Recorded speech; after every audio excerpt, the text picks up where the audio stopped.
Hello, hello, hello, friends. Good to see everyone today. Happy Saturday to you. Appreciate all of you coming in. Let's say hi to everybody here. My goodness, you guys are blowing the chat up. This is great. All right, Depitha is in P1. Igor has had a long stretch now of getting a lot of top times. So he's de-seated for now. But congratulations to Deep, number 2 in her spot, fantastically done. Nando got P3. Philness, 4th place energy to you. Igor, there you are, 5th place though. You know, it's top 5 is still really good, honestly. So BL, good to see you. Jason Duncan and Ads, great to see you guys. Cole, good to see you, friend. Let's keep going down here. Stream Elements, top of the morning to you, or afternoon. Good to see you. Let's see. Juggalo, good to see you, man. Just making my round, saying hi. Great, man. McGhost, good to see you, bud. And Root. Awesome, awesome, awesome. This is still going. Raider, good to see you, bud. Cheating with lead. This should be good. I've heard about you and Root doing your stuff there. All right, so let me. Oh, and there's Rad. Good to see you, Radion. Appreciate you, man. Oh goodness, yeah, you can share it on. You can share it on Rory's Discord. I don't mind that.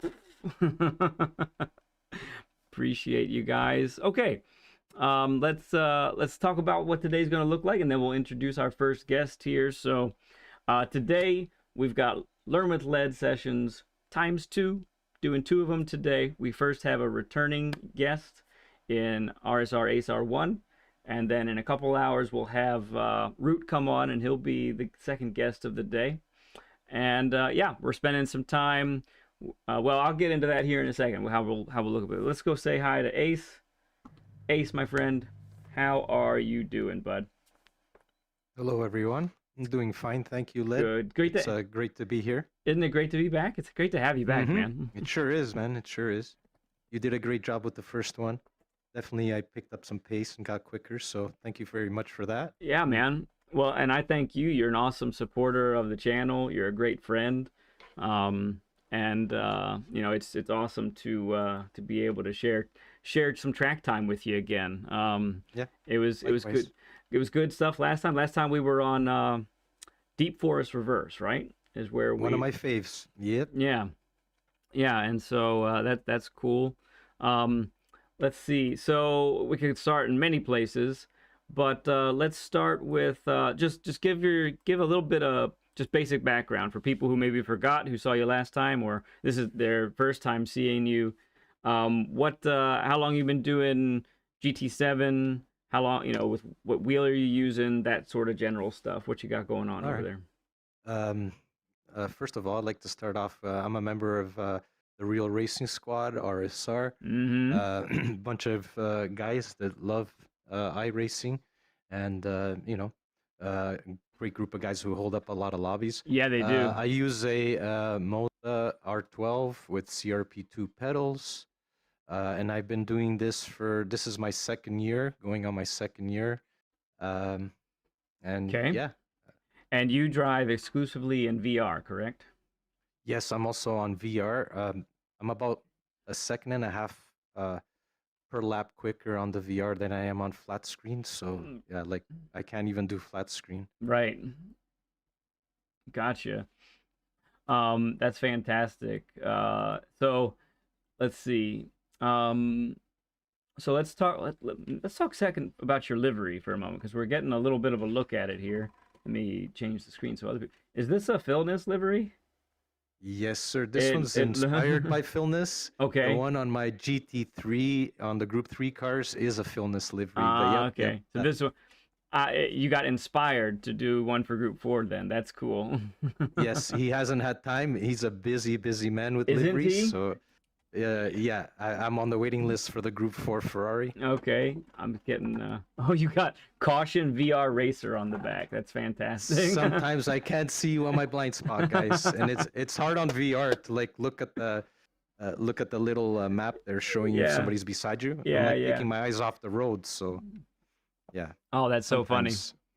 That's really great. So you mentioned real quick, talk about RSR. They do a lot of lobbies. You race a lot with them, right? And you've also so because I have my own business and my family, I don't have much time as I would like for GT7. So dailies have gotten a little bit too time consuming, in being in A and trying to get to A plus. You're racing really fast people, so if you don't put in your time, you're going to be starting at the back, and it's just going to be awful. Right. So when I do get on, I tend to race with my friends, and I have a really good time in lobbies Good. with the RSR crew and everybody that supports. But everybody's always welcome to an RSR lobby, and it doesn't matter level or how fast you are. Yeah, just having fun, right? It's the main objective. Just having fun, and we also try to teach like what to do on the track if you're the slower guy or if you're the faster guy. Yeah. So it gives everybody a good experience. Yeah, that's good stuff. Real quick, say hi to some other friends who've come in. Brigsby, good to see you. And Oli, good to see you. Blankenship from work, good to see you guys. Appreciate you. Oh yeah, Brigsby does mention a cool thing that we got going on. We got those bumper stickers now that are available for any Learn with Lead guest. Both previous ones, if you were one of the first few that were doing it, they're available to anybody in the Discord. So that's good stuff. Let's see. So let's talk about real quick before we're going to get going here on track here soon, but let's talk about the RL250. Good to see you, man. Appreciate you coming in and saying hi. So let's talk about what we, since the first session that we had to now, which is what we're about 8-9 months removed from that, or is it been more than that? I can't remember. It's been a bit. It's been a minute. Yep. Yeah, but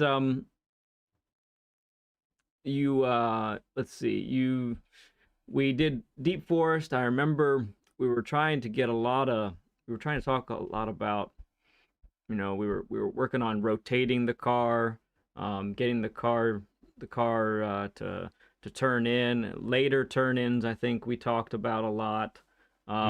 So talk a little bit about like the improvements maybe that you've seen since your first session. Okay. And go ahead. Yeah. So definitely after my first session, I started using more of the track, just going as wide as I can before entry, and that really helped me set up for a good exit. Sometimes that extra foot or two, even though we think we're right at the edge, if we can go that extra foot or two, it really does help out. Make a difference, yeah. Yes, and I've noticed that from watching you actually, because of the third person view. You can really see how far wide you are, and then I see myself, and I'm like, hey, I can just go a little bit more. And that in combination with starting to slow down a little bit earlier, I tended to brake very late before and be really hard on the brakes. Okay. So whereas now I started to trail brake more, and those two combos have really helped my pace. Great. So now I just need to find consistency in my applying of the brakes, or being consistent with my with my braking overall. Just I find myself always trying. Okay, let me try this now and try that, and I'm it's hard for me to find consistency. Yep. With the trail brake. Right, and I'm going over our notes here a little bit. You mentioned that when you trail brake, well, sometimes you're wondering when you should be trail braking more, maybe when you should be doing it less, or even avoiding it at all.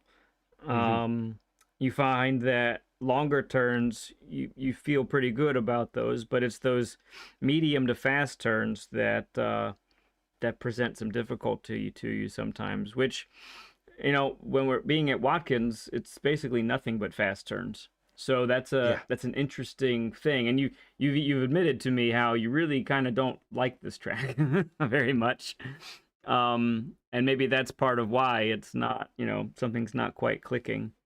Let's see. So yeah, let's see what we can accomplish here in an hour and a half or to 2 hours here. That'd be good stuff. So let's go ahead and start going around the track here, Ace. It's great once again having you back, and let's see what we can find out here. Okay, so yeah.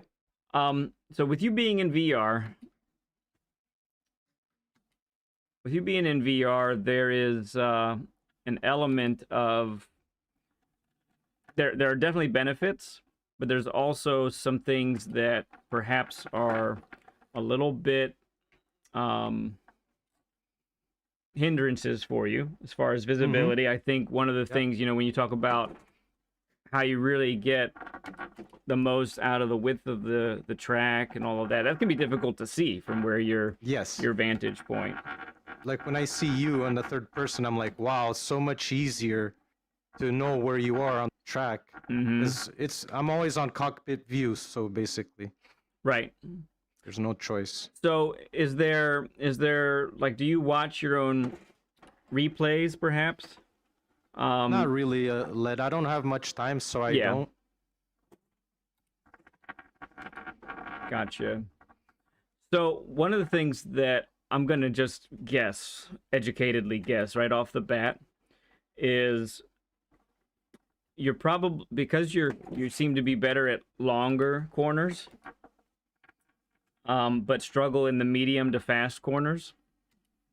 What's likely happening is we're not getting the weight transferred quickly enough.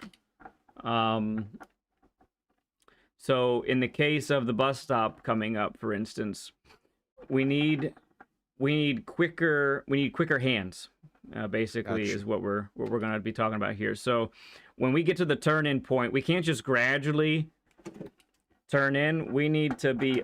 Oh, I didn't get the weight transfer there. We need to be a little more aggressive with how we get the car to turn, how quickly we get the car to the weight of the car transferred to the outer tires. Got you. I'll serve my pen here.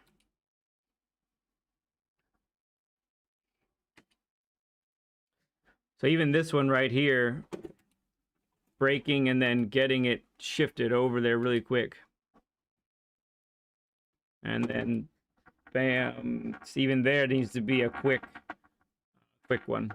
So, you know, in the long course of Watkins, there are some turns that require a nice, easy decrease or increase of the steering inputs, very smooth and all of that, and that's beneficial. But in a case like this, and just so everyone can know, we're going to spend some time here at Watkins, and then we'll also use Spa and spend a little time there as well today to kind of get the feel of both of those.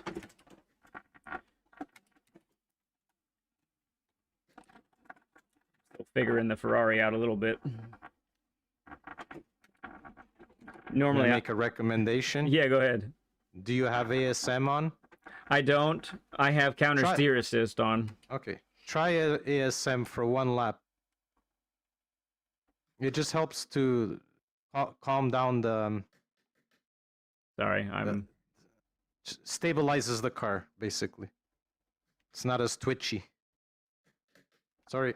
It's okay. I'm paused putting that on, so I'll feel it for a second. So for anybody who's having an issue with the Ferrari, try it with ASM on. Let's see how it goes. Oh, I forgot to adjust my brake bias. 2 to the rear helps. Okay. I'm always a default 5 to the rear unless I feel otherwise. Got you. And the reason for that is I'm... Because you trail brake. Yeah, I'm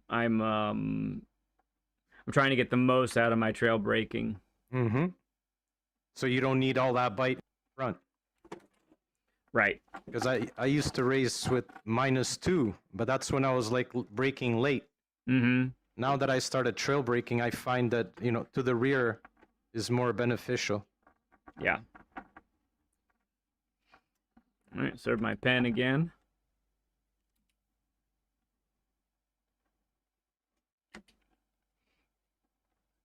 All right, once we get to the start finish here, let's go ahead and put you in the lead. Oh yeah, the car can do more there.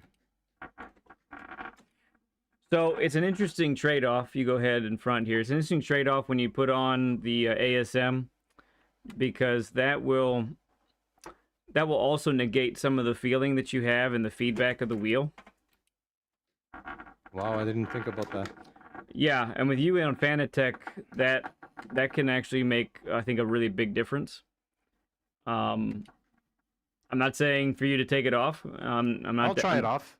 Definitely not saying. Well, I think with the Group 4s, it's not as big of a deal, but to feel power oversteer in like a Group 3 car, I think it's pretty helpful.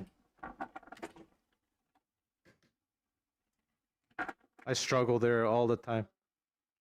Yep.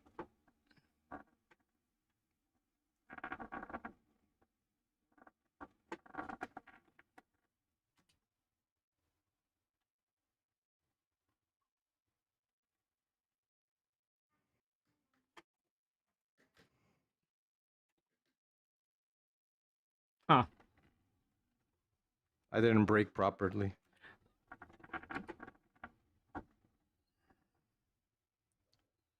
It's okay. Let's see. That's my two problem areas, the bus stop and that turn.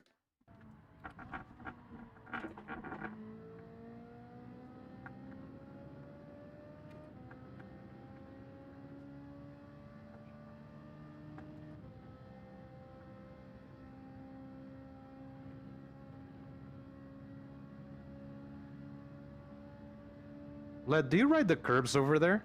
I do. When I'm really trying, yes. I actually think it is faster. I've watched my Delta now a lot. And it does appear to actually either prevents you from losing 100ths or helps you gain 100ths, so either way I think it's good. Okay. Let's lock in a little bit here now.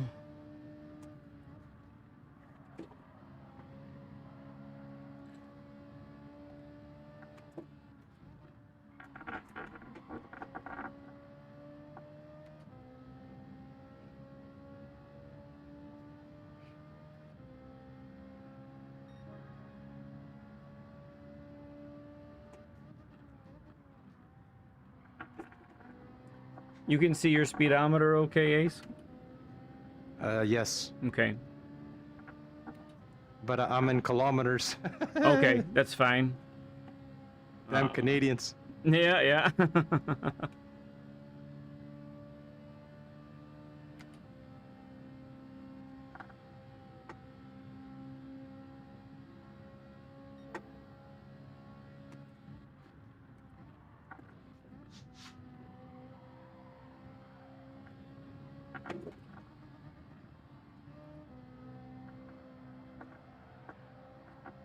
Oh, I'm going wide.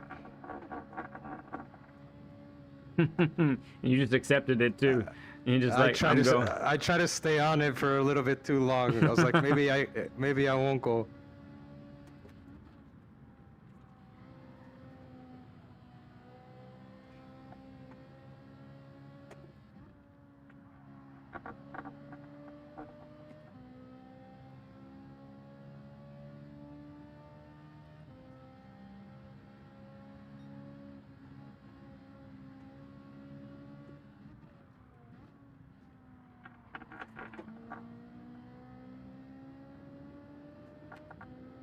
I feel like I slow down for that turn too much. You do. But you have the right principles there of slow in, fast out. It's just a matter... Too slow. Yeah, it's just a matter of being confident to be on the power sooner and believing you'll make it, I think. So, one thing for the bus stop, I'll just sort of add things as we go along here a little bit. One thing for the bus stop, try to be a little bit more over to the right. Get closer to that wall. You have about half a car width. You have about a half a car width to get over to the right. And that'll help your exit tremendously.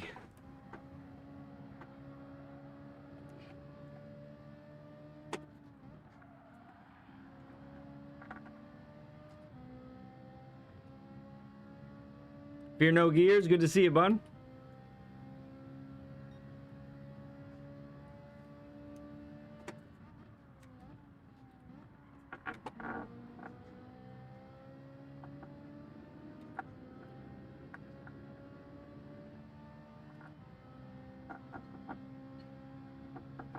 So let's try this. Be a little braver at the bus stop here and More to the right. get more to the right. Get closer to that barrier. So, do you want me on the right lane or on the left? No, still enter from the left. Yep, that was better. You got your right tires a little bit on the dirt there. That was good.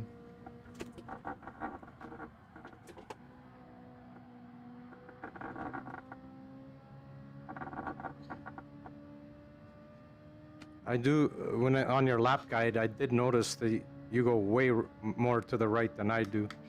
But it's hard to judge that on, oh, I can't talk and drive, by the way. I don't know how you guys do it. Oh, sorry. No, that was perfect. Good bump. Helped you out.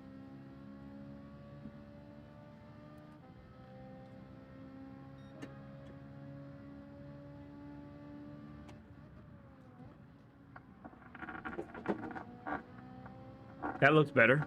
How'd that feel? I got on with confidence there. Yeah. A little bit earlier, and it's a fear of going wide. Like you say, you gotta trust it sometimes. Yeah. And I know what to do if I start going wide anyway, so I just gotta start pushing. Yep.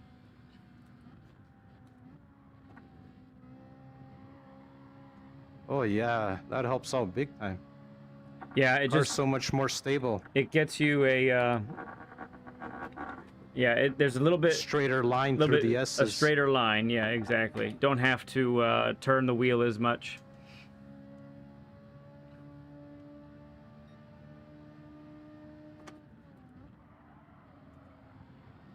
Okay, so let's talk about that turn now, the one we just did. Yes. I want you to, next time, I want you to whip the steering wheel to the left. Okay. Same time as you brake, basically. So you brake and you whip the tire, or you whip the wheel over to the left, okay? So you're braking at about, what, the 200 board there? Yes. Okay, yeah. So right at the 200 board, apply the same brake pressure you normally would, and then whip the steering over to the left, and let's see what happens. Gotcha.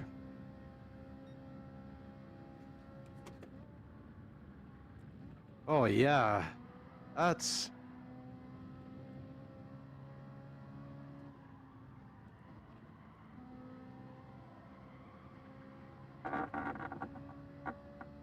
Yeah, you took that really well. All right, let's see what happens so here. Just whip it. Yep.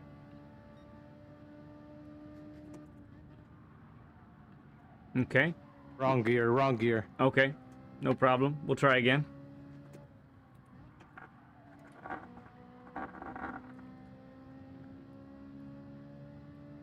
I got a sympathy penalty with you. Yay.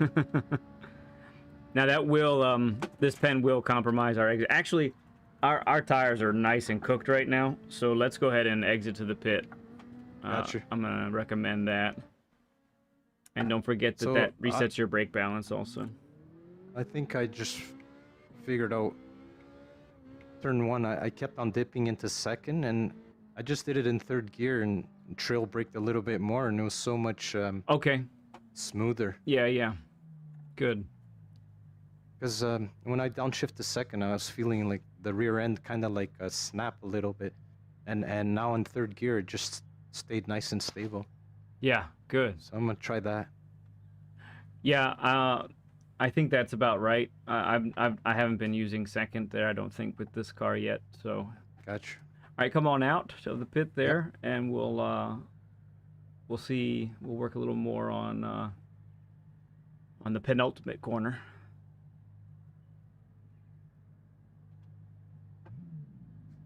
Oh, I gotta get out again. I'm on VR and I gotta look down to get the proper Yeah. view out of the cockpit. And if it's like a pit lane with an exit with a turn, I always get that 3-second pen. Because Okay. I'm looking down. Yeah, So yeah. here, coming back on. Yep, sounds good.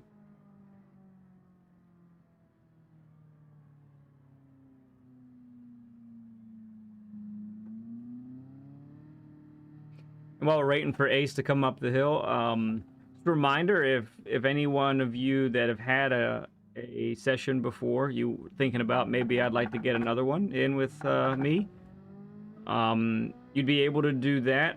Only thing I ask is that you, it's been at least 6 months since you had your session. And that's pretty much the only prerequisite I have right now, just that there's been some time in between.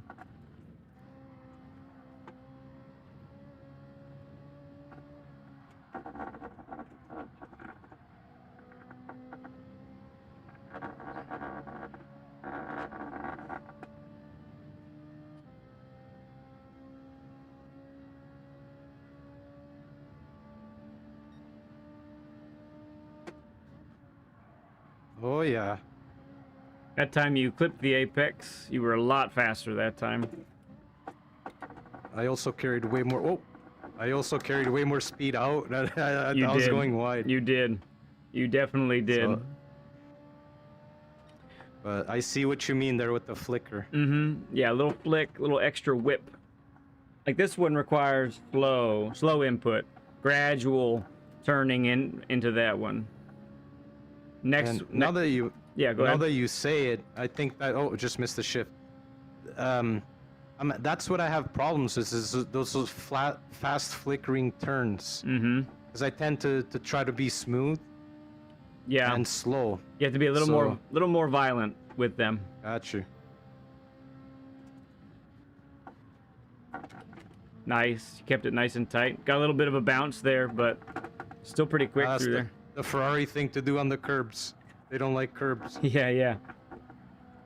Crasher, hey there. Good to see you. Now you have to serve that one later. No big deal.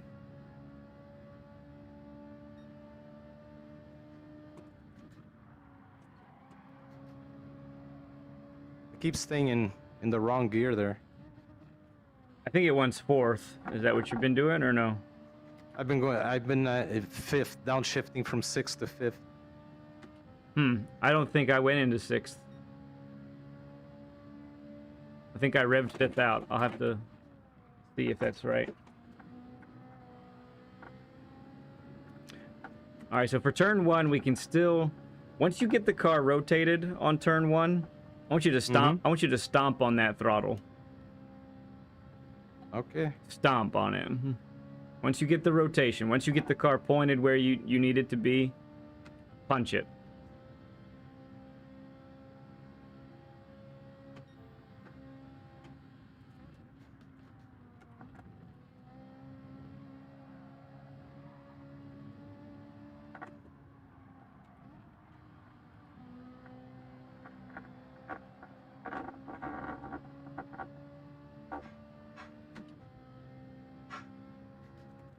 Right.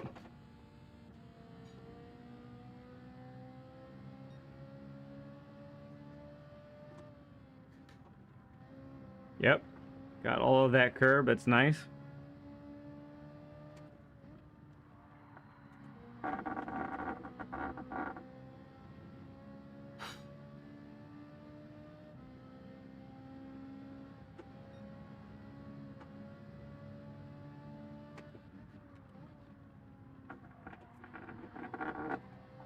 Okay. I think you're braking a little late there. Okay. At least that time. I'm not sure. The other times I thought were okay, but I think that was a little bit too late. Need to be pretty much before the 200 board exits your field of view, I think. Okay.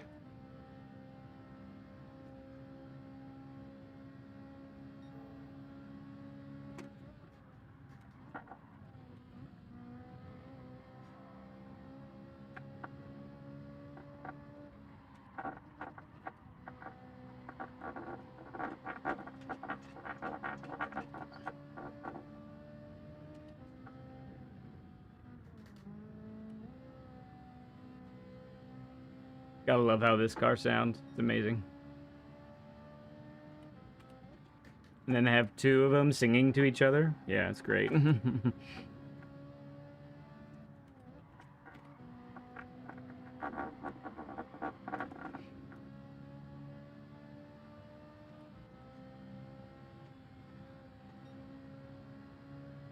Let's try it again here.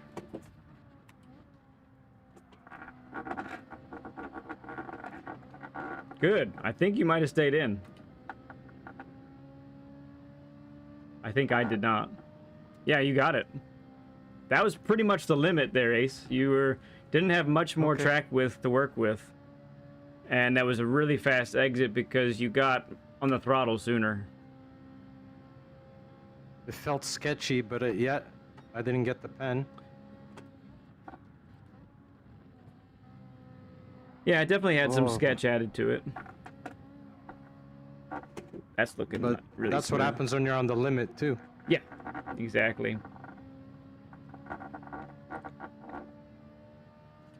All right, let me take the lead for a bit here. Yes, sir. I'm gonna punch it, okay? I'm gonna really go. I want you to observe if I pull away anywhere. Okay. So I'm gonna let you get a little closer. Go ahead. That was not a good turn. Okay, let's go. And going up the hill, you should be fine. Mm-hmm. Plenty of slipstream there. All right, I was pretty conservative there, actually. I was gonna say, hey man, I felt slow, but I was like, wow, I caught up to you there. Yeah, I was at the apex. I was probably 5 miles per hour slower than I should have been. Gotcha. All right, let's do this here.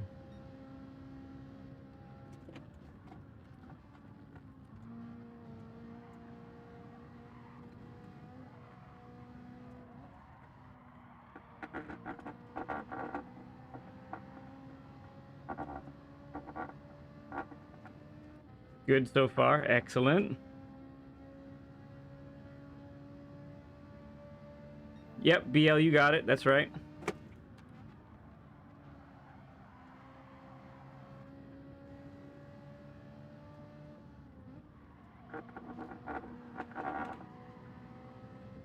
Good. Let's do it again. Think I just helped you beat your time? Uh-huh. Oh, yeah. Mm-hmm.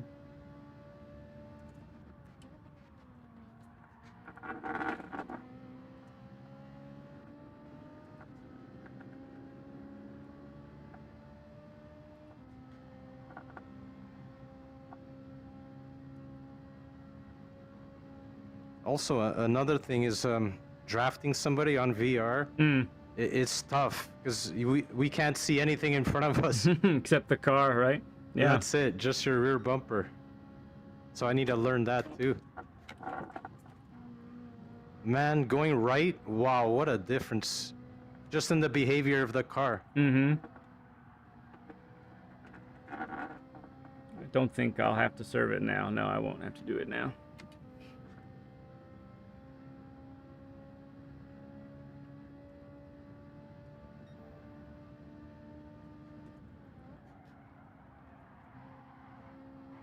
Mm-hmm. That time you caught, I think. Yeah, I was in 5th to wrong gear.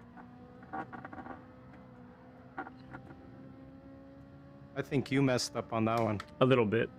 Yeah, that's why I caught up. You also took it right, though. Ooh, 115.9, that's better than my daily. Yep. Very nice.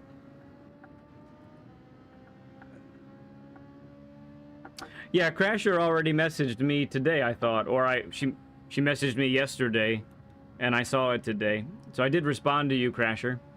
If you want to answer those questions for me, that'd be great.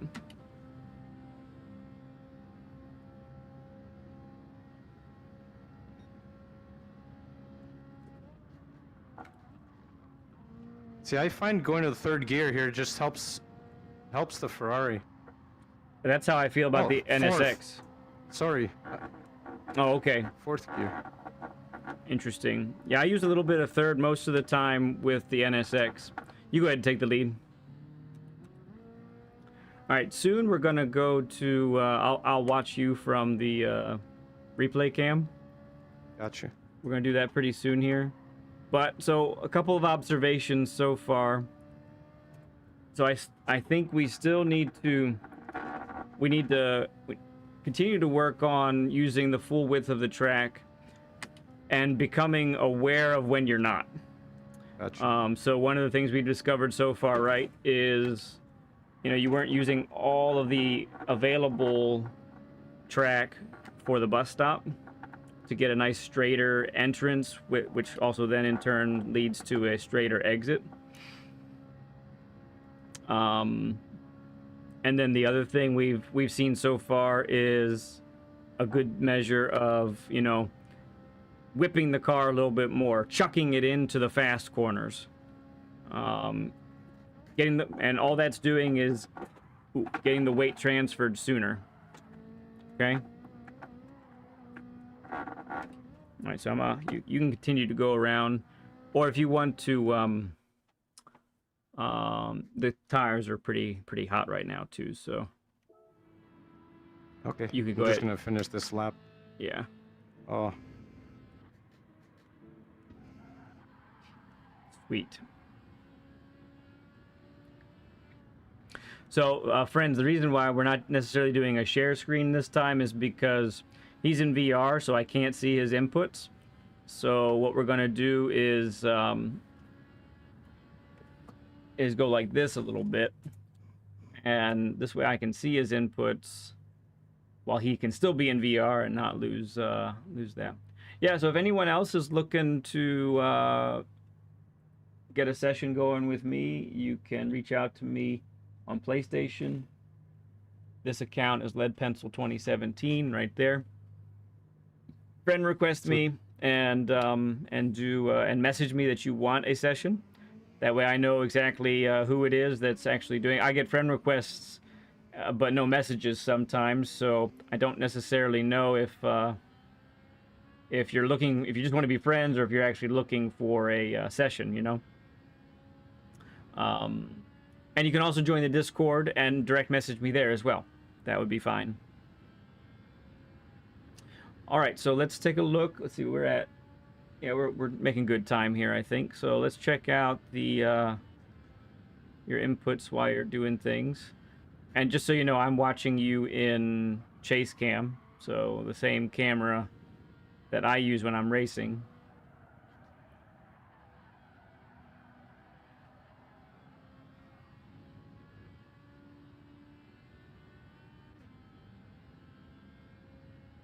So we're gonna get I'm gonna get real critical here, okay? No problem. So, because I really want to. Good, that's good. Okay.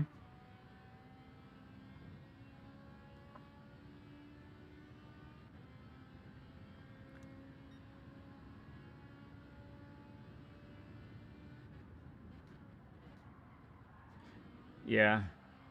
I'm gonna say it's still too late of a break. Okay. And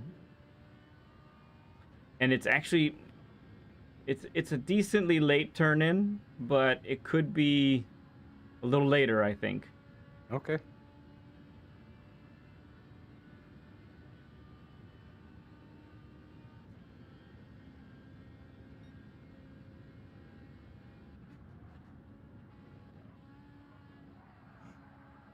Good speed through there. Yeah. Just go ahead and. That's the fastest I've done it. Yeah. To be honest, felt good. That's probably why you went a little wider, because you were carrying so much more speed there. So when you nail the bus stop like that, you have to start turning right sooner, so you don't travel quite as wide. That's good speed. You lifted there. You actually didn't need to. That was also excellent. But yeah, on that left-hander, you lifted, but you didn't need to. So just FYI. Beat your time by a little bit as well. Yeah, and I was red all the way until the last sector. Okay, interesting. So I made up a lot on the last sector. Yeah. Hey, Steven, good to see you, bud. There's Nielsen and Steven. These are two guys waiting for their turn for Learn with Lead. Nielsen is next up, and I think Steven, you're after him. Of course, I'll be chatting with you with all of that information too, so you don't have to just go by this, but... Oh, that was a happy weight transfer.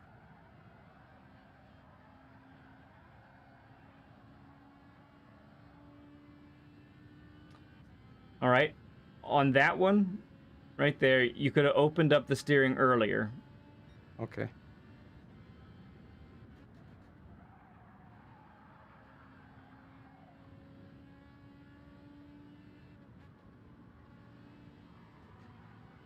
Good. Yeah, that's looking really nice.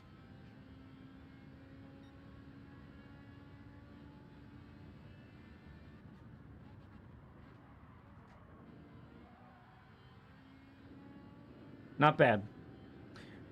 I think we need I need a break earlier there. We need to brake earlier. We need more braking power. Straighter for longer. Okay. Okay. And then get the car to turn. And I need you on that throttle before the apex there. Oh.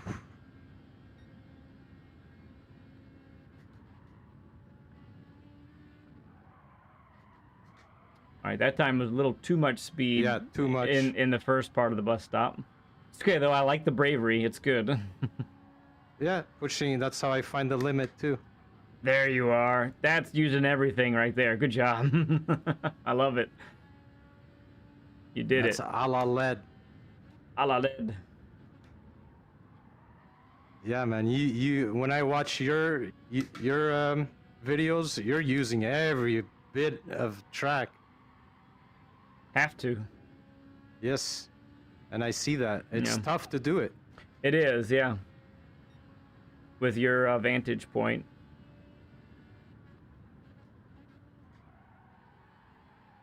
I can't do it. Okay, so look, I really like that approach. I know it didn't work out, right? I get that. Mm-hmm. But that is the exact approach. We just needed to scrub another 5 to 7 kilometers off. Okay. So I went too fast. You didn't get slow. You didn't get quite slow enough before the apex. Okay. I don't know. Brake harder. Yeah, brake a little harder, longer in a straight line. Good catch there. All right, Crasher, great. I will look at those after the sessions today.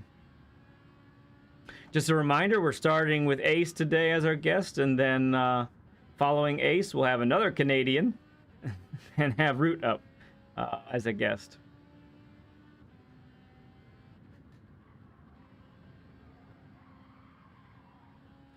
So, all right, so we missed an opportunity there on the left-hander. Yeah, I wasn't up to speed either.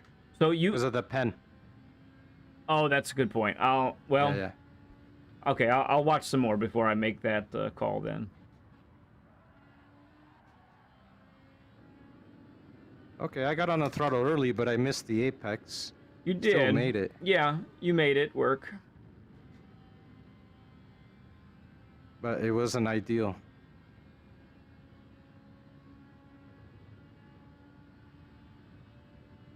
Yeah, I'm gonna try to nail the bus stop. If you're gonna go down to second on turn 1, it needs to be for a shorter time, I think.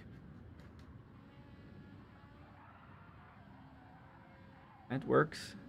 It's a little wild, but it works.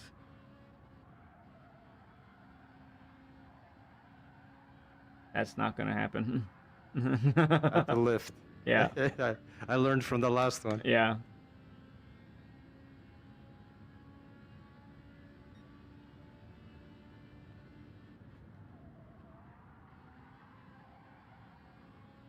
Okay.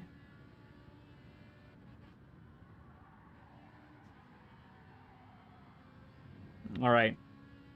So that time I watched more of the steering inputs. So for those last two corners, I'll just tell you like it is. It's agonizingly slow watching that red dot go over. Gotcha. We need to whip it more.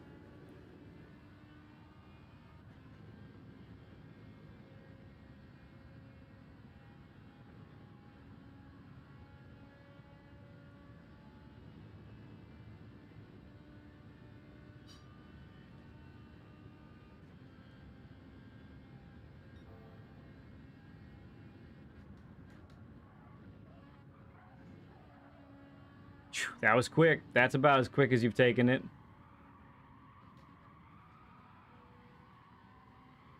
Okay.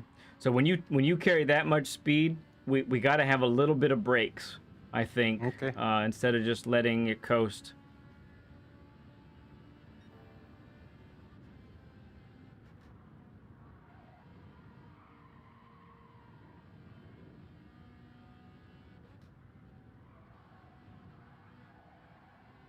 This is probably an improvement.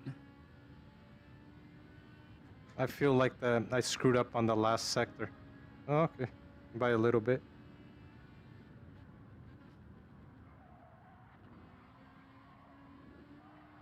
Woo.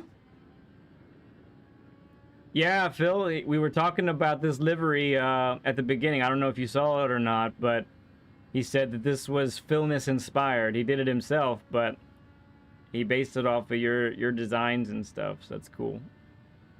It would have looked better if he did it. This is the basic version. Yeah, right. Oh man, this bus stop feels so good now. It looks good, dude. It looks good. Really does. Yeah, good use of brakes. So, yeah, and you can look at what's happening. And I know you're going to get the pen, but you just took that so much faster because the braking, that little bit of braking you did, got the car rotated quicker. Rotating. Yeah. I even nailed the apex on that one. You did.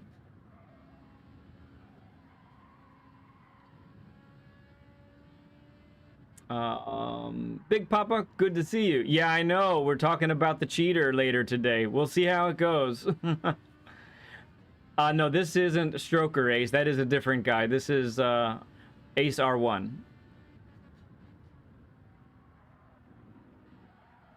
All right, so that time, that might have felt okay, but it was not. Slow. Yeah, I know. Yeah, because I was not. I was too late on the gas. It's because you carried a little too much speed to the apex. Again, probably 5-7 kilometers too much.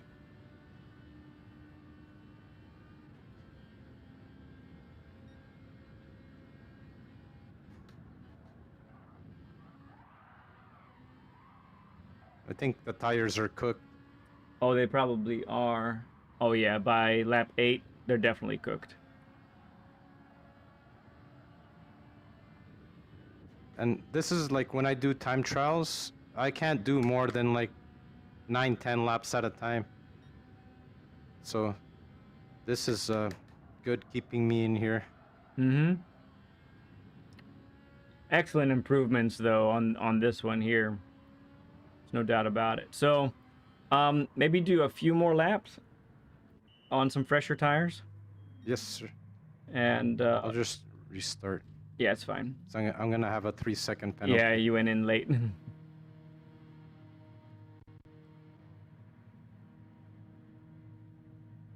It feels much better now. I think I just gotta work on that turn 1. Because the bus stop, I'm still not very consistent, but I'm getting the concept and I'm nailing it more than I'm missing it. Definitely. And it feels like, yeah, when you nail it, it feels good. Now I just gotta concentrate on hitting the brake to get the car to come back to the apex. Because I'm just used to coasting through there because I'm not carrying enough speed. Mm-hmm. Yeah. Fear No Gears. Well, I think VIP Ace is the same Ace. Yes. Yeah, because Ace is part of RSR and he's part of VIP as well. What's up, Fear? I watch his streams and I've raced with him many times in the dailies. Yeah. For sure. Fear No Gears is He's awesome. always there. Oh, yeah.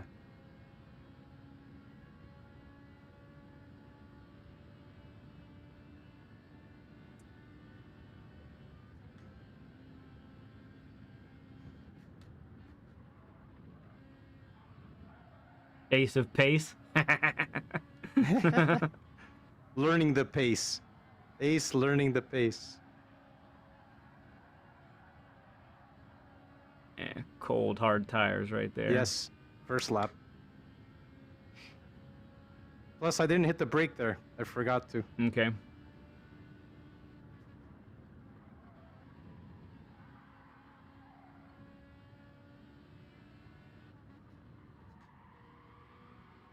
Good. Tires are complaining still, but I love that entrance. That is the quickest way to take that corner.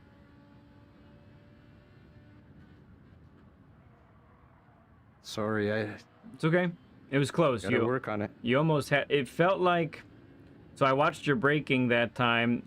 You were trail braking off, and then all of a sudden you gave a massive shove on the brakes, and I'm not sure why. I don't know why you did that because it looked good. Maybe something told you weren't gonna make it, but I think you would have been good. It felt like I was going too fast. Yeah, that time you weren't. Ooh, that was tight.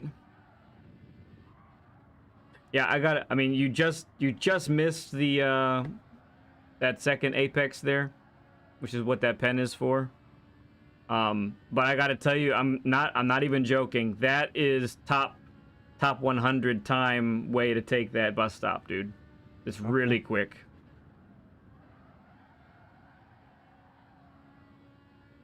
Yeah, it is. This is his Euro account, G, but he lives in Canada. I'm Canadian, eh? A.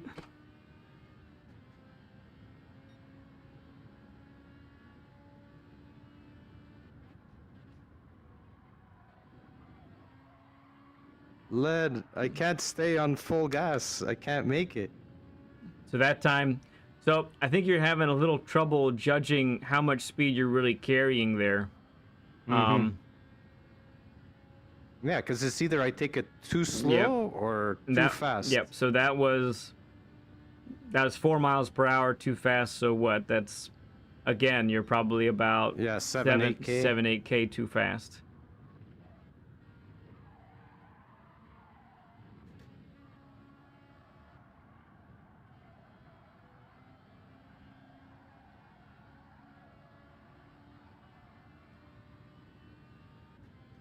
Okay. Serve your pen for your crimes against the GT7 community.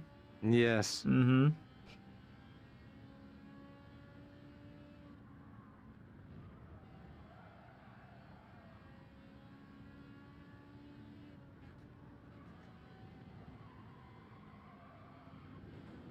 I like it. Right on the limit. That might be a pen. Yeah, because it's stupid. It's crazy. The Sorry, Lid. That's all right. We'll start. The I think the Group 3 cars are so wide that it's incapable of getting a pen there. But the yeah, you were telling me about that right there. But there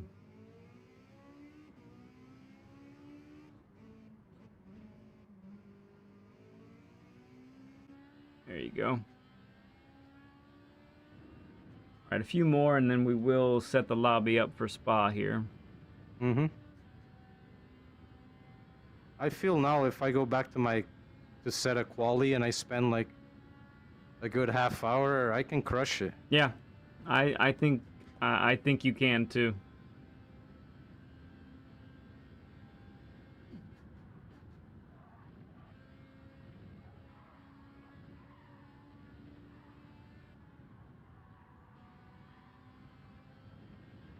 It's gonna be tight, especially with the cold. Yeah, good to just save it there. I didn't want to start all over again. Yeah, man. tires aren't doing it. They're not having it yet.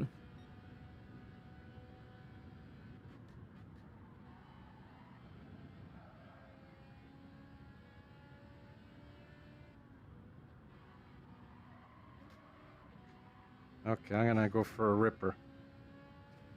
I like it. That's great. Let's nail this turn 1, man. It's my nemesis now.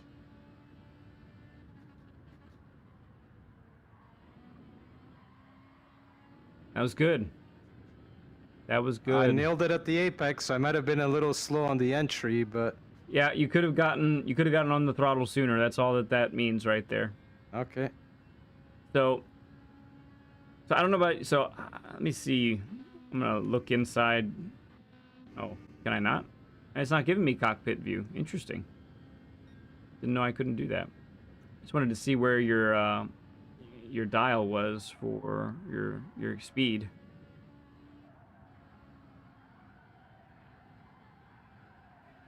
Yeah, because I think one of the I think we're spotting why there's some inconsistencies for you. So that's one of the things that we wanted to look at. I think your corner entry speed varies too much. Yeah. I agree. Yeah, and so your corner entry speed varies, and I don't know that you are catching that. Because, corner entry speed can vary, but if you see that, you can make a mid-corner adjustment, right? And then be all right. That was good. But if your corner entry speed is varying too much and you don't realize that's happening, and you try to take the corner exit the same way every time, well, now we're running into trouble, right? So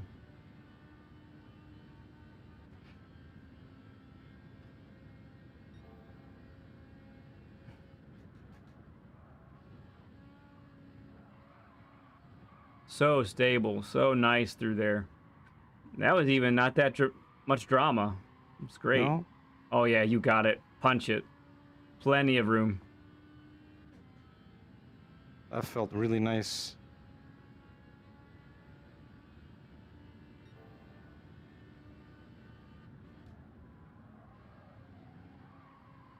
Yep.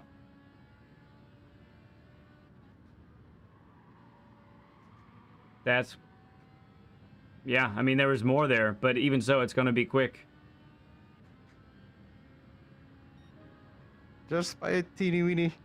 Yeah. It's better than nothing. We weren't on the throttle as early as we could have been for the final turn. I think that's where you lost most of it.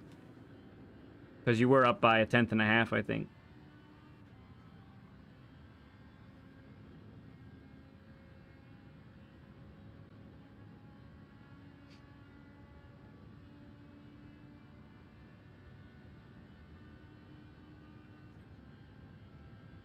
Well, thank you for helping me with the chicane, man. This is night and day. And for just a quick example, so Daytona's chicane in the road course it's taken basically the same way. You don't have a wall for that first apex like you do this one, so and to help straighten it out, you do the same thing. You take as much of that first apex as you possibly can. You decelerate through the first two apexes. You're at your slowest after the second one. And then, as long as you have the weight transferred properly, you should be able to get on the throttle and exit quite well.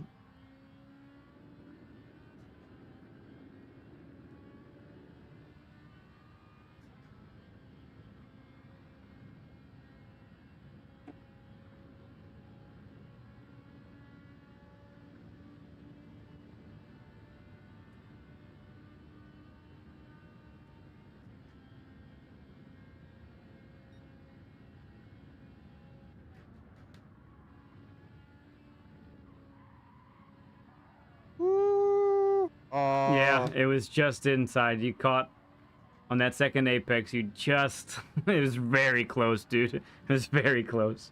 It felt nice, but I just stepped over.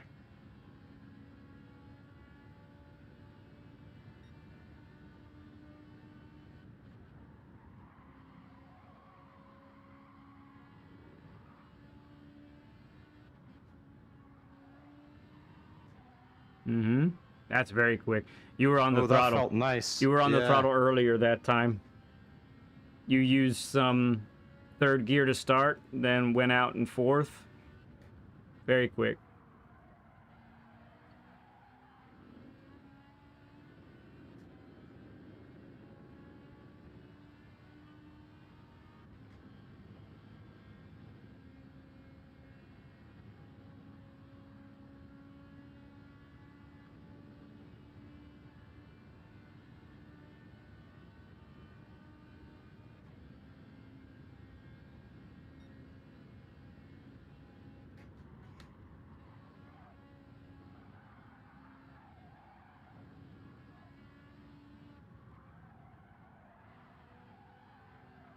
Ooh, that was nice. Mm-hmm.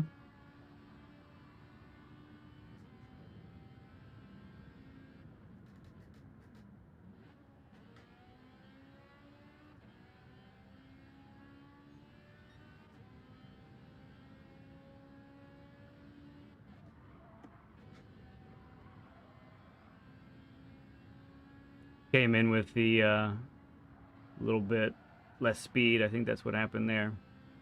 Okay, Philness, thanks for hanging with us, man. Appreciate you, friend.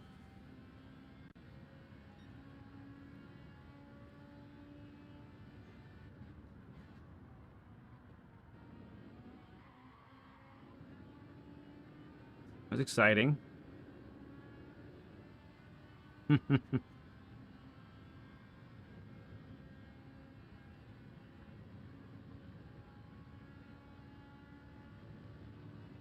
Paul Hedges, good to see you, bud. Welcome along, man.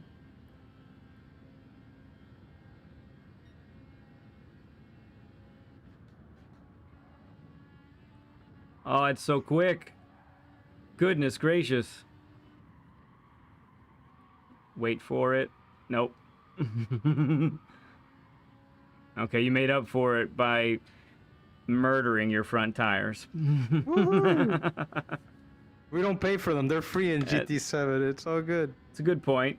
Although your left front might be like Yeah, 98 scrubby. degrees Celsius right now. Yeah. Ooh, that was close. Might have been good. It's the tires just can't take it anymore. Yeah, I think they're fried. Lap 7. All right, so what we're gonna do here? So this is great. I just wrote down some notes. Gotcha.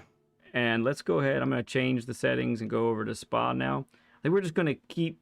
I'm gonna be on the track with you for just a little bit, but just for time's sake, gonna make sure that we get right to your the me watching the view from behind here. So let me get. So, can I just add something? Of course you can. The 1:15.8 here probably relates to a lower time on the quali. Usually does. And if I said at the beginning, if I can get to a 1:15.5, I'd be happy. Yeah, I think you can get it. 1:15.8, yeah, I think it can get me to that 1:15.5. Well, I'd be happier if I could go faster, but I'm just trying to be realistic. Right. And I do need to work on that first corner, and I'm gonna nail it. But thank you so much for the chicane. That chicane, it's night and day for me. Yeah, that's great, dude. That's awesome.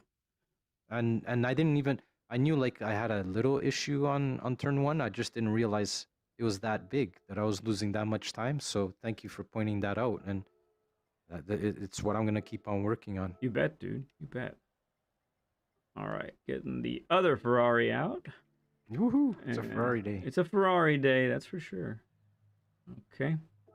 This is the Philness livery. Thank you so much, Philness. Oh, sweet.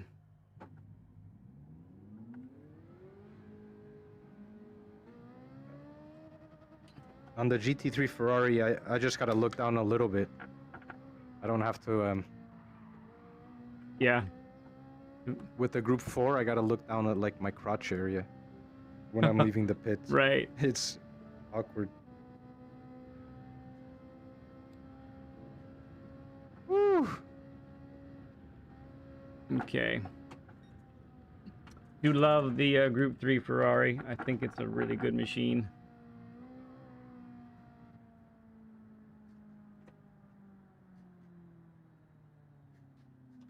It's not the fastest, but it's just what I'm most comfortable with. Yeah. Forza Canada, good to see you, bud. Honestly, I think the Ferrari is an excellent all-around car. All-arounder. Yeah. Yeah, I agree. The one thing it does have as an edge over a lot of other Group 3s is its second and third gear acceleration. That's pretty magical, honestly, compared to some of the other cars. But as far as handling, you know, it's right there, moderately good. Are we supposed to be on hards? What soft or mediums? What tires are we supposed to be on? Should be hards. I think you're on hards. Okay, okay. Yeah, the daily is hards. Okay. Yeah, that's in fact the only... I have it set. That's the only thing you can have on right now in the lobby, so...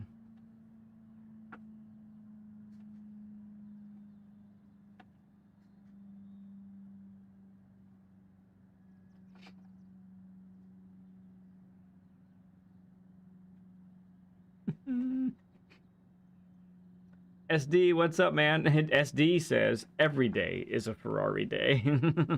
Yeah. You're not wrong, bud. I wish it was like that in real life. That'd be something. Yeah, you know? That would be something for sure.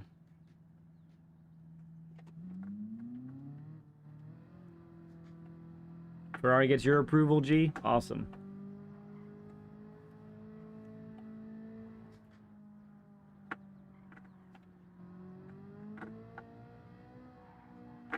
So what brake balance do you typically use for this one? Group 3? Mm-hmm. 0.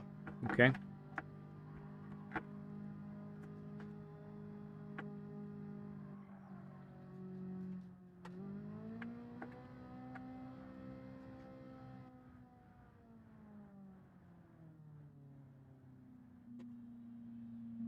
No, don't pick up a pen.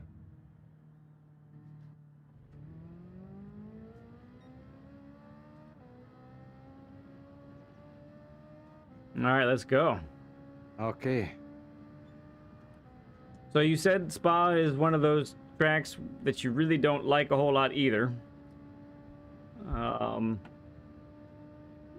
Which is interesting. This one has a lot of long corners. It does have some quick ones as well. But, you know, some of the things that we implemented at Watkins, we're going to try and implement those too. So let's try and make that work, right? Okay.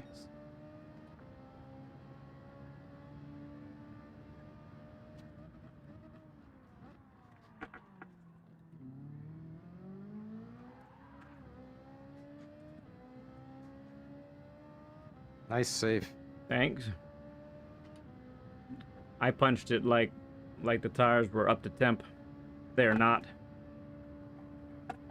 It's that one.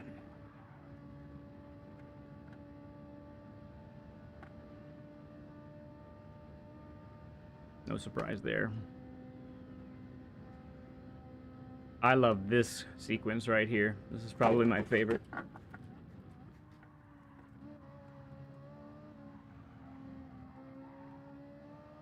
Okay, so you went wider than me right there.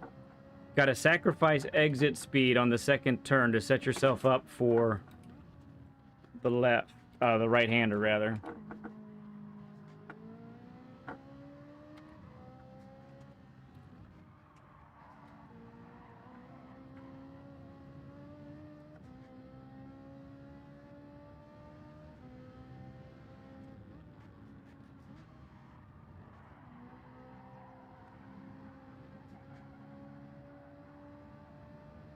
Oof. I think this is like where I struggle. It's this turn.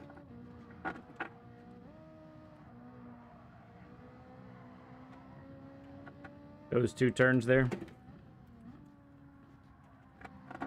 Oh, feels good right there. Ooh, didn't like that part. Okay. Oh, I just picked one up. Yeah, that's all right. you can take the lead. That's fine. I'm taking it, led. Okay. So do you lift there, or are you full throttle? I'm full throttle.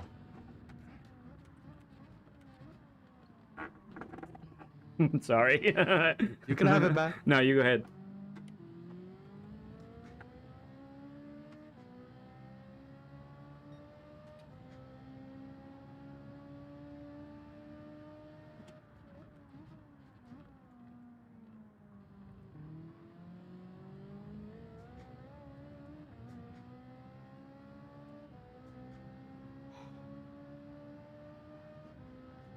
There, I got a sympathy pen for you.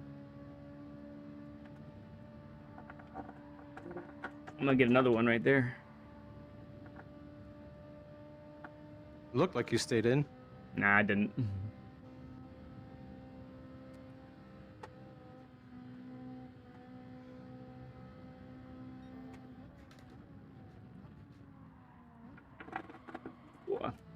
So, for that entrance of the right-hander, I want you to try, as you brake, move to the left and get the car onto the curb to get a wider entrance.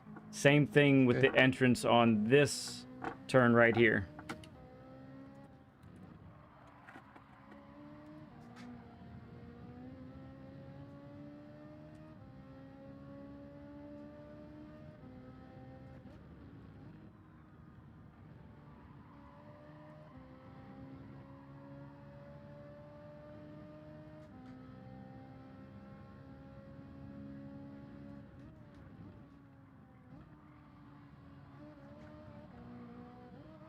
Ooh.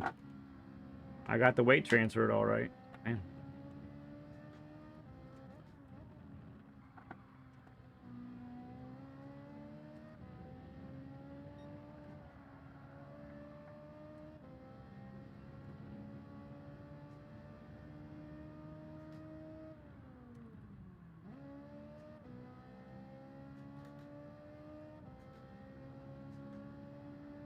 All right, punch it. I'm with you. Okay.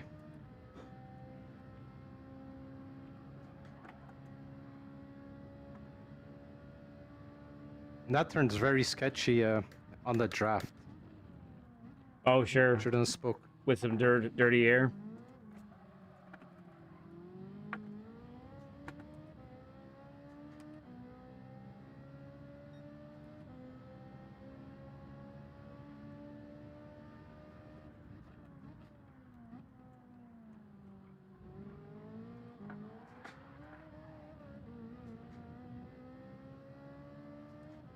Bit of a monster.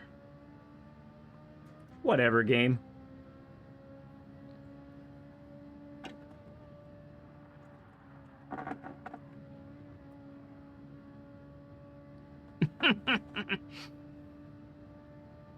I'm just racking up the pens. That's my job, apparently.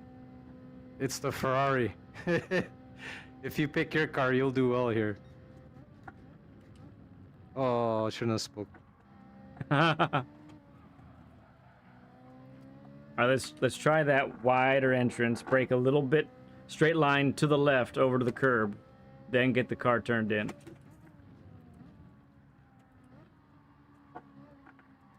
We want to go for more of a V. Gotcha. Try to double apex that sucker.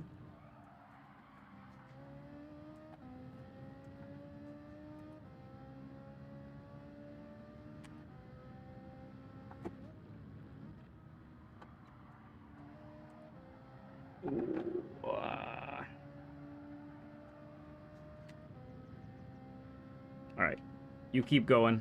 I'm gonna watch.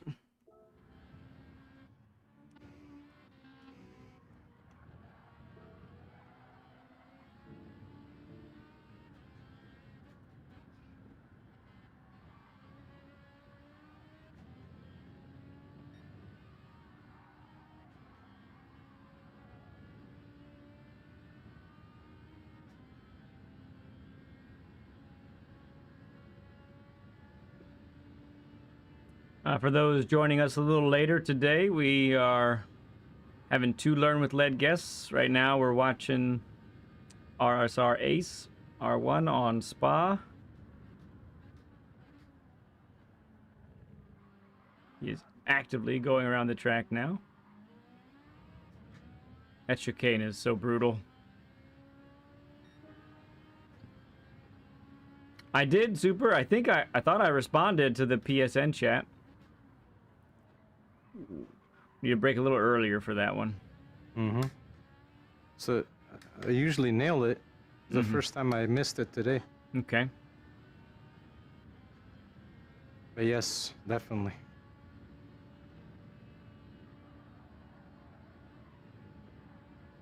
Nice. Yeah, heck of a time there, SD. It's well done, man. All right. I also liked your joke that you just need to translate to tracks that have right turns in it. All right, so at the second apex there, we need a little dab of the brake. Gotcha. And the reason for that is we need to get tighter to the left to set up for the right-hander.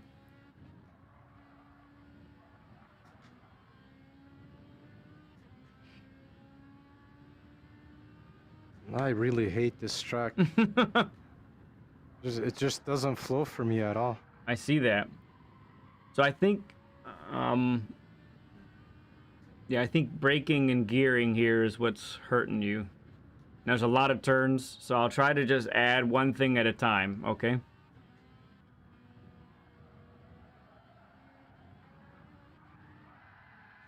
All right, no problem. If you want to restart, that's fine. Or if you want to keep going, either way. I'll restart.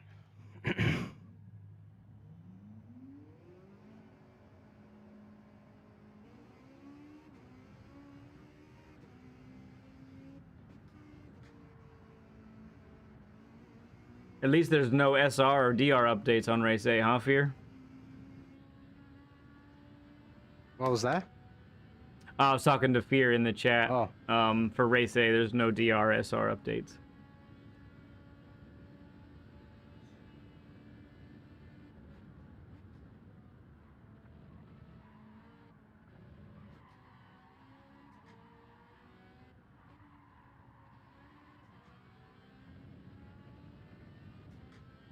All right, nice wide to the left.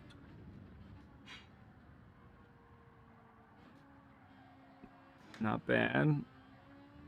Need to get the car rotate a little more. Your tires might be harming you a little bit in that regard as well, though. First lap, out lap here.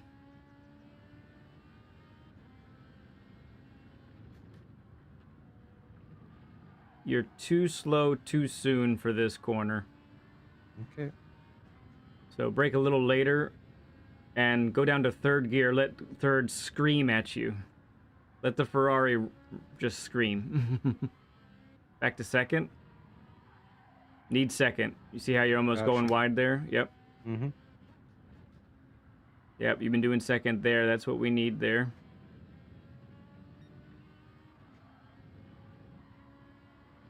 Good. You kept the foot planted. That's nice. Yeah, if you got the right angle there, you can take a full throttle. If I'm not on the right angle, though, I don't try. Yeah, that's good. It's good that you can see that.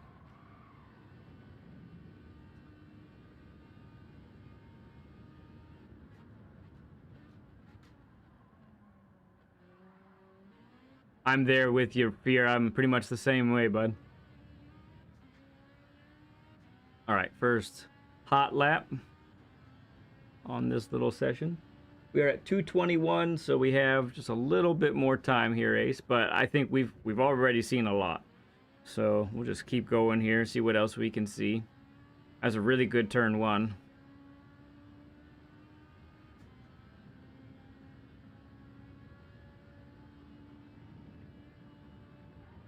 Too early. Jeez. Yeah, he got a lot of that curb. That's okay.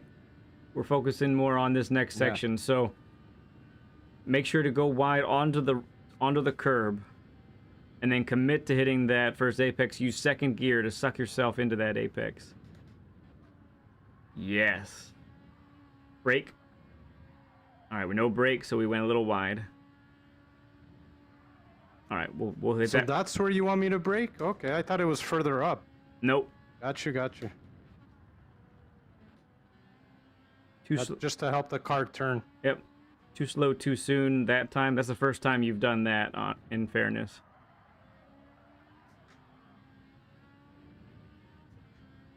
SD Ace is in kilometers per hour, so if you want to do the conversion, I'll let him know.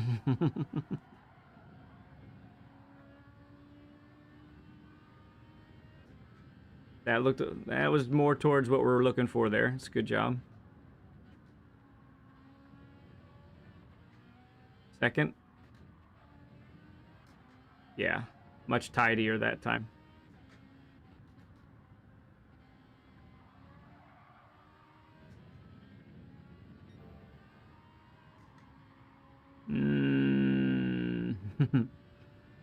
Good, you got it back though. It was good. Okay.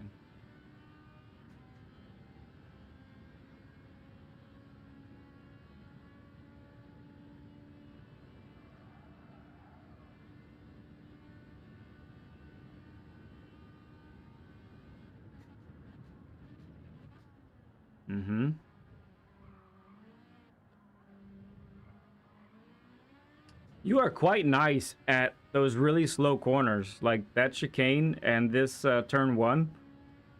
You do really well on the regular basis.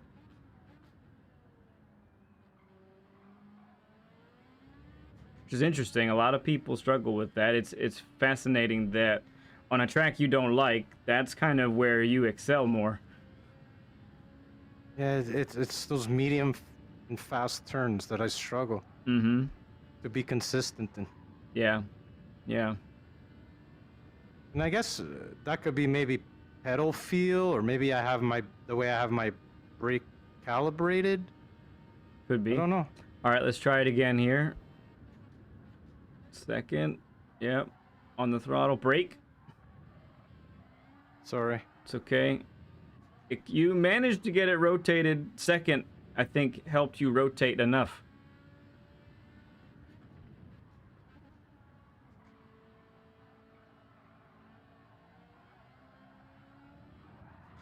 Yipes. That part. If I dip into first there, like that happens to me a lot. If I try to stay in second, I don't know why, but if I go to first there, I get a lot more control on the way out.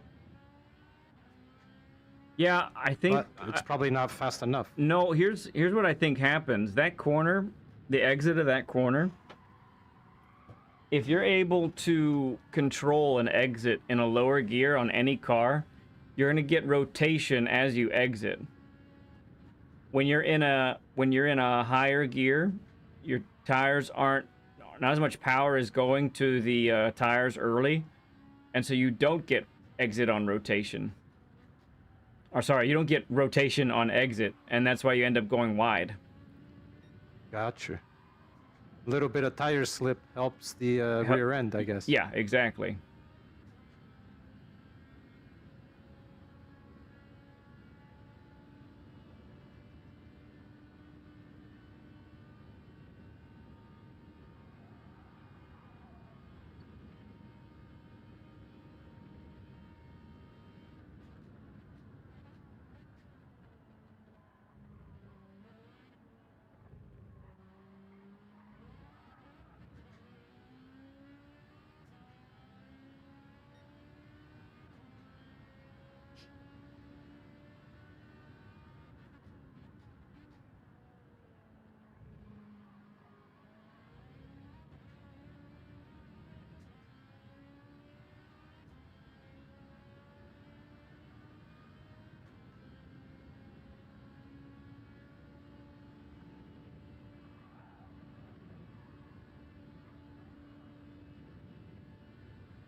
All right, let's try again here.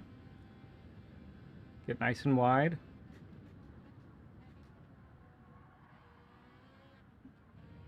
Yeah. Good adjustment. Lift. Nicely done. So you missed the first apex, so you were a little bit wider to the second one, but that braking actually got you back on the racing line. Yeah, and that was just like the tiniest of dabs. It was, but it was enough. And that really, Yep. and when you actually take the first apex correctly, you brake again the same way, just a little bit later, Gotcha. and it really really just rotates that car enough, and you're good to go. That turn you just did there, that was really nice. Second. So if you'd gone to second, you could have gotten on the throttle sooner.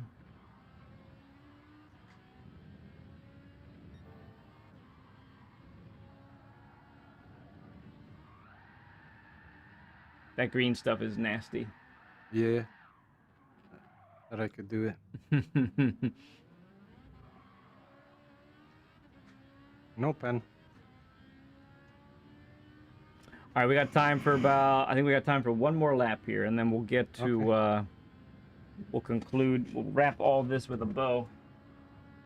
And I got... So it's weird that I have a problem with what the majority of people don't. Yeah. And what the majority of people have a problem with, I seem to do well with. Yeah. And maybe that's a byproduct of VR. You know, there are few people in VR than other folks. Or that could just be a coincidence.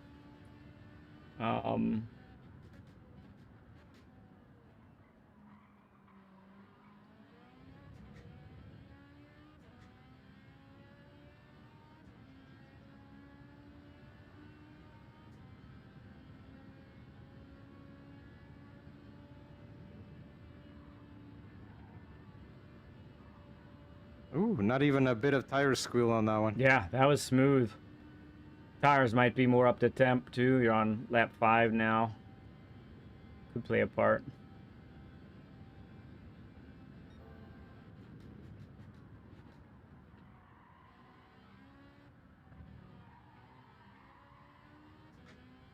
Little lift. Yeah, good.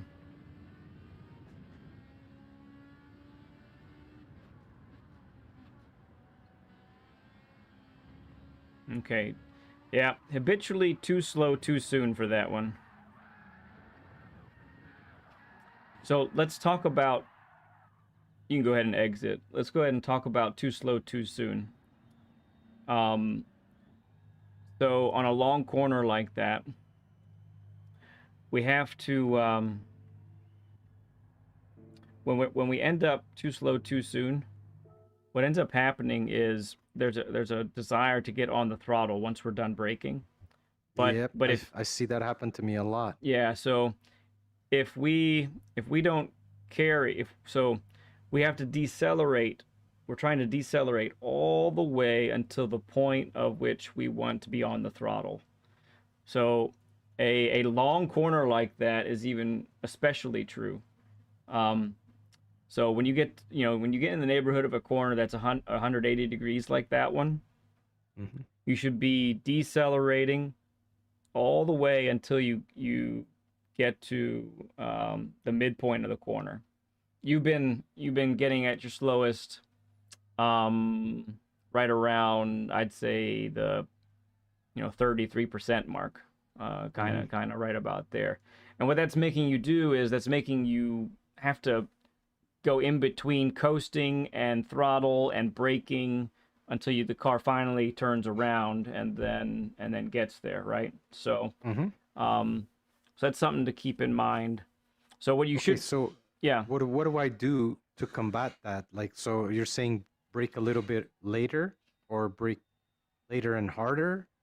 I think what I saw was braking too hard for too long. Okay. That's what I saw there in your inputs. So trail brake longer. Yep. So with that corner especially, so you're braking in a straight line maximum very briefly.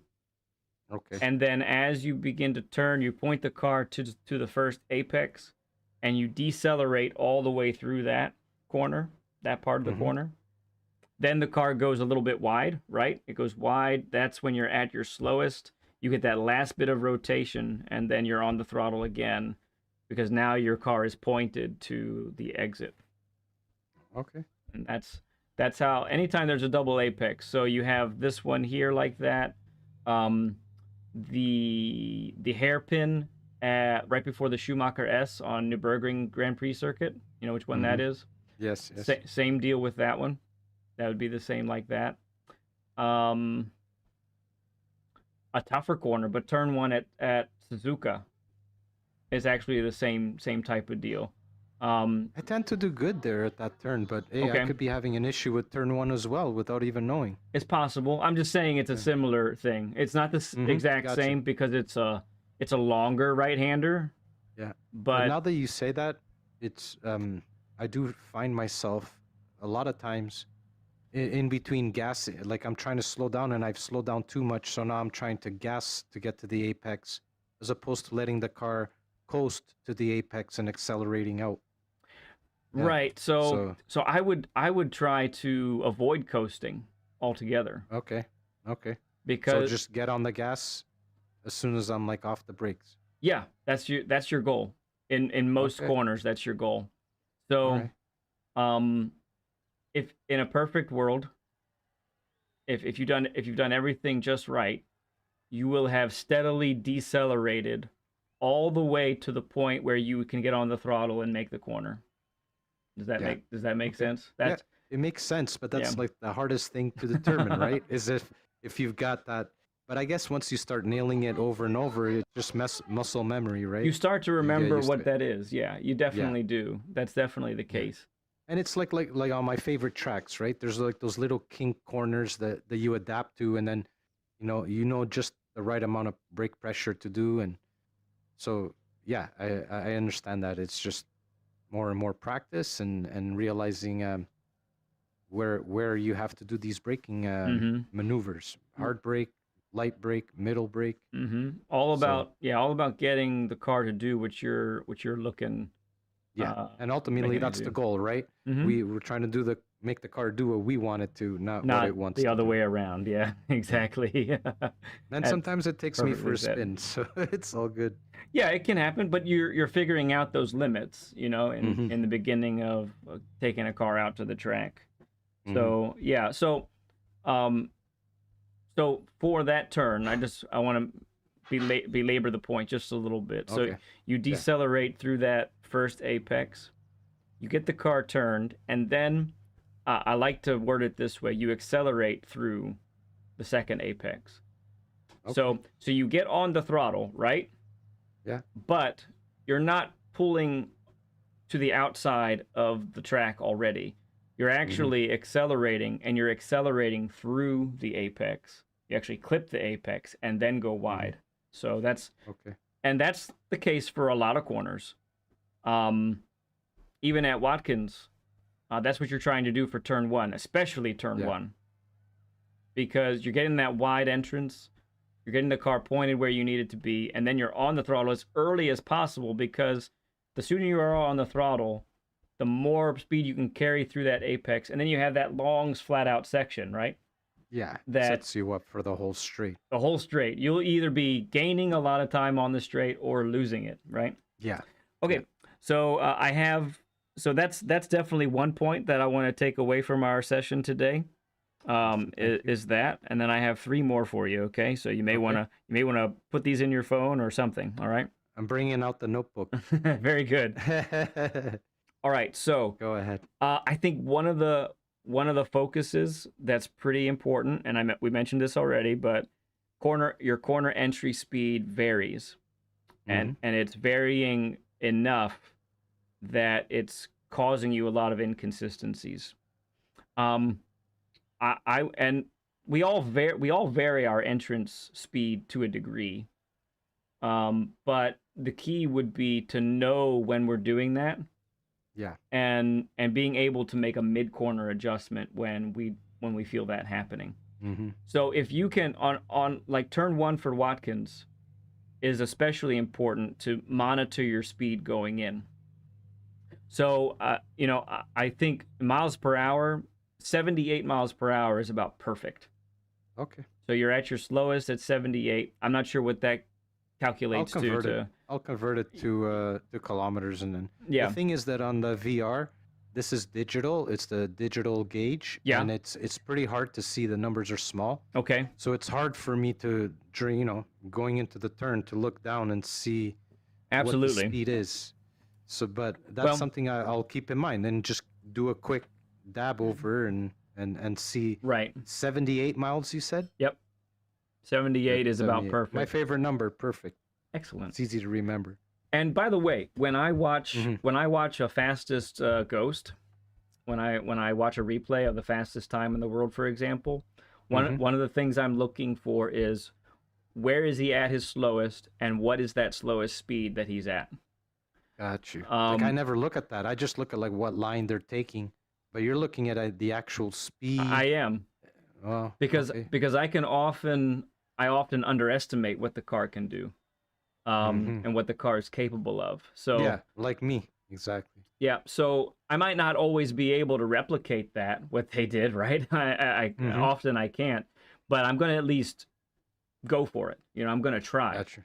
And in the process of trying, sometimes I can at least get something that's consistent and faster than I would have been otherwise, right? Mhm. Okay.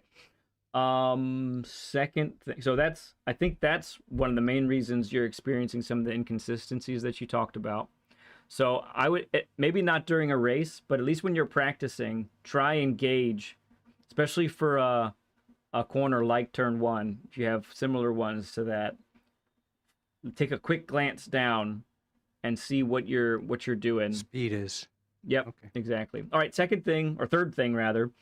First one was decelerating all the way to the apex or to when you want to be on the throttle. And that's for those So longer corners. lead. Yeah. So there, I want to be slowing down all the way to the apex. Correct. So okay. So what I was doing before is I was letting go and I was gliding to the apex and accelerating out. So maybe that's why I'm carrying too much speed. Yes. So you want me to brake right till the apex and then get on the throttle right Yeah. at the So apex. so if you're trail Okay. braking, right? So Yeah. so let's take the last turn on Watkins. It's a quick turn, Yeah. but it's still and everything will happen very fast. But it's still what should be happening. So you're coming from that left turn, right? And you end up on the left side of the track. Now you move the car to the right. Mm-hmm. Sorry, you move the car to the left. My fault. You move the car to the left, and you stomp on the brake, and then you turn the car to the right, and you're trying to clip the apex. Now you probably didn't realize it, but you were doing this. You were not maximum brake, but very close to maximum brake pressure, and then you peeled off. You trailed off the brakes, right? As Mm-hmm. you're turning to the apex, and then once you get right before the apex, Accelerate. you're off the brake entirely, and it's on the throttle. It is a brake to throttle Right away. right away. You don't want that. Okay. So No see, I was coasting. doing it wrong. I was letting it coast for like There are 3/10 or whatever. yeah, And I thought that was beneficial. So you want me like off the brake, on the gas. right. And so Okay. what you're missing in most cases is that 10% to 30% brake pressure Yeah, at the end. at the end. Got you. There Okay. many And times that you might have yeah, go ahead. something to do with my setup because I have my brake setup in an S curve. So it'll jump from 0 to like 50% right away. Ah, okay. Yeah, And that when might when I tried the linear curve, just a straight line, I don't know, I felt like I wasn't braking hard enough, but that's something maybe I can adjust. so And maybe going linear line might help me so what that's with that little 30% it because I could can't be. distinguish it. Yeah. Yeah, okay. Sometimes I have the guest do the little brake exercise to see if you Mhm. can actually hit that. Mhm. And that can be an important thing to see, how can you really feel 10 to 30%? Can No, you not really. Yeah, so you need to be When able I to feel think that. I do, yeah, when I think I do, I'm not. Apparently, it's the car's coasting as opposed to Mhm. the So stopping. turn 1 at Watkins, that was happening. You Yeah, were yeah. very much heavy on the brakes. you were still kind of heavy on the brakes as you turned in, and then the brakes were gone. Okay, okay. And then, I'm gonna try it without that S curve. I'm gonna go back to the linear straight line yeah, I would and see if definitely, maybe that'll help. look Yeah, at that. because when I did that, I had more control at that 20-30% braking. Mm-hmm. I had more feel of that area as Yeah. opposed to now. I don't have that feel. I So, can tell when I'm halfway, mm-hmm. 50% brake pressure, but don't ask me 20 or 30. Got it. I'll just dab on the brake. Yeah. So really, that's that last part of the trail braking. That's that where you are getting close to your slowest speed going into the corner. Mm-hmm. And that last, here's why it's beneficial. Here's what's happening. This is why GT7 is actually kind of awesome, because it does this like it does in real life. If you have that little bit of brake pressure right before you're going to get on the throttle, what you're doing is you're maintaining the weight transfer of the car on those tires that are gripping so that you get the grip that you need. And it gives you that extra rotation. When you let off, and yeah, you might be, you're still turning, but now you've let off the brake and now you're just coasting. You've lost that little extra grip that minimal braking gives you. I didn't understand that concept, that's what trail braking was for. That's what it's doing. I just thought it, but what it's actually doing is keeping the car stable and able to hook the power. It's keeping the weight of the car on the tires that need to do the most work gripping. God, as opposed to them just being neutral, basically. Yeah. With no load. Yeah. Yes. It will unload the tires. Yeah. Is what's happening. Because when you let go of the brake, you're unloading the front end. That front end gets light. Exactly. You keep a little bit of brake pressure, and that keeps the front end down. Exactly. So that's what I want. That is what you want. That is your objective. Okay. Yeah. Okay. Gotcha. Excellent. So decelerating all the way to the slow point. It's often before the apex. Mm-hmm. Often you need to be on the throttle before the apex. Quick rule of thumb: if it's not, 90 degrees, a 90-degree turn, the acceleration point will be very close to the apex, but it'll still be before it. Okay. A 180-degree turn is going to be well before you get to the apex. Okay. Well before. I'm always accelerating at or after the apex, so too late. Never after. After is accursed. Never accelerate after an apex. Never. Okay. If that's what you end up doing to make the corner, that means your entrance needs work. That's a tell. That's telling you, if I can't get on the throttle earlier than the apex, I need to change my entrance. I need to widen it. I need to get more rotation. There's a lot of things that can go on there. Okay. All right. I think you must take note of where, this is the third thing, you must take note of where you can use some more track. Honestly, I know you said you don't have a lot of time, but most tracks are a 2-minute lap, right? Sometimes they're less. Yeah. Watkins is 1:15. So after you get, after you put in, I don't know, whatever time you normally put in. Let's say if you normally put in 30 minutes to put in a time, after 15 minutes, take a look at your replay. Save it, take a look at it, and just see where I'm at on the track. Okay. Yeah. Your one objective is, let me see where I can take more track width of the track. Yeah. Okay. Yep. Yeah, because I never look at my replays, to be honest. So yeah, and that's all you're doing. If you want to delete your replay after that, go for it. Yeah, that's all you're doing. But what you're saying makes sense. Mm-hmm. Just watch yourself and see where it looks like you're screwing up. Especially with being in VR, because you have to do that. And last thing, don't forget, remember, for long corners, 180-degree corners, smooth inputs on the steering. But 90-degree corners and less, whip that steering. Get that weight transferred quickly. Okay? All right. So decelerate all the way to the slow point. Work on your corner entry consistency. See where you need to. This is what's causing you a lot of inconsistencies. So work on your corner entry consistency. That's going to help you a lot. Take note of where you can use more track and whip that steering into fast corners. Awesome. Boom. I think yeah, if I put that into practice, it's definitely gonna help me. It makes sense, and now that you explained some of the things, I will change what I've been doing. Yeah. So hopefully, yeah, that'll relate and that'll give me the edge.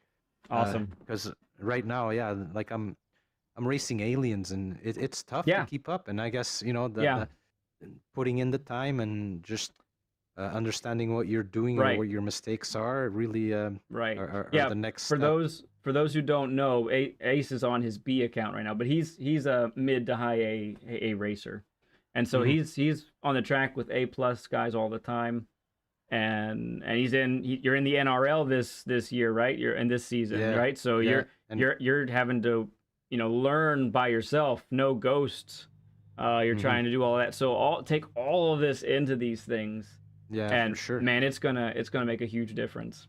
Hmm. Ace, I gotta go. I gotta get ready Yes. for Root. But thank you so much for being a guest today, a returning guest. Everyone, throw up a stud emoji for Ace for being a guest today. I thank you so Woohoo. much, my man. It's so good. You're a great friend, great supporter of the channel. Appreciate you so much, bud. Likewise, Led. And I just like to end off by saying thank you to everybody in the chat and everybody who supports you and the racing community. And just to let you know, the honor is all mine Oh, thanks, in man. being here. And thank you for taking the time to, try to make me better and everybody else in the community better. So You're welcome, much bud. appreciated. And yeah, you're the true legend. Nah, Uh, I'm Good just luck I'm and just the founder with of the everything. Stud Club. That's all it is. The true stud, Led. All right, friend. We'll see you real Have a good day, soon. everyone. Yep. All right. Bye bye. Okay, bye bye. Thank you. All right, friends. So that gets us to the first session is done. Let me take care of that right there. Okay. Oh, doing it that way. That's fine. Give me a little bit here. Let's see. All right, real quick. Thank you all for watching. We have another guest coming up. We have to take a little moment here and do an intermission and get set up with Root. Root is coming on next, so give us about 10 minutes or so, and we'll be right back. All right? Don't go nowhere. See you soon.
All right, friends, we are back.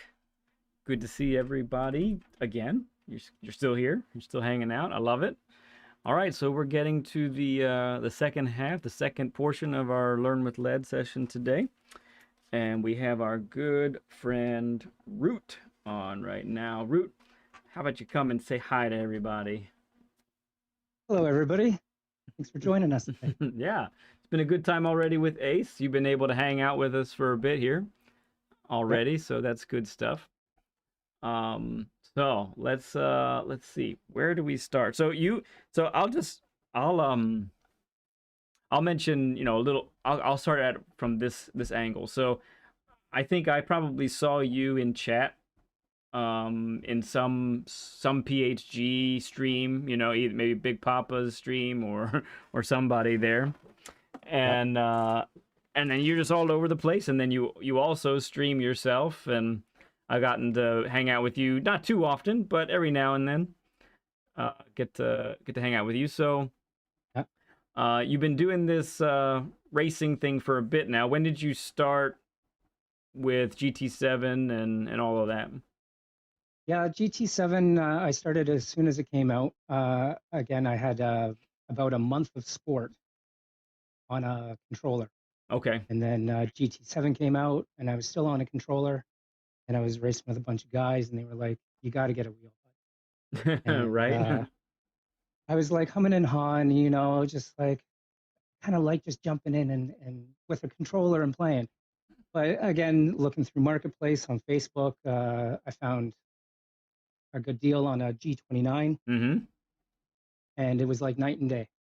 Mm-hmm. And I was just blown away with that. So I did that for probably about maybe about a year and a half, and then I went back to Marketplace because everyone's telling me like it's way different on direct drive wheels and just better equipment. So again, I found another deal on a Mm-hmm. wheel. I drive the CSL with the McLaren wheel and the Fanatec pedals. And that was night and day. I could Yeah. start to feel the card sliding a little bit more when I was losing grip. And I was like, wow, that's amazing. Yeah. So Yeah. yeah, It's cool. now it's very cool. So yeah, I've never stopped. Yeah. Just I'm addicted to it. Yeah, I hear that. I think we many of us can attest to that. So when did you add the streaming element to all of this? Well, I was watching a few streamers, and I guess I don't know, maybe about 3 years now. And it was just like, hey, because I joined a couple of leagues, Mm-hmm. and I thought, it'd be kind of neat to watch back, and those leagues could watch as well, Mm-hmm. and try to just grow the leagues a little bit.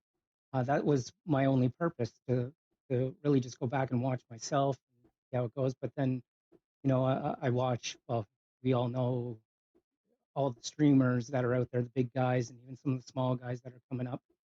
And I thought, yeah, let's jump in and see what we can do. And Mm-hmm. yeah, and here we are today. That's awesome. That's really good. Um, so what kind of leagues have you been a part of? Well, the NRL, Mm-hmm. been doing that. I was in the first. No, I think I missed the first NRL, and I was in 2 and 3. Okay. And then in 2 and 3, I realized just how slow I was. Okay. And yeah, I was like, okay, like we're racing with some serious drivers here. So I thought, let's see if I can jump in and be a steward. And I really wanted to learn that aspect of the Okay. game, like what makes a clean move and a dirty move. Hmm. And And you would so have I those went, dialogues with the other stewards, right? And you talk through those things, right? yeah, like they were, especially when we would differ on the end result, we would Mm. have to like really go back in and take a look at what's happening with these drivers, like with inputs turning in, and if they overbraked or underbraked, the whole thing. Interesting. So Yeah. it was really cool, and I learned a lot about driving through That's a those guys. really cool vantage point to learn that from. I really like that. Yeah, So then this year, I just been itching. Like NRL is awesome. I It love it. is. The whole crew and the production that goes on with it, it's a ton of work, but they also love doing it. And I was just like, I gotta drive. I have to get back in there Okay. and drive and see what I can do. And I did. And, So I'm in a B lobby and you're in this year's league as well, huh? yep, I got in. I was really nervous about it. I really didn't think I was gonna to really That put down a lap entry, time. that entry level, not the entry, but the qualifying to get into the NRL is never an easy task. McNaughty lives up to his naughty name with those combos. Yes, very much so. But when you sit down and you're focused and you want to do good, obviously, Mm-hmm. and you don't want to show up and make a fool of yourself. So that's what I did for a full week. I just sat Just at the rig and it practiced. was like practice, practice, practice. And I had a few other people come into my practices and kind Yeah. of help me along, like this is what I should do here, what gear I should be in. And I thank them very much for that because it got me in there. Right. Right. That's so cool. Just getting And I, in, period, is an accomplishment. yeah, it really is. There, and I was for nervous. those who don't know, there's always people who actually don't make it. They don't make the cut. So because he caps it at like 64 racers or something like that. I forget. 64, 62, something like Yeah. that. Yeah. Yeah. That's so cool. So let's talk about a couple of things here that I'm itching to talk about. So first of all, and BL has mentioned it as well in chat. Your name is Root. You really have adopted this name. You have it. We're looking at your livery right now. It's got I am Root on there, which is genius, and it's a really cool it's a really cool look there. So where does Root come from? So Root, I was really pretty much lazy with the name, to be honest. I have a band. I'm in a horror-themed death metal band uh, that I've been doing for the last, probably about 10 years. Yeah. Okay. Good decade. Huh? Professional musician. Yeah. What do you And play? pretty much all over. Well, I can't say Canada, but I live in Nova Scotia, so a lot of Nova Scotia, Quebec, Montreal, New Yeah. Yeah. Brunswick, Ontario. So that's quite the traveling range, honestly. Still, Yeah, Canada's big. yeah, it is massive. I've toured Canada once, and that was a lot of work. And when I did that, there was no internet. There was no just looking up bars or Google Maps and stuff like that. It was all by Right. phone call and Old telephone fashioned. books. Yes, yes. So Old school. and driving across Canada, it was fun and it was a love-hate, when you're driving 14, 15 hours to the next gig, and when you get there, you just got to set up and literally have an hour, and then you got to play. Like you're Yeah. tired, man. Yeah. Yeah. So do you? I think maybe you say you play bass. Is that? I'm a well. Or I started off with bass. okay. When I first started playing, it was bass because my guitar player at the time was like, "Hey, man, I play guitar. Why don't you just get a bass?" And I had my $200 from my paper money. Yes. And said, "I want that bass," and it was a Fender Shark Fin white. And so but for this band, I did start playing bass and I started writing songs, and it was just me. And then my from my old band, the drummer was like, "Okay, I'm ready to start a band." I said, "Okay." So we looked for a guitar player, couldn't find one to do what we wanted to do. Like there's the whole theatrics that go along with it. So Certainly. I went out and I bought a guitar. Okay. And they translate okay, Okay.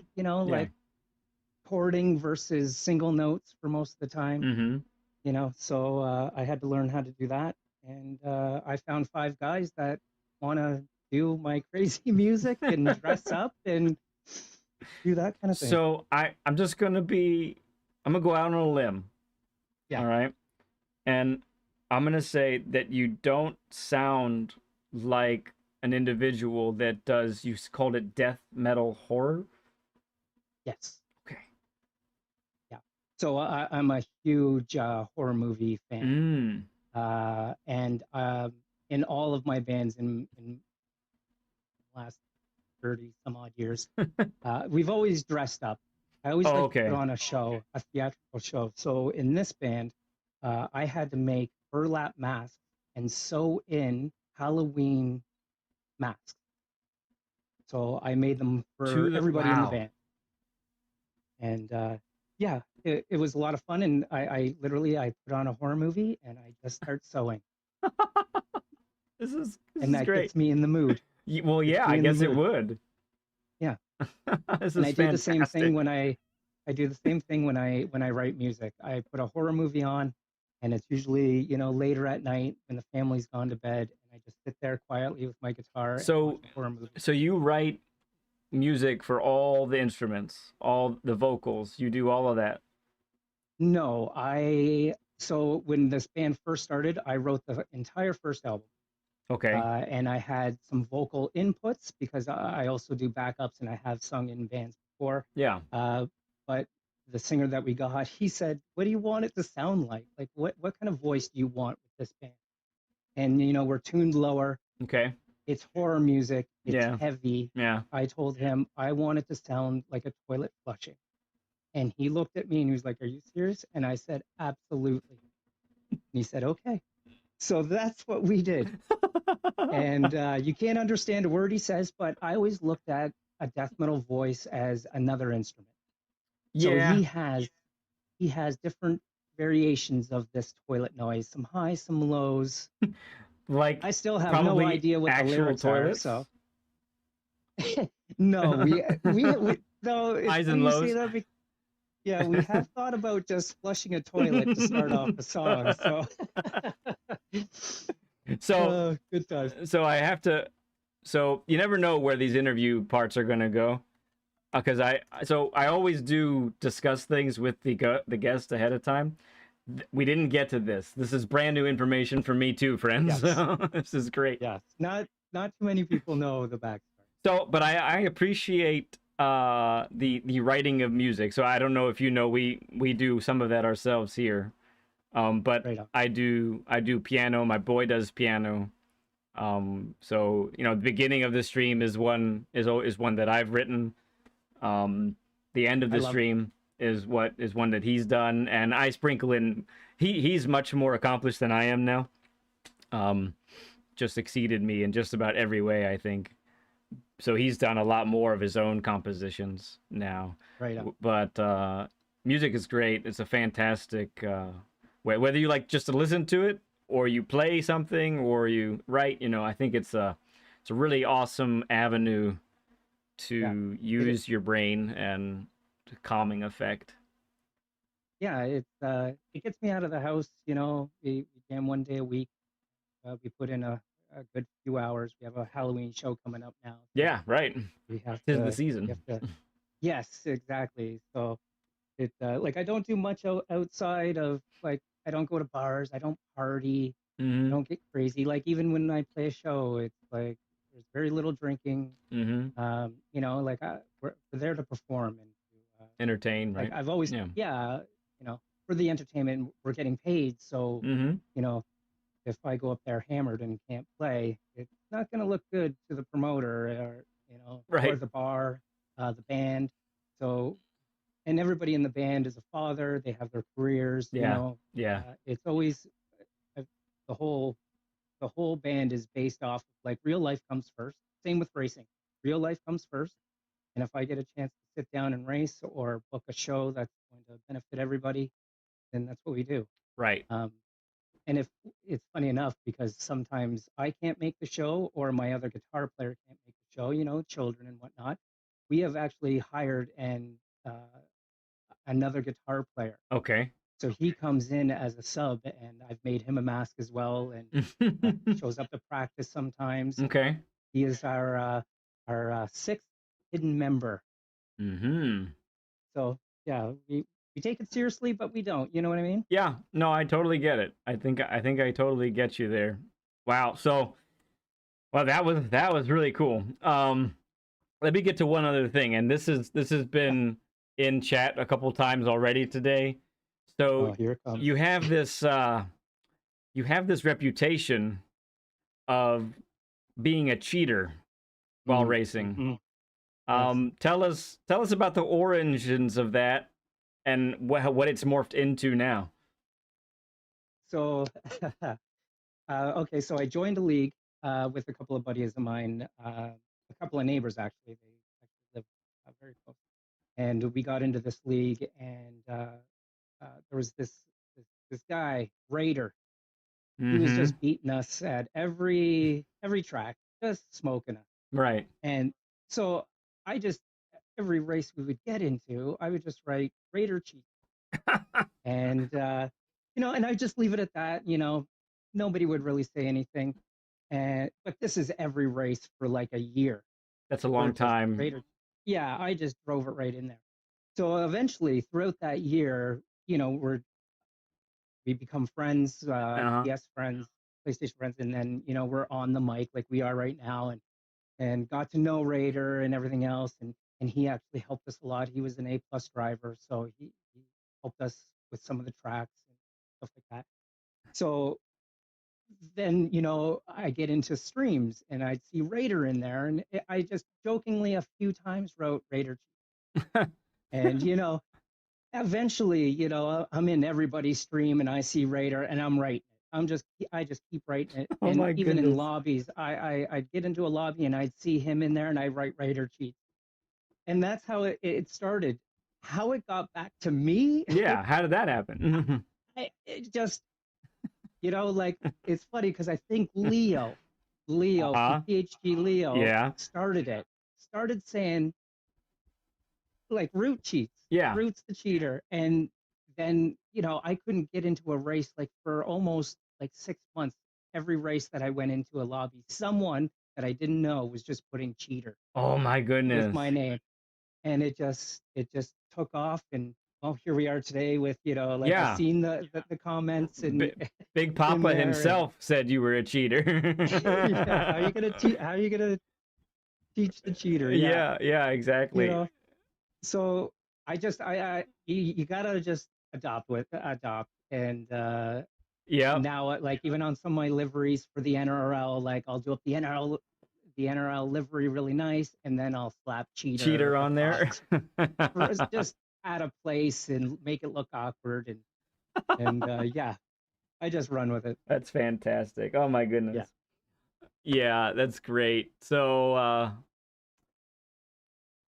yeah, it's We'll have shirts fantastic. very soon, by the way, as well. Is that I right? have, yeah, I've made a few shirts. One for Raider, Salamander wanted one. Mm-hmm. I have one. I made one for McNaughty because I watched him race, and he Mm-hmm. did a move at Daytona one time, and I think I've I heard called about him that out. move. Yeah, I called him out. I said, "You're the cheater. There's now four of us, and you're one of them." You're one, buddy. Yeah. So Oh I make man, shirts for them, and I'll send them out when I'm ready. that's too good. Yeah, these things, man, they take on a life of their own, don't they? Yeah, it's great. It really is. It's fun, especially in the community, and people can play with it a little bit, and have a little more fun, not just racing and stuff. Yep. Getting to know everybody as well, like Yeah. we're doing right And I just want to mention something. So I'm not taking issue with what you said. Um, you mentioned real life versus racing, right? now. Yes. This is actually something I've been thinking about. I think this is real life too. It's just what you have to prioritize, right? So Yeah, I don't know. I, I I can agree with yeah, it just it's worded differently, but I kind of what I think we have to maybe try to avoid is using racing and anything else that we're doing as an escape. You know what I mean? that. Right. I think it's good to put our efforts into whatever we're doing. It's all real, it's just a matter of not putting off problems, not in that kind of thing. But that's for free. Right. It's just something. Yeah. I guess I should maybe elaborate on that a little bit more. I Yeah. do agree with you 100%. I was more like, um, like, something personal in your life happens, then that has to take priority before I sit down and get into Yes. a car or And go to jam. yeah. So that's where I'm like, real life is first. Like, you know, my singer sometimes takes off a lot of time. He's up at 4 o'clock in the morning. He's a truck driver, Oh yeah. and he's like, I gotta miss practice, and I'm like, that's okay. We're still here, man. Like, he Yeah. missed a month of practice, and he got all nervous and was like, man, You're gonna let me you guys go? maybe should get Yeah. you should get another singer. And I was like, absolutely not. I was like, this is what this band is about. Yeah. You know, it's my second family. You know, I Right. just don't throw them away because they can't do something. Mm-hmm.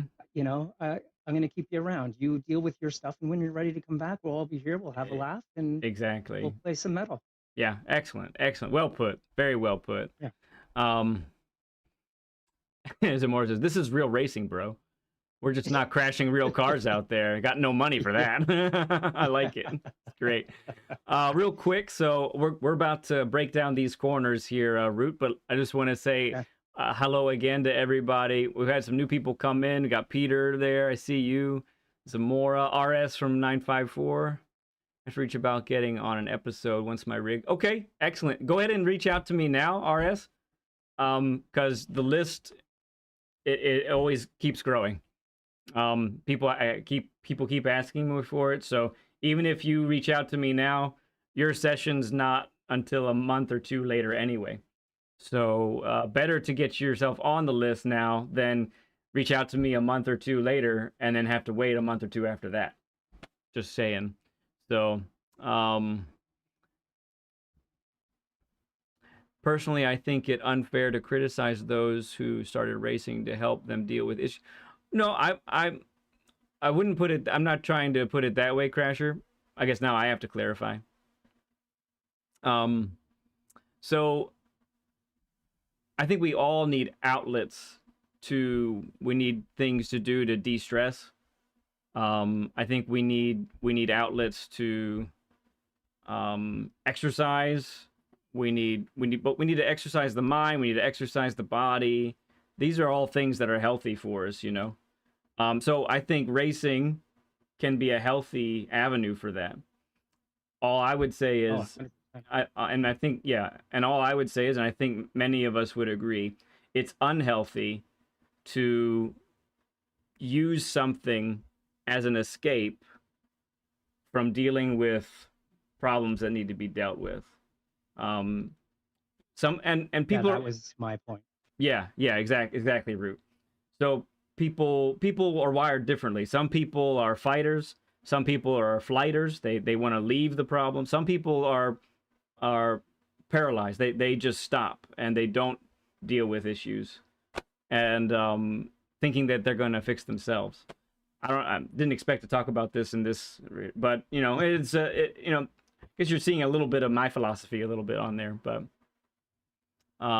yeah, if racing helps them, then that's their outlet. That's what they need. I think it can definitely. Now, I might not suggest the daily races for dealing with issues like that. You know, de-stressing, probably not the place to go. No. But if you want to do a time trial by yourself, that's probably all right. You know. You want to raise your blood pressure, then yeah. Fear No Gears puts it really well. It could be used as an escape. He's saying don't escape from what's truly important in life. Yeah, exactly. Okay, excellent. I think we're in an understanding. Sorry if it came across the wrong way there, but okay, let's get to it, man. This was an awesome interview. I feel like we had kind of a behind the wheel moment there, a la Viking King Gaming. Right. Yeah. So, what brake balance are you typically using for the GTR there, Root? 5 to the rear. Okay, that's good. So am I. All right, so we'll stop. It's okay. We'll stop at. It's not my actual GTR. I'm not worried about it. So we'll be stopping at each braking point, and then discussing. We're gonna talk about each corner, right? Okay, so we're braking. Basically at about the 100. I like to wait till about the rear tires hit the 100. Is that about where you are? Yes. Okay. So then we brake in a straight line. And what are you trying to accomplish on this corner here? After you get through the straight line, when are you turning in about? I'm turning in probably right about now. Okay. and then we're getting a nice wide entrance so that we can get on the throttle right about mid-corner here. There is that little bit of compression, a little dip that gets the car's weight down on the tires pretty well. So it's good amount of grip. And in the GTR, when that turbo spools up, oh my goodness, it's really hard. I know. Easy to get the car really out of whack. All right. I pitted myself on that one. Right? Yes. All right. So here we're trying to go through flat. Not going to belabor Eau Rouge and Radeon too much. I think we understand what's going on there. Cole says T1 is very inconsistent. Well, we'll see what we can come up with there, Cole. By the way, I don't think I mentioned it officially, but we did mention that Root streams, and if you are happen to not be a subscriber to Root, his channel is pinned to the top of our chat. So I appreciate it if you could go give the man a sub and then come on back to watch more of the session, okay? All right, so we'll pretty much breaking point right where you are, right? Yeah. Pretty much as the curve begins or as you just pass the board there, the 100 board. And so we have a sequence of 3 corners back to back to back. What are you trying to accomplish through here? If you want to take the lead as well, go ahead and let me know what you're trying to do. So I'm braking hard, and I come down to about second here for this rotation and hit this apex. Yeah. And I gear up here into third. Okay. And I throttle the gas, go full out here, and then again just hit the apex here, and just before that corner try to floor it out. Okay. Do you for the second apex, do you use any braking? Very little. But a little bit. A tap. Okay. Yep. And then before the right-hander on exit, are you lifting at all there before you get to the apex? So I'm inconsistent there. There's sometimes I get in there and I don't have to at all. I nail it. And other times I do have to lift just a little bit just because of the rotation. Okay. And then I'm on the gas. Do you find that you are sacrificing exit speed anywhere to set up for the next corner? Probably the left before I make that right onto this straight. I don't feel like I get the right lines or the right speed. It's always different for me. Okay. So maybe we want to watch that and see if we can get a little more consistent there then.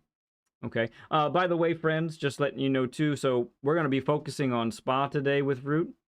Going to do put a lot of time on this track here. Thankfully, Spa, I mean, it's got a bunch of types of corners, right? So it's got a good variety. We're going to be doing that. We'll be doing a share screen later on and watching his inputs. And then we are actually also going to see Root race. Because one of the things he wants to work on is how to defend and when does he need to start defending. So we'll get into that also. Thank you for subscribing, Queen Kong Gamer. Very cool. Good to have you here. Appreciate you very much. Okay, let's talk about this corner coming up. What are we trying to do here, Root? This one I'm not overly too bad. I feel like I'm not getting the exit that I really wanted. Okay. I'm usually in second around here, and then I upshift right about that second pole there. Here. Exit to and try to make it in third. Yeah, and then in third. Yeah. And I come out as wide as I can. Okay. Make it back over here. Are you treating it as a double apex or kind of a late apex? I'm gonna say I'm treating it as one apex. Okay. So we may adjust that. We want to maybe try and hit that first apex, clip it, then go a little wide, and then get their car rotated and then come out. But we'll take a look at that as we start going around, okay? Okay. All right, how about this corner? This one always messes me up. I'm not exactly sure when to be turning in at the speed that we go. Okay. I do try to hit the apex as much as possible, but Okay, one It's question. just when do I turn in? So this left-hander is so soon after the previous corner. Do you think Right. that perhaps different exits from the previous corner are making your entrance here vary too much? Quite possibly, yeah. Okay. Sure. Yeah. Yeah. The two are so close. I find that, for instance, I'll just demonstrate real quick. I find that if I end up going wider and I'm, let's say, out here, Yep. I have a lot of trouble getting properly set up for the left-hander coming up. But Right. if I end up taking it, I sacrifice a little bit of exit speed and have the car here, Yep. I'm set up much better for the next corner. And the reality is, if I sacrifice exit speed on this exit right where I am right now to Yep. gain better exit speed out of the left-hander, ultimately that's faster, right? Right. So it's all about priorities right there, right? So we want to make sure we're being as fast as we can when we should, but we also want to be sacrificing speed when we should also, so that we're not sacrificing exit speed, right? Right. Yeah. Yep. That makes a lot of sense. And there are 1, 2, 3 sections like that in this 4 4 sections like that on this track. Yeah. Yep. So all right, so we're not sure about this one. We'll see as we get going on when we go around the track some more. We'll see what's happening here. We'll look at that. All right, let's get to the next corner. And what are we trying to accomplish here? And This one I'm not too bad at. Okay. I come along here and where is it? I brake just after the 50, right about here. That black, what is that? I think it's This digital sign. that digital sign is where I shift down to fourth because I'm usually in fifth coming up here. Yeah. Shift down to fourth, and pretty much I tap the brakes and coast into this apex. And when I hit the apex, I gas out of it. Okay. Interesting. All right, so I'm going to suggest an alternative. We'll work on it together. I think coasting is actually probably costing you some time. Okay. That makes sense. And you might be surprised at what third gear could do for you there as far as entrance. Still exiting in fourth, but Right. but using third gear to really tighten you to that apex, and that helps you with rotation. You can actually get on the throttle sooner and make the corner. So we'll see how that works. Okay. All right, let's get to the next sector.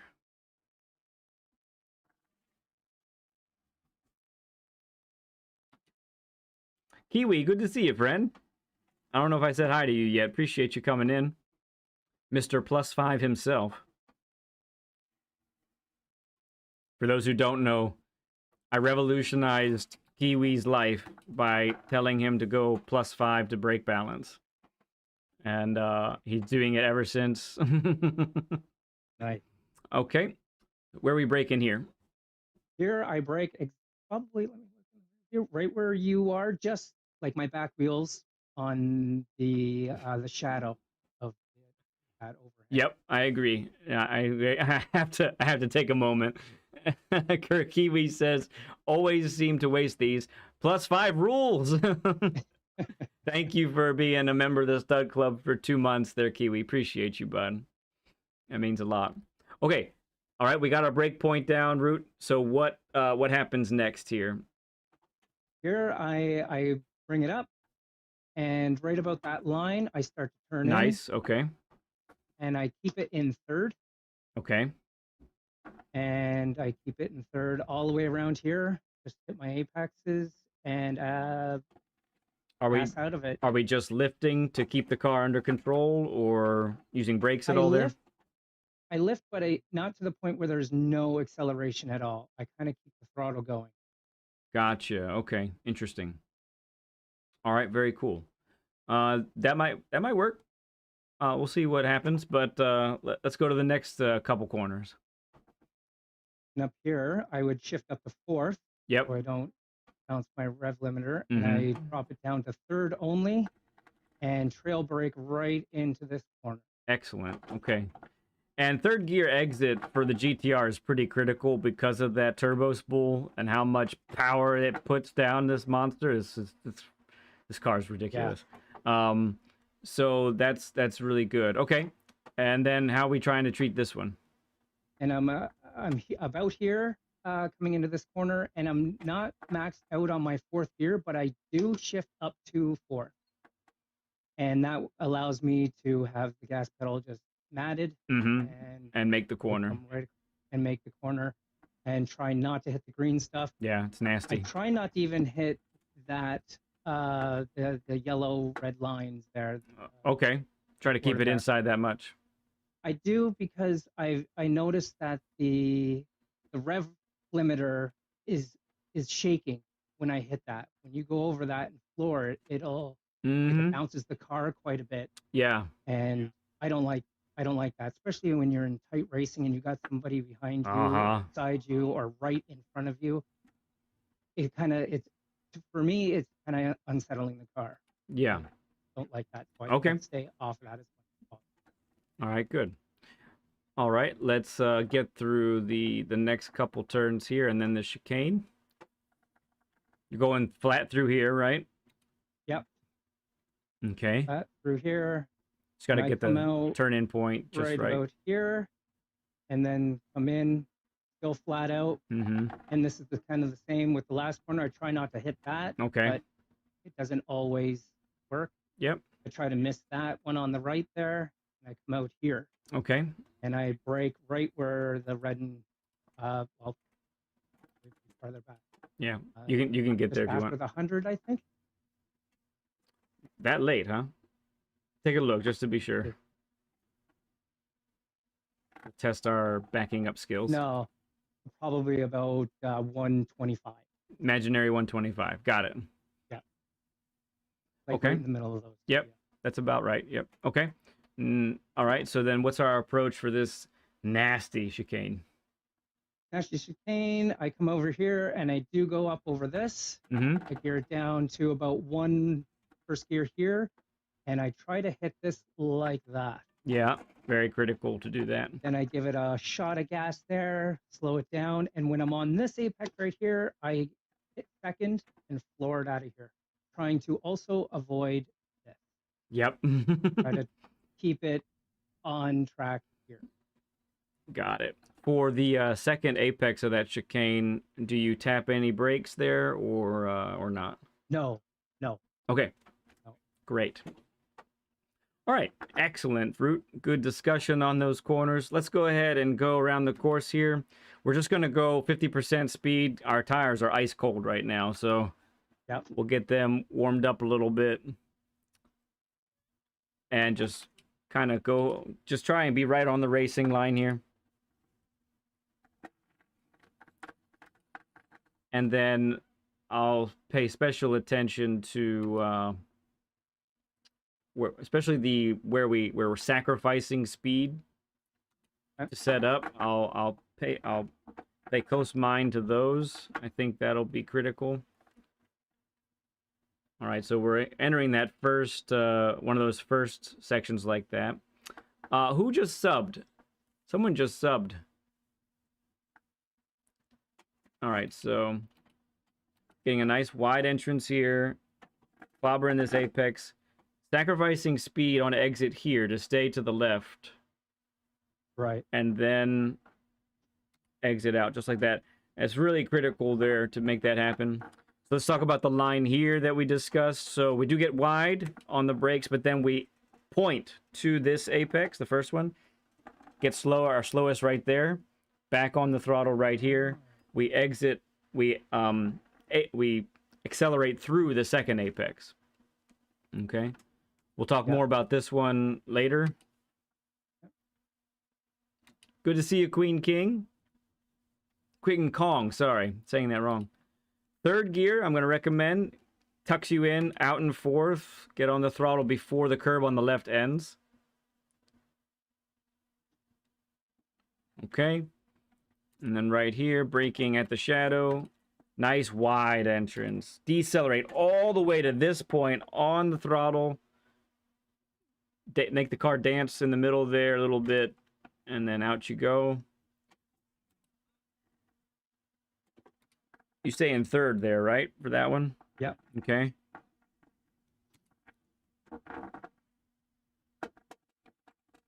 Oh, yeah. Love the green. And I'm going to push pause for a second. There was someone else who subbed. Queen Kong was one. And Chad Craig. Chad Craig, thank you for subscribing as well, bud. Appreciate you, man. Welcome along. Anyone who hasn't yet, put up a sub emoji, please. All right, yeah, getting nice and tight. Nice and slow is actually fast. Oh, is that a 50 burger? Thank you, everyone. Appreciate you with the 50 likes. 50 likes. Nice. Forget, did you say you used first for entrance there? First, yeah, and at the apex, I hit second. Up to second. Yeah. Yeah. Okay.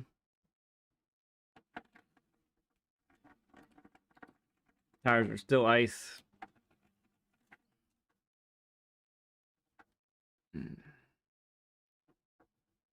Yeah, whatever.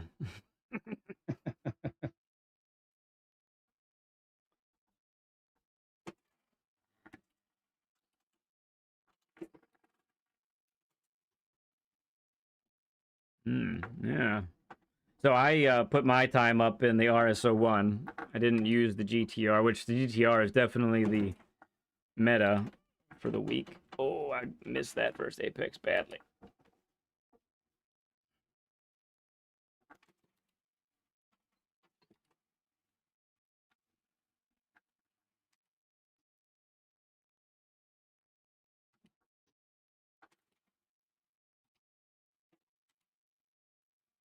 Okay, need to be a little. I need. The third does help. Mm-hmm. With that little bit of rotation, I can get on the gas a little sooner. Yep.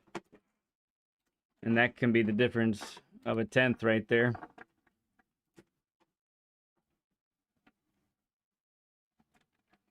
Okay, I think I see what you're talking about there. As far as lifting and guiding the car through that. That feels pretty good, actually. Steven Silk says, I can't get the GTR to turn. I'm sorry about that. What do you normally use, Steven? Are you one of the Ferrari boys? Or maybe you're McLaren? I can't remember. I think you told me which one's your favorite car in GT3.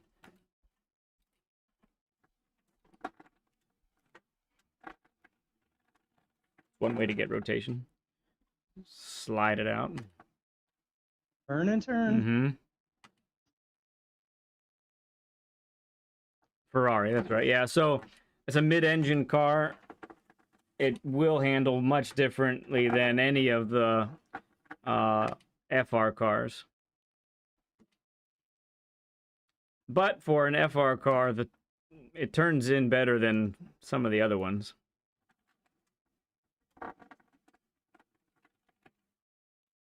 All right, let's see. Our tires are better. They're not great yet. But we'll try it here. We'll go a little faster.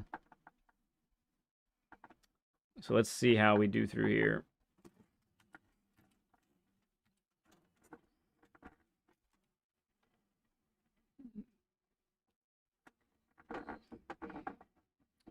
Yeah, it's quite nice through there, just lifting. Yeah. There we go.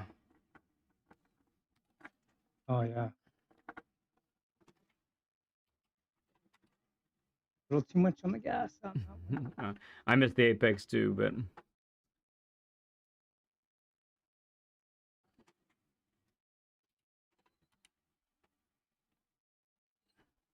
There we go. Tires are starting to feel a little better.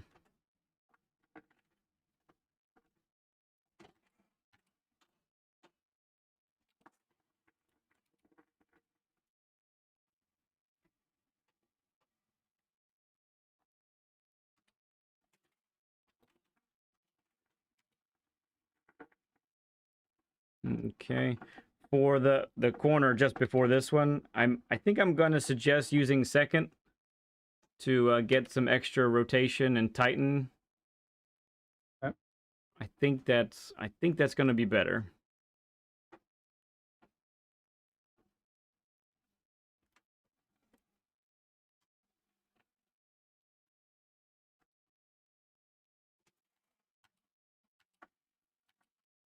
All right, let's go ahead and have you take the lead. So for those watching right now, when we get to this part of the session, I'm watching the guest and how they're taking their racing lines, where perhaps I'm catching, where perhaps we're staying even, where they might be pulling away. Oh, Where they might be crashing. where they might be crashing. Although normally my guests can figure out why that happened. All good, bud.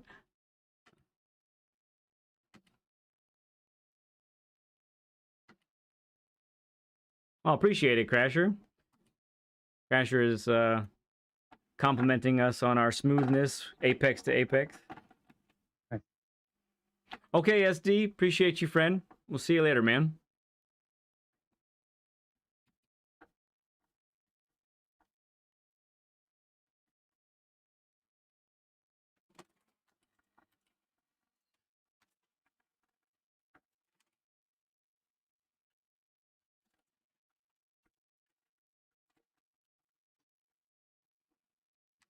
See how this feels to you now. All right, so we went for a late apex there. We did. Okay.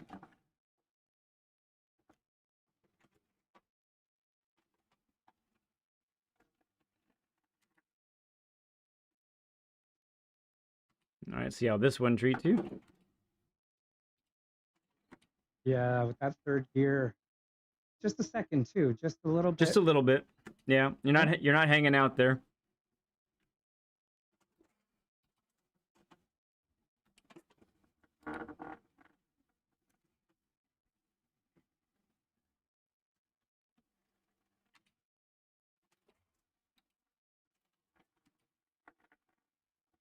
I think I turned in too soon there. Okay.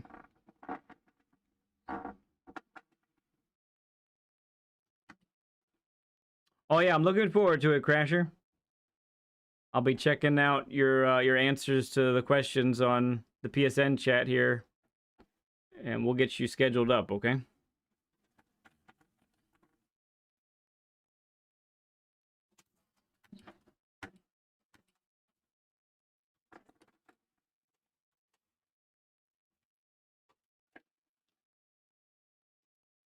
I am Root.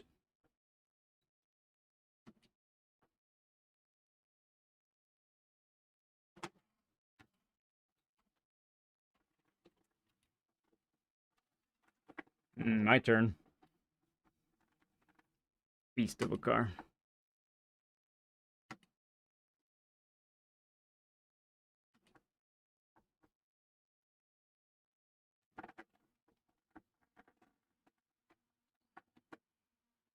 All right, let's do it.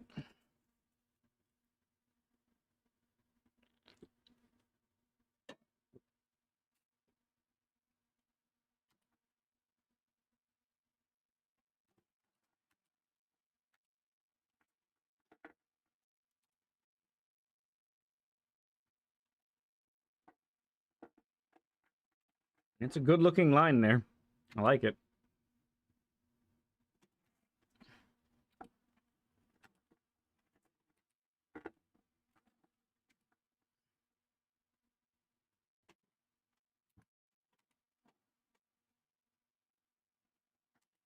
Mm-hmm.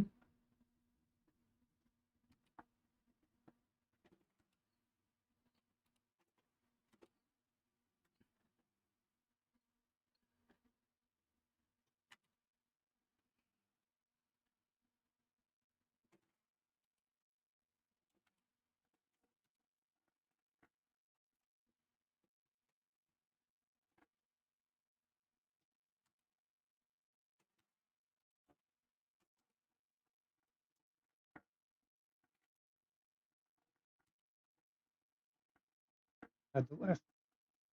Mm.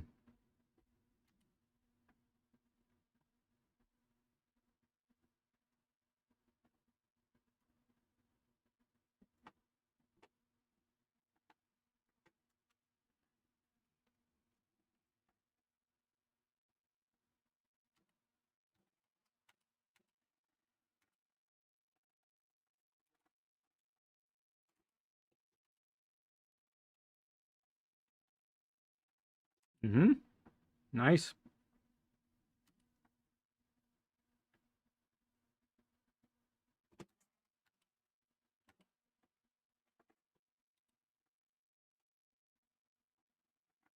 Yay, I didn't die. I didn't pit myself. Yeah.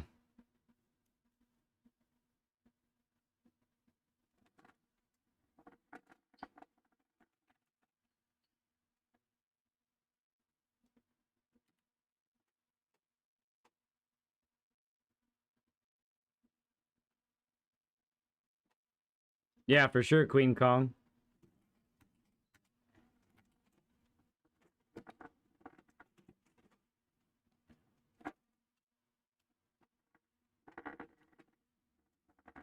Okay. So I'm definitely getting on the throttle earlier than you for that sequence. I caught you massively there. Yeah. So let's see. Your line is very similar. So I think perhaps we just want to try and get on the throttle earlier. If you go wide, so be it. Let's push the limits there a little bit.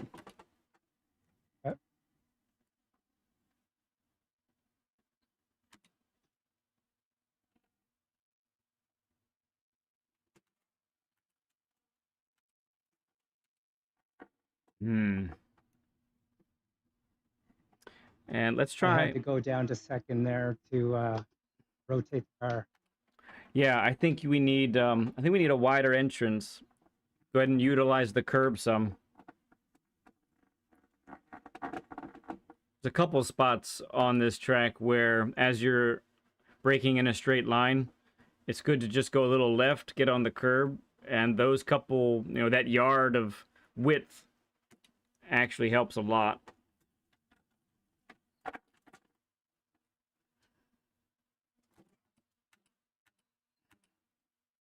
Whatever, game.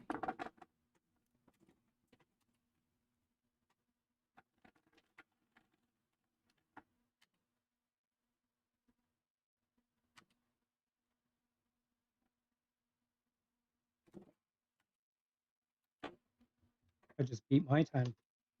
Oh, you did. That's right. You were at 20.6. Yep. Very cool.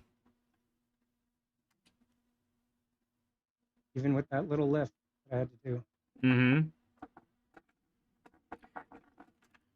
Mm-hmm.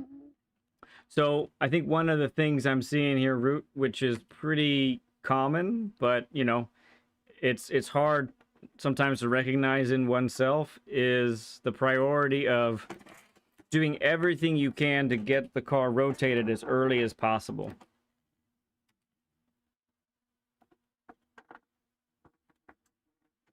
All right, so how did that feel there? It looked like you got on the throttle sooner. Yeah, it felt really good.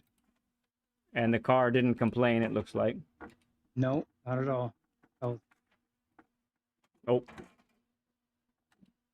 Yep.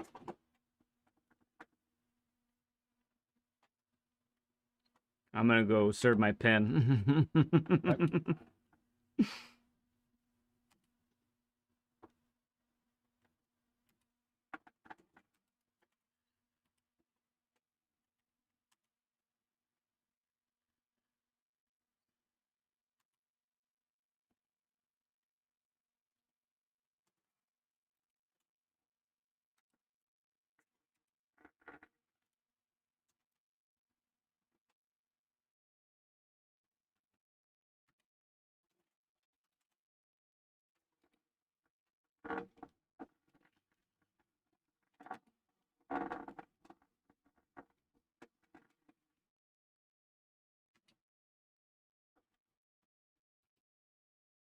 Zamora asks, what's the reason for 5 to the rear?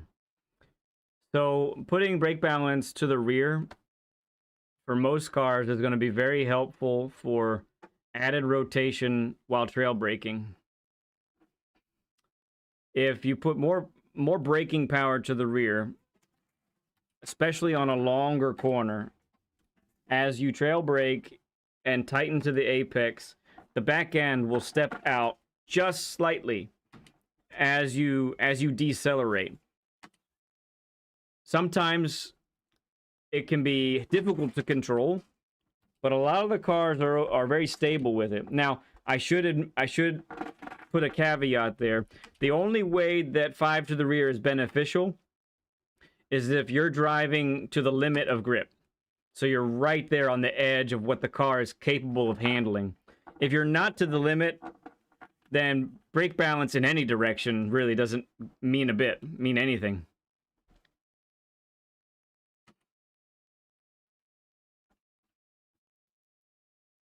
Brake balance to the front gives you added stopping power in a straight line.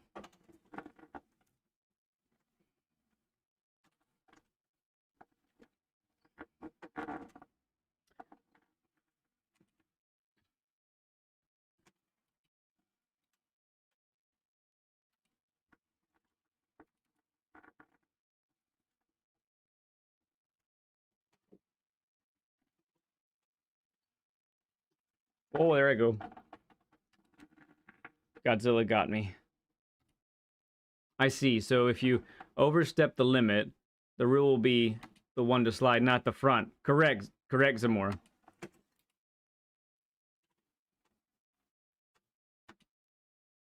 Thanks for waiting up there, Root. Yep. All right, let's continue.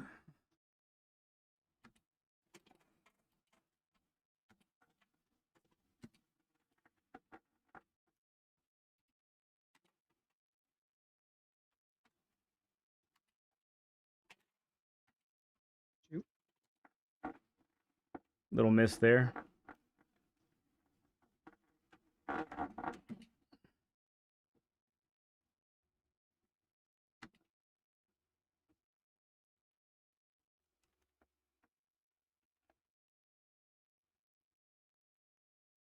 So, speaking of brake balance, I have 3 videos planned on brake balance.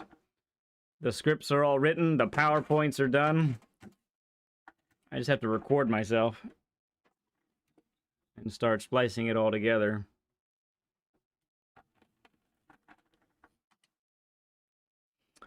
All right, one more time, Root, as we go through some of those places where we sacrifice exit speed. Just try to remember to go wide, use all the track on exit. Yep.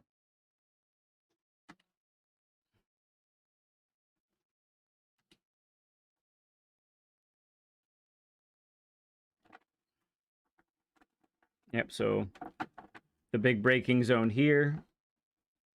Draw off to the left.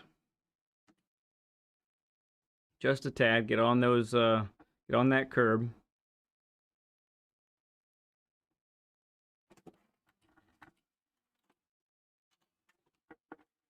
Oh yeah. Same with this one coming up.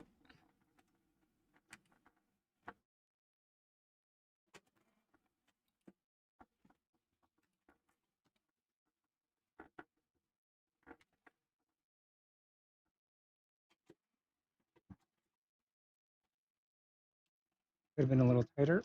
Mm-hmm. You stayed in third there? Yes. Mm-hmm.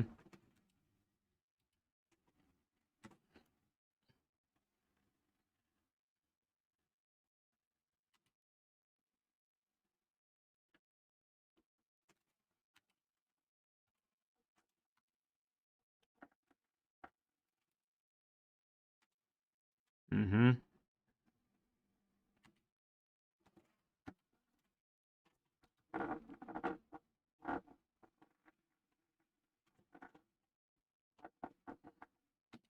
Okay, as I take this penalty, so here's what's consistently happening there, Root. I am catching you in the braking zones massively in some cases. Okay.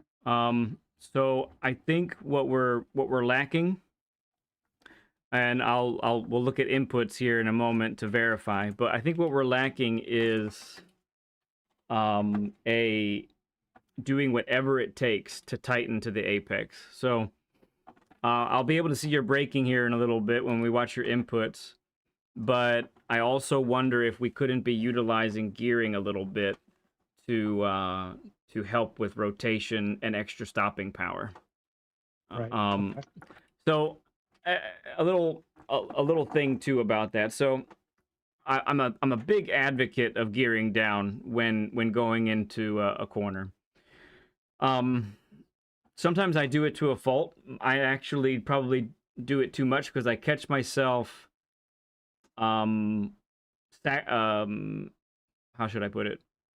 I catch myself going too slow into corners sometimes. So like the fast left-hander, you remarked actually how just a little quick dab to third and then back up to fourth, and that's all you really need.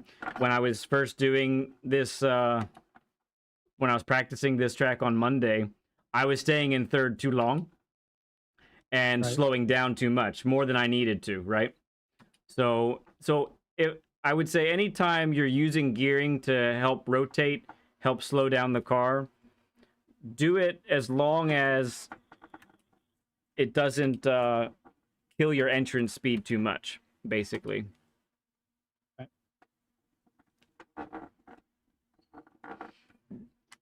All right, we'll go around a little bit more here.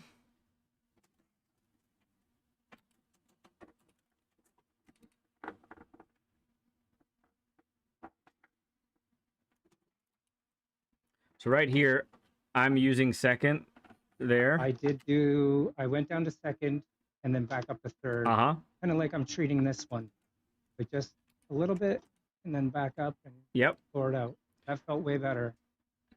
Try it at full speed. Yep.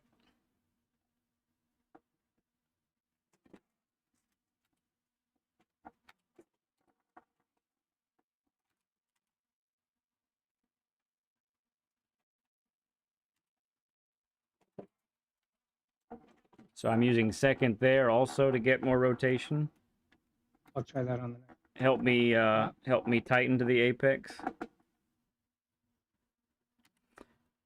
And the whole point of doing that is to get on the throttle sooner. Right. That's what that is getting, and get on the throttle sooner, and being able to exit without as much steering input as well, because we've done more rotation on the front end of the curve rather than the back end.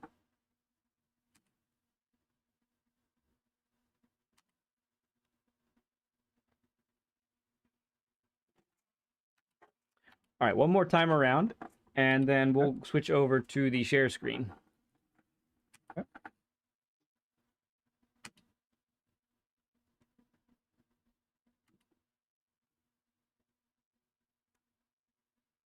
Yeah, Crasher, the lap guides I do on Mondays, that could be really helpful for you there.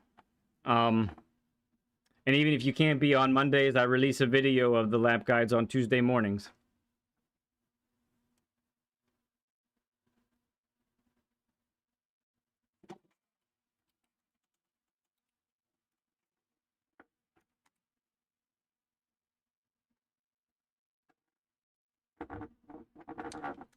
I think actually what we'll do, Root, I'm gonna have you watch me first. Okay. On a shared screen. I'll just demonstrate a couple things in that scenario. And just to see how I'm using the gearing, you can take a look at that in real time. Okay.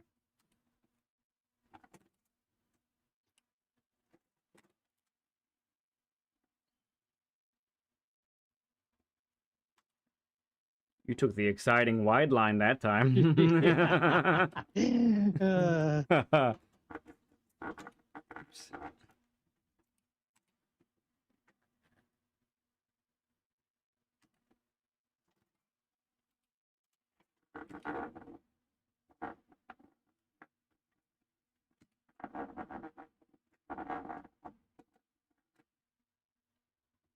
Cedric, good to see you, bud.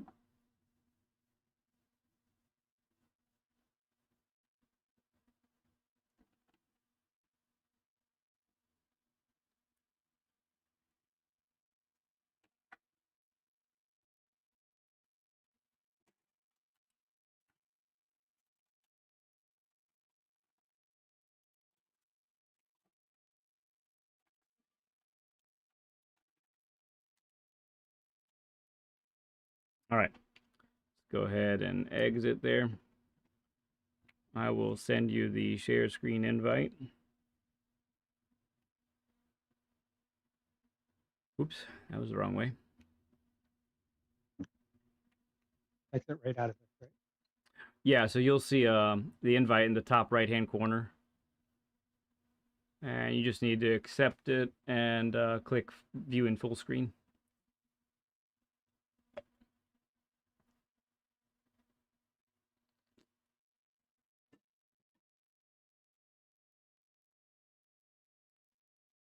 So there, Root?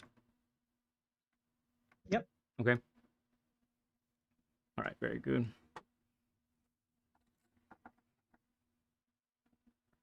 Okay. And it's a cold day at Spa. Tires don't start out very nice at all. No.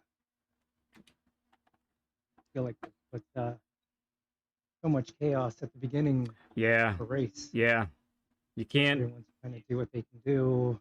You can't. 2 and 3 and 4. You can't just send it right away like that. All right, a little limiter there, but.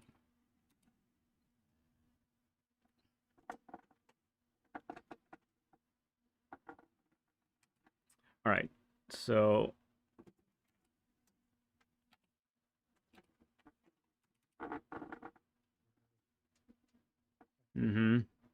Then here, I'm shifting to second there too early, but let's do this one. I saw the rotation. It's a little brave for cold tires. All right, then let's look at this one here. So wide entrance, second last minute there, then back up.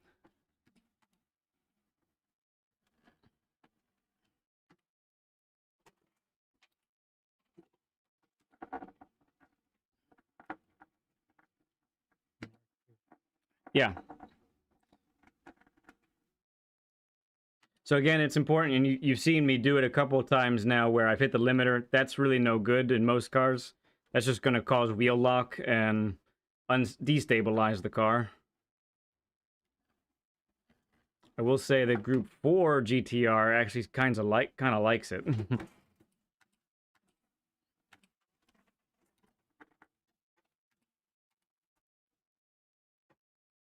I'll go one more time around.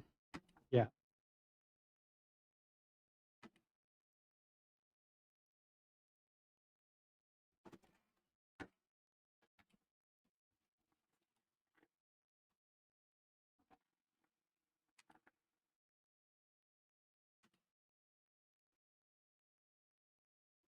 Yeah, so the next sector of 3 turns will be the biggest demonstrator of it, I think. So this right here is where I really catch up to you. And I think there's an element of where you can be much more aggressive on the brakes. So let's look at that here.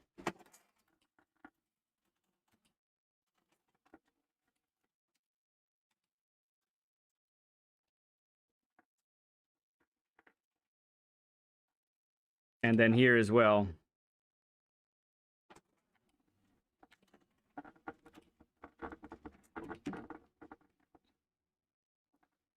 All right, and then this one, not as good as I wanted Just it. before you turn in.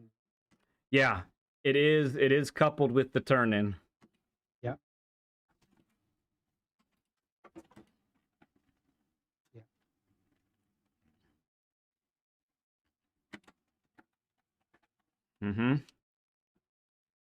Okay, this one now. Whatever game.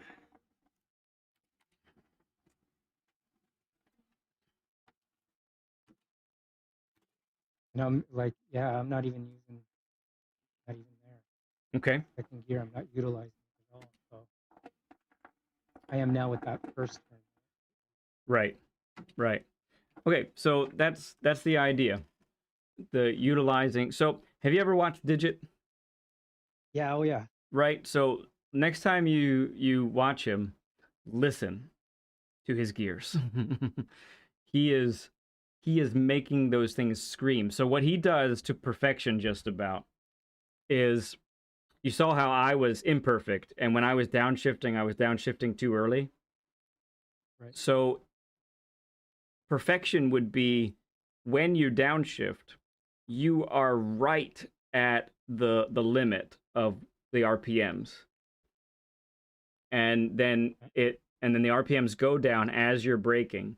But each downshift takes you right to there. So like on the RPM indicator, when you downshift, it should be blinking blue at you, basically, Right. is the idea.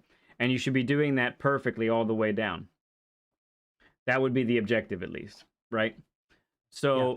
so that's kind of what we're going for. And he does that perfect. When you listen to his driving, you end up seeing, wow, this constant symphony of the engine doing the same sounds over and over and over again, because he's got that mastered, you know. Yeah. It's Okay, kind of quick. well, a little bit. Yeah, a little bit quick. All right, once you're ready, you can leave this share screen, Yep. and then you can go ahead and send me the invite to yours. I've already closed the lobby, so you'll be headed to the actual daily.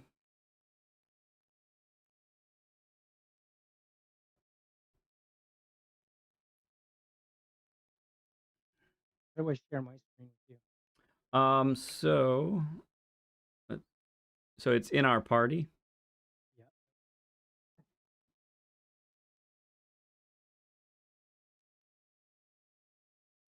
Yep, there you are. Okay, we see what you see, sir. Is this where I'm going to the? Yep. Where am I going? Yep, you're going to the actual daily, so you have the actual conditions that the daily is in. You don't have to enter into the race yet. We'll just focus on the time trialing for now. Okay. And let's see if we can implement these things and get the feeling for them, because that's one of the things that can be difficult at times for a guest when we change these things up.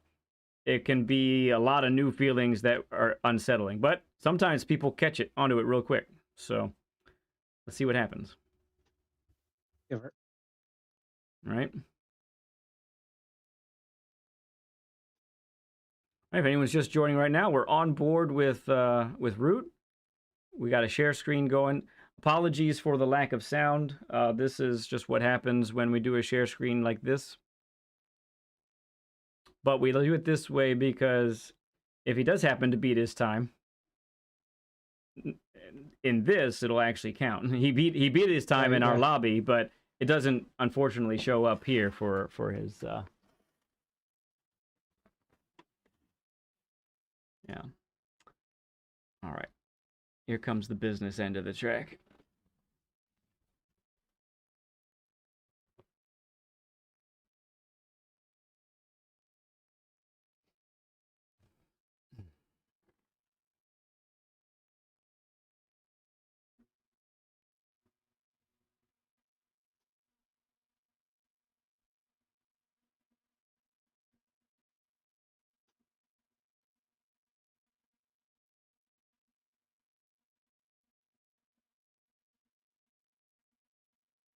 A little early on the throttle there, I think.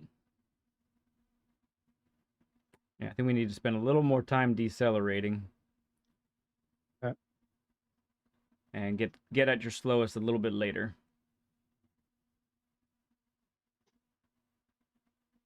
Good.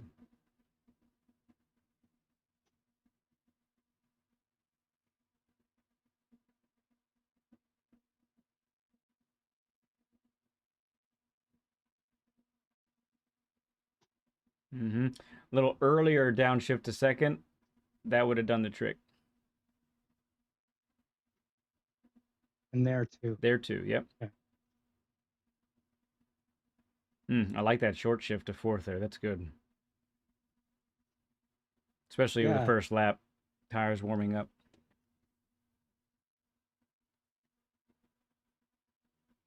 So once again, while we're watching Root go around, if you're looking at this and you say, maybe I want a session, do what Crasher's already done and message me.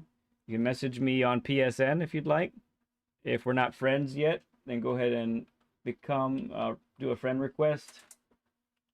You can reach out to me at leadpencil2017, which I just put there in chat. Friend request me and message me that you want a session, because if you just friend request me, I'm not necessarily going to know that you want a session, so you got to message me also. The other route as well is to message me in Discord. You want to go ahead and join our Discord and direct message me there. And if you're going to do a session, you do want to join our Discord, because by doing that, you'll gain access to our Learn with Lead bumper stickers, decals that you can put on your cars if you so choose.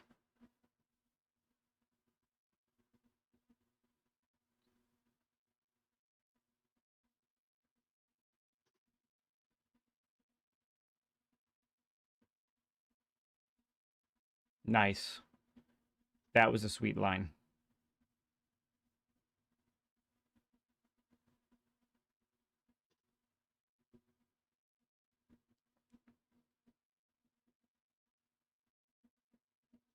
A little earlier to second, yeah. So when you are downshifting right now, the rev meter is usually about halfway.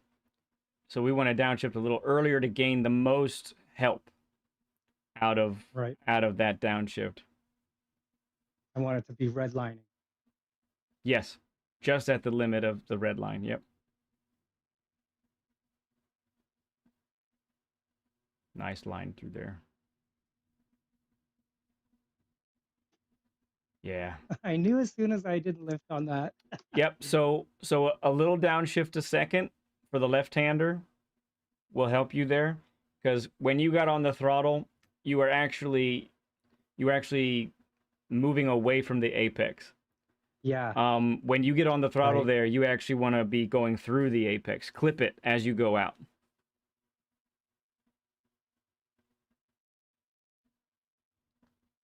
Now your car's hurt. It's blinking red on the front. Now it's not going to want to turn the wheel off. is like cockeyed.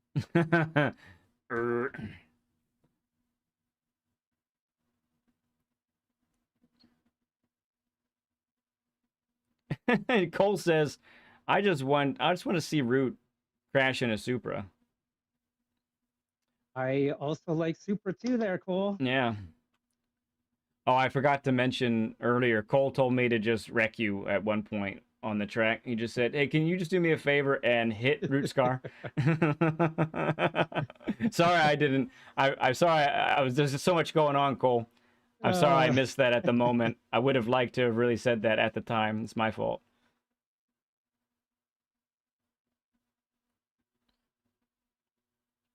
Good old Cole. We love Cole.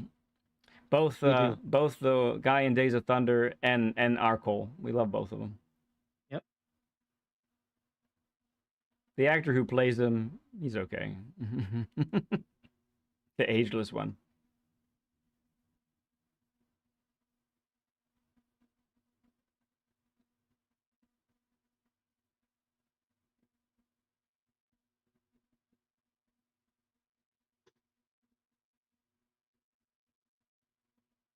I got to work on that.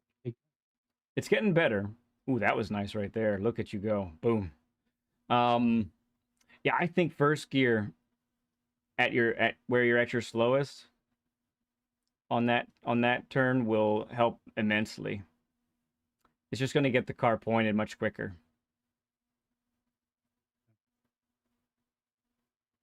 And don't listen to him. Root's all lies. Guys are hilarious. That was a good use of second. Yep. Look at the delta come down. We were late on second that time. Yeah. I feel it instantly. Crasher, I won't have a date for you yet because scheduling changes, but I will put you in the order of which you requested, which I actually already have done that. You're already on the list. What I do for everybody is I give everyone a 2 weeks notice. So once I know that you are 2 weeks away, I text you and let you know that your session is 2 weeks away, and then we go from there.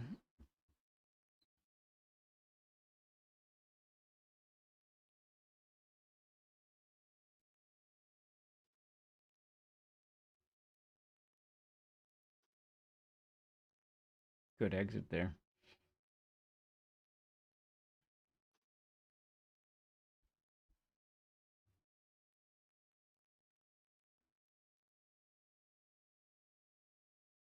Also, as a reminder, if you're watching and you're not subscribed to Root yet, I know a couple of you subscribed already today because you said so in the chat. But go ahead and his link is pinned to the top of chat, and go ahead and head there, give him a little subaroonie, and then come on back.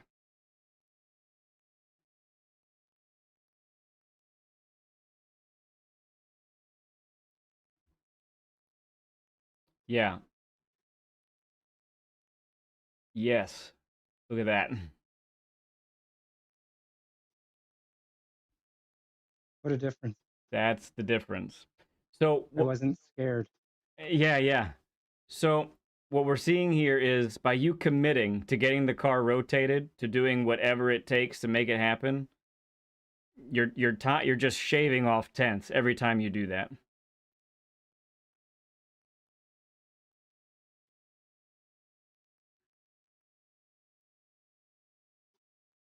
Earlier to second.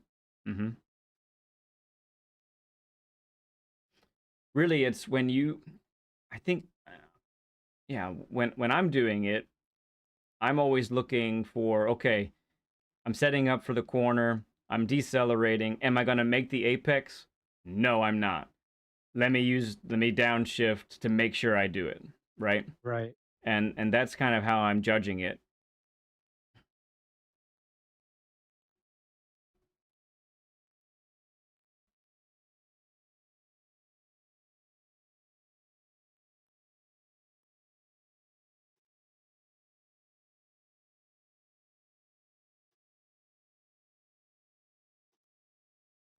Oh, thank you, BL. Yeah, Essential Racing Strategies series, that's there. And then some lap guides. Thank you, BL, for putting those in.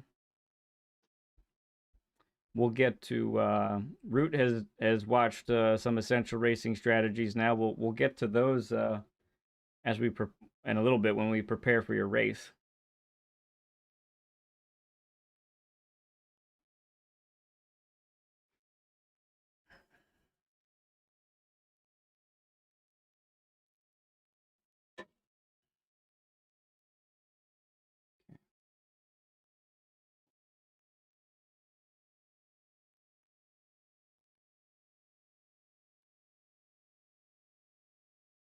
Mm-hmm.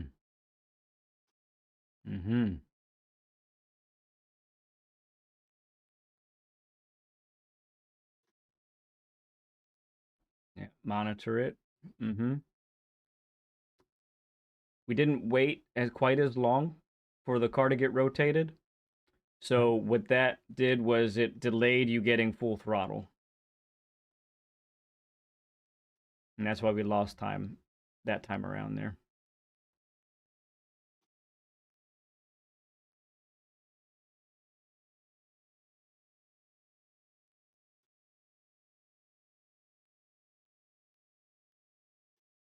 Yes, it was blinking at you. We lost it, but goodness, Root, I don't know if you saw, you instantly gained like a 1/10.5. It shot up. Just that quick, just bang, bang. Yeah, bang, bang. And because the revs were all high like that, you gained so much more braking power and slowing power because of that. That's why that worked.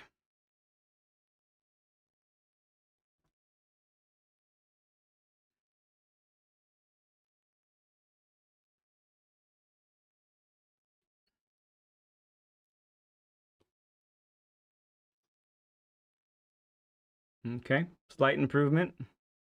Yep.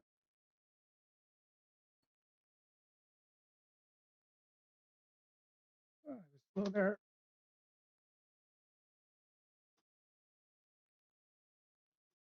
Now, I mean, for the record, for everyone watching, we love it when our guests can beat their time live on stream. Ultimately, that's not the true goal, the ultimate goal. Oh, I did beat my time. Not by a lot, but Yeah. good. And your optimal right now is a 6 even. But you did a 0.3 in our lobby together, is that right? Yep.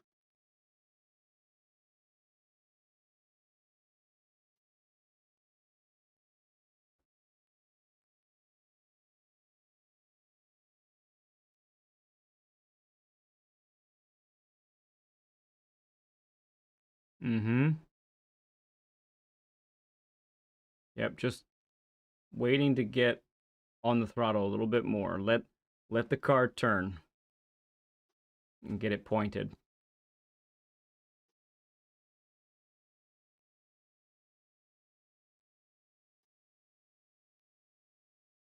That was very brave. I liked it. You got to go it to. it didn't work, but I It didn't work. like the bravery.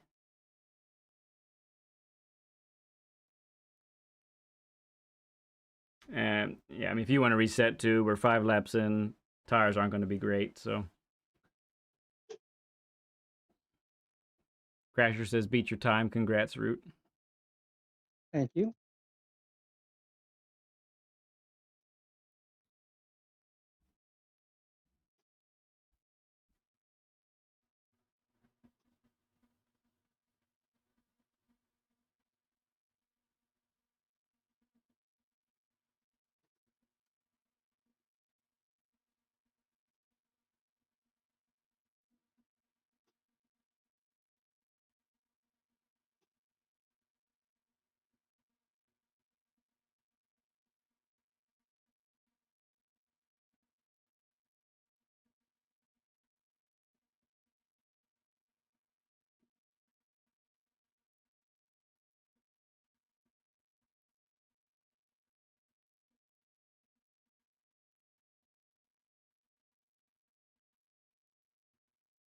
Nice.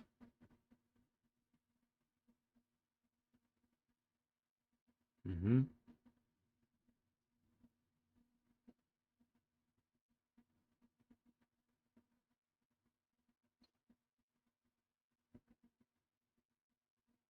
Good.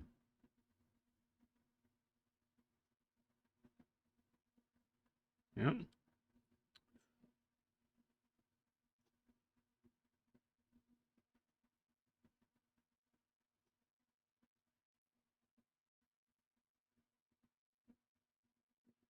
Mm.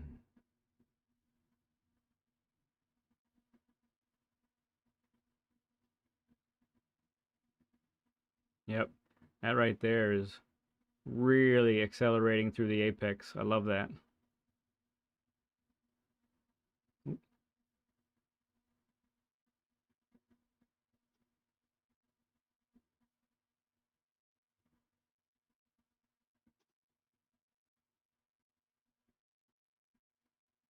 Okay, BL.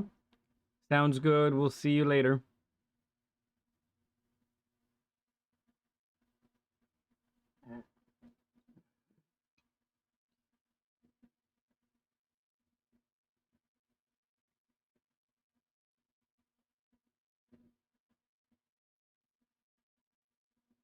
Mm-hmm. The green stuff. Hate it.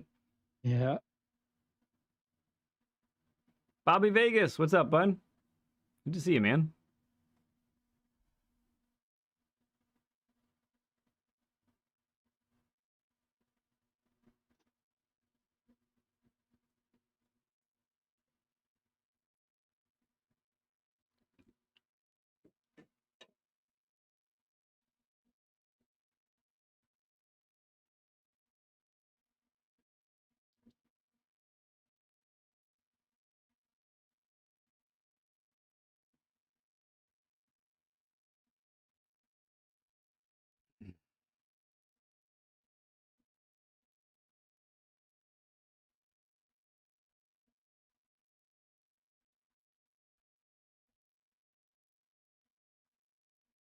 Good.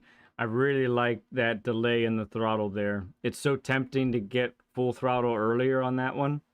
Yeah. And you were at about 80-75%, and you just waited for the car to turn the rest of the way, and then you went. That was the fastest way you could have done that. It's great.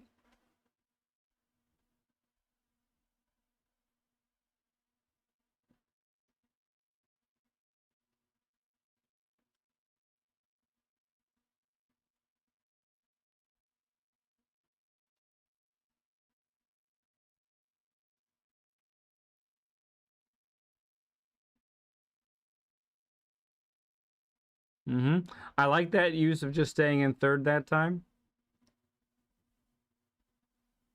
Should have went That time you should have, yeah. I did find sometimes when I was in the GTR through that section, third still felt quite nice, and I could still get it rotated how I wanted. The other thing too with the GTR is, especially when you're exiting in third, you get the right steering angle, and you can actually gain a lot of rotation on exit. right. It also tries to kill you on exit, so you have to balance that. But What, the it, GTR? yeah, if you harness that exit rotation, it can be you can. That's how these guys are getting the fast times that they are. They're getting rotation on entrance and they're getting rotation on exit perfectly almost every time. Yeah.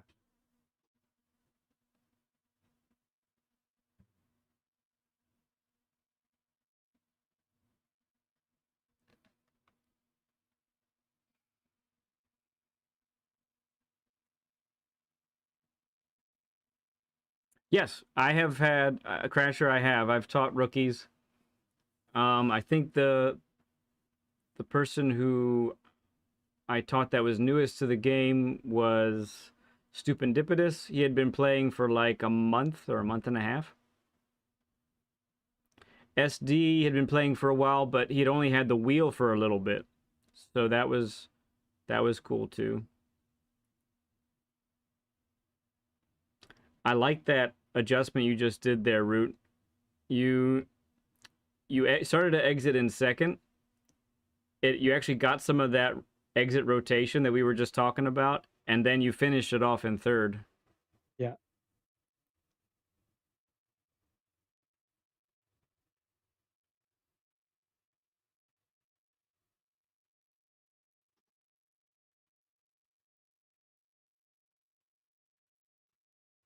Good.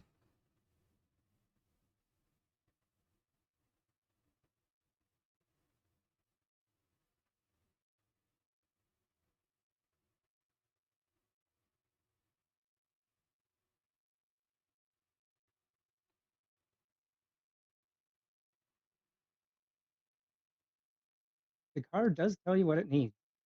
It does. If you listen. Just have to listen, right?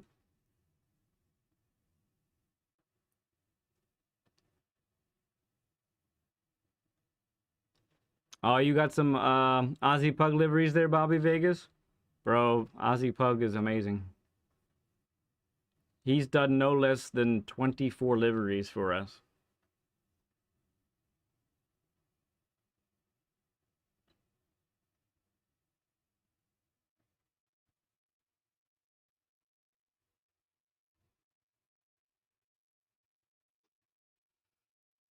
All right, let's see. We've scuffled a little bit here. Let's see if we can really focus on getting hitting those apexes, doing whatever it takes. Braking, Yeah. gearing.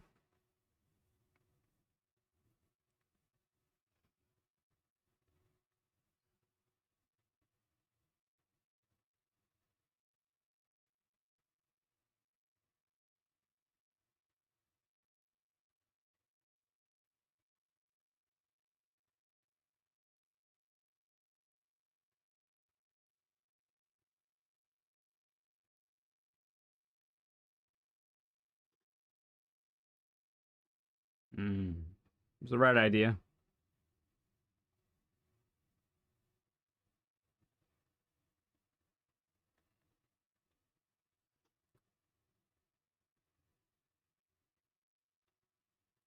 Steven Sills is a 50 burger. Thank you, man.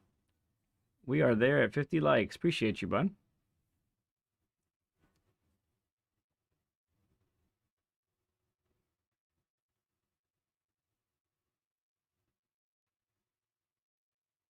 Yeah. Oh, I stepped out on you, but it was doing it. Yeah. It was doing it for you. So one of the things to adjust to, this is just to keep in mind, and you experienced right there. So we're all used to a certain steering angle on exit. Yeah. When you get more rotation, you can open up that steering sooner. And you actually could have had it more open, and you wouldn't have experienced that power oversteer there. Right.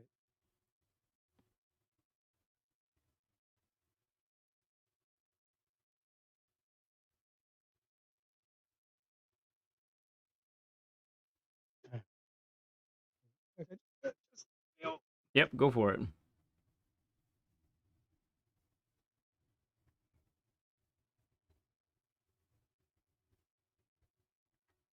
I think we'll shoot for the 450 race, 550 race for you. So we're about 16 minutes away from that. All right.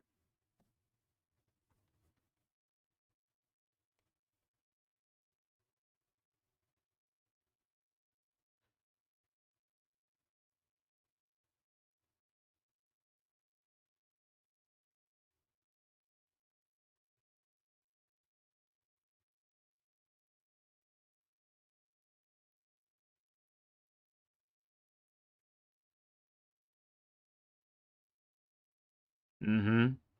That was the right time to shift a second.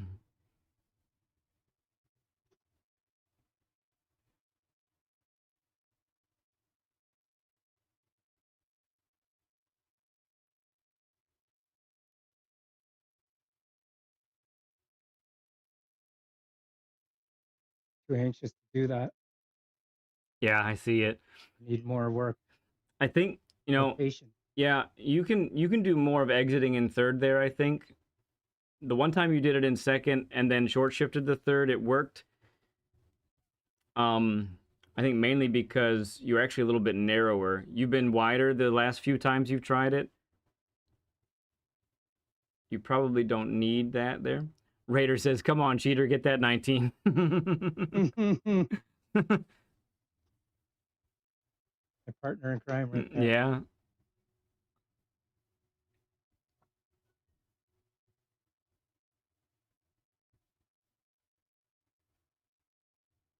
Oh, let's go, Root. Let's go. I'm rooting for you, Crasher says.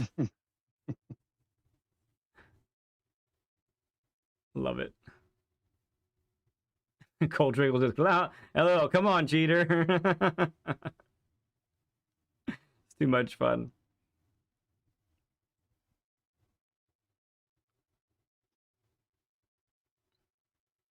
Let me blow off the game genie and Yeah. That's all it takes.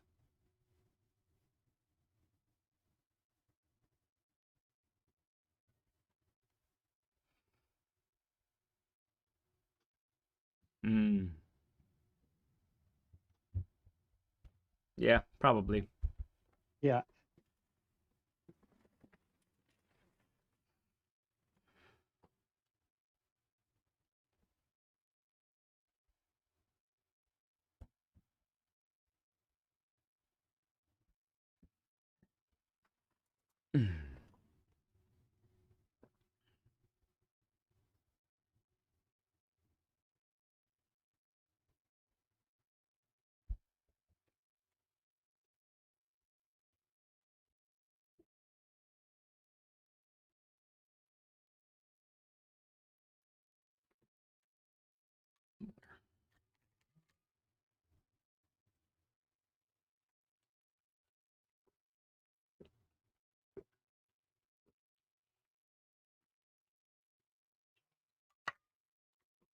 Excuse me. Got water in me. That entrance is looking so good.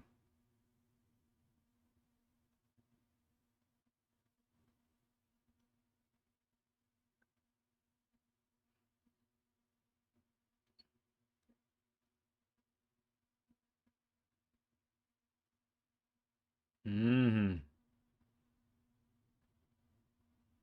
Mm-hmm. I like the no second there. You had the car rotated, so it wasn't necessary.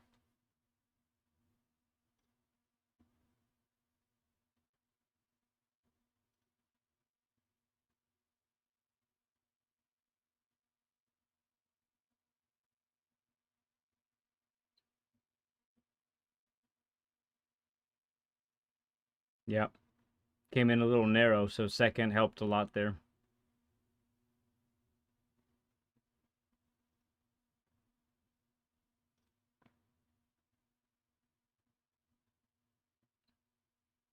Get over. Darn that stinking green stuff.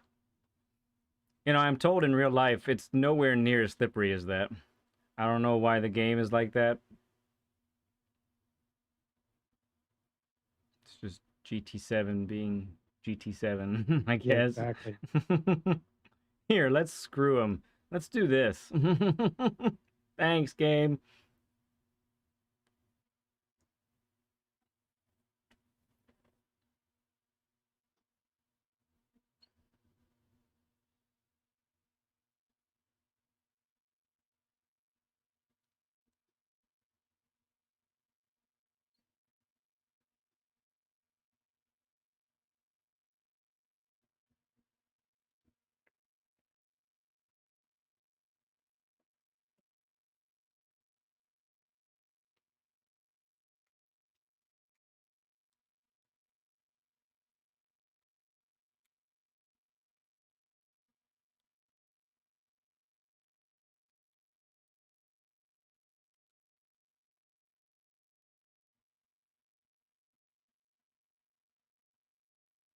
Mm, we turned in too narrow that time.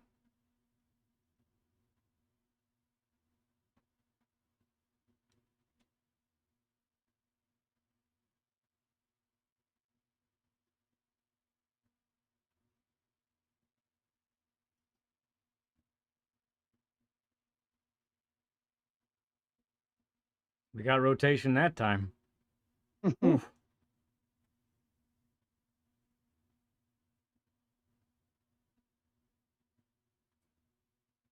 That's what I used to do. See the time just drop. Mm-hmm. Yep, there it is.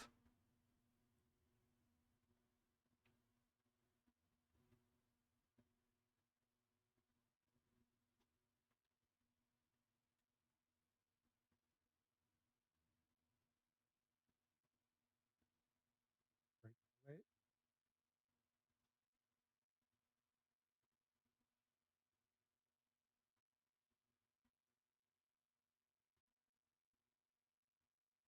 Time we at? We're at 442. So at any point when you want to check into the next race, that's good. It'll work fine.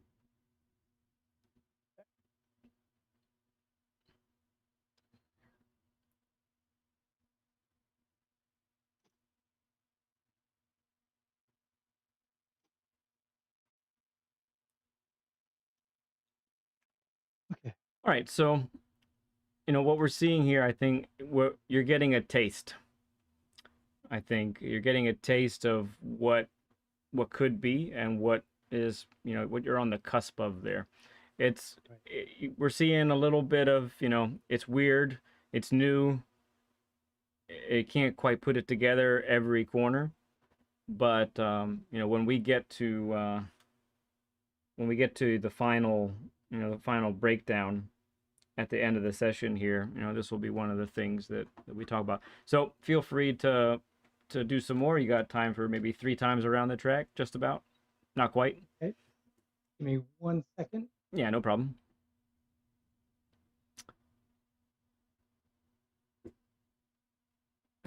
Here, gotta use all the track. I don't know that the grass counts. Sometimes it could count.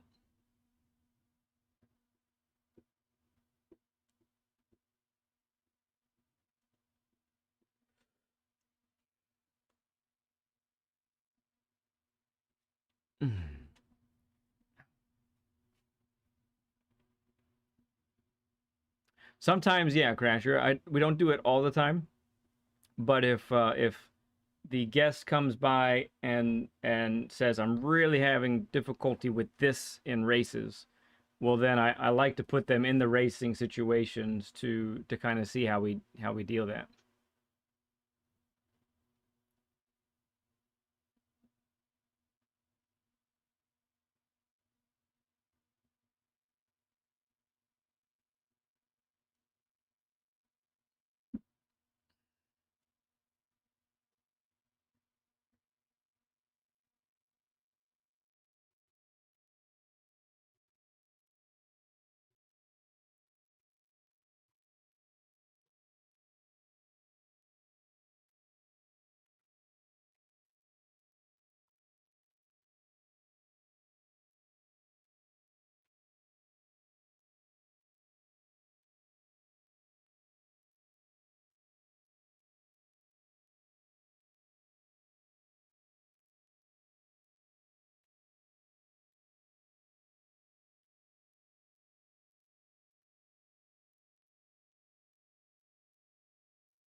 Mm-hmm.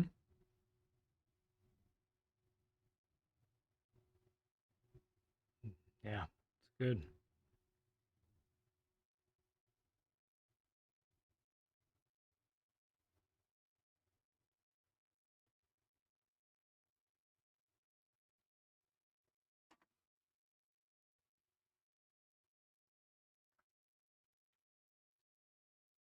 Second would have helped there. I think so, yeah. You saw that you were about a half a car width away from the apex.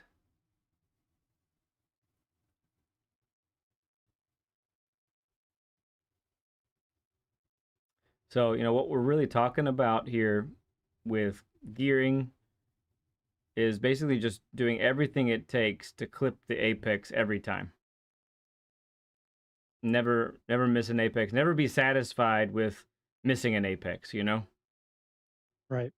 And so if you find that you are missing one, or even if it's like a habitual thing, especially like, okay, what do I need to do on my entrance to make sure I hit it? So do I need to start braking earlier? Do I need to turn in later, turn in earlier? Do I need to brake more trail braking, gear down? All of these things factor in.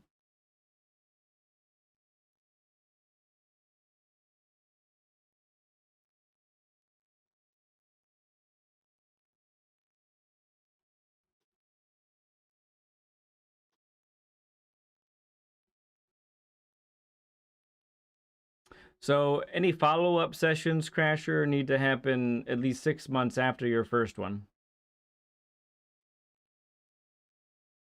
And yeah, it would be 6 month rotation at that kind of, if you want to do more than one. Just because I like to put the priority on the first timers. Now there may come a point where there aren't as many first timers, so there might be more time for uh, returning guests.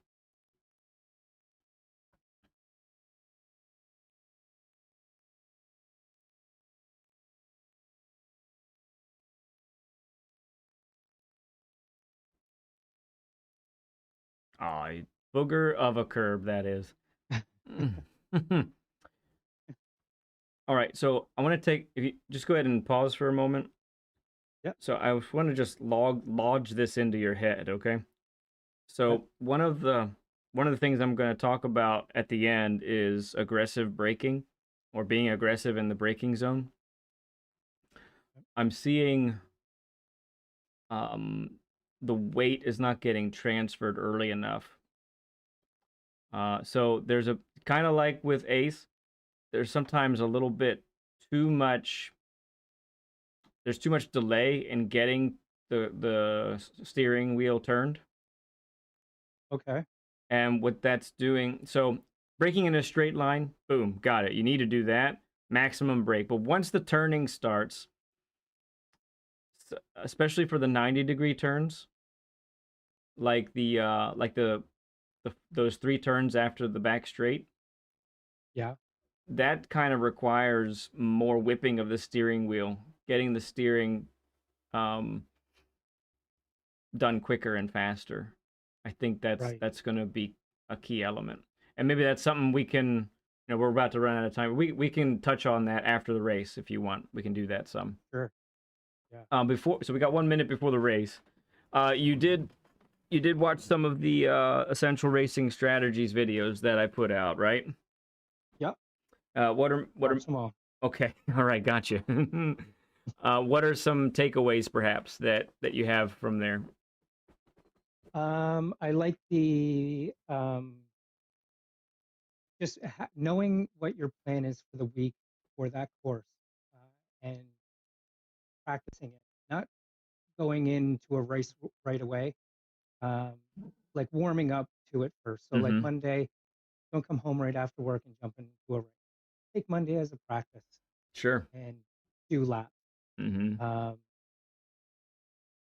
Racing with people, knowing when to make a move. You mentioned in one of the videos when there's a whole group of cars in front of you, just stick with that pack, but don't be in the pack. Mm-hmm.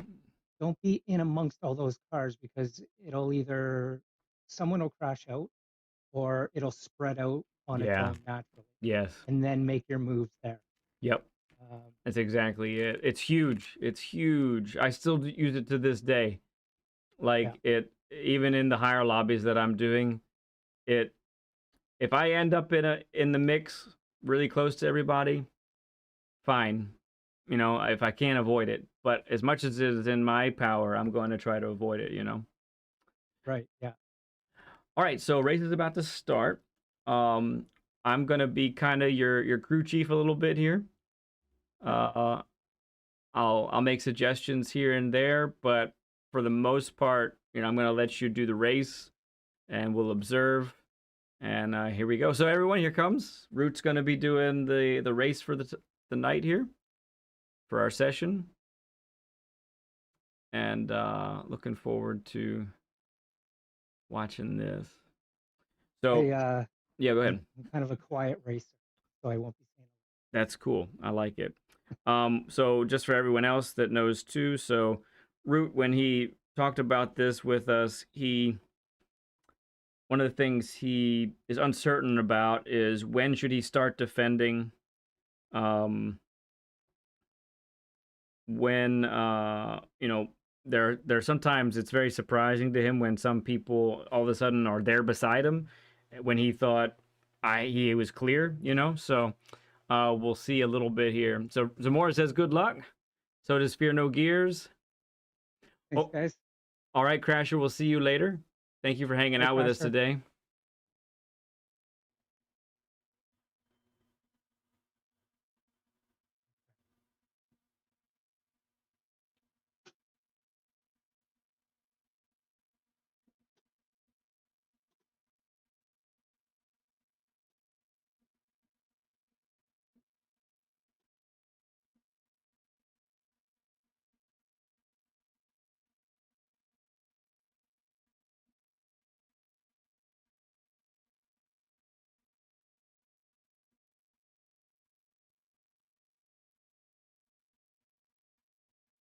Oh yeah, defend, defend. Look at that. Okay, I like it. Yeah. Okay, got a guy on your inside. Try to hang out on the outside if you can. You'll be set up for the inside on the next corner.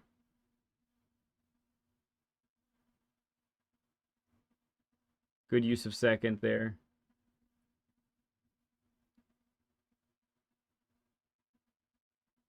All right, he's on the inside. Going to be tough to defend that. Yeah. Is that our boy Rick? Do we know that guy? I can't remember if we know that guy or not.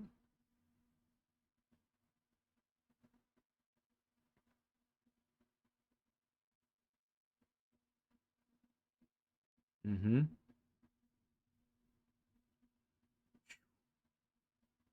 They are perishing. Okay. Good. Good smart racing on your part so far, Root. You want to push him out? Oh, That was good. That was clean. I like it. All right, watch out for the move here. So right here, you need to decide if you want to defend or not.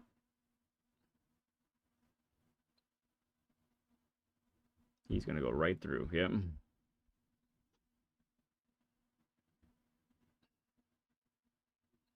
Ooh. You held your ground well there. And that's all you could really do is, hey, I'm here, I belong here, I earned my right to be here.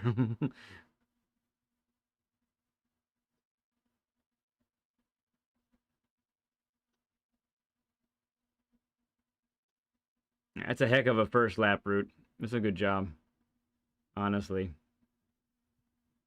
I did this race a couple times on Tuesday. I hated it. It's frantic.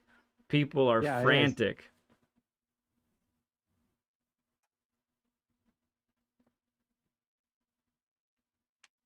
I don't know why I'm going to 6th. Yeah, she don't like it.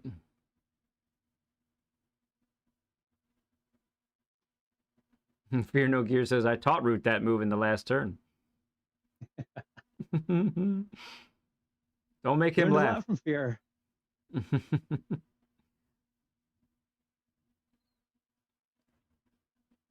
Whatever, game. All right, so be it. Stick with the Porsche. There's not anyone close enough to overtake. Well, it's a long shot. We might be clear. We'll see. Yeah, that helped so much. Third gear for the win there.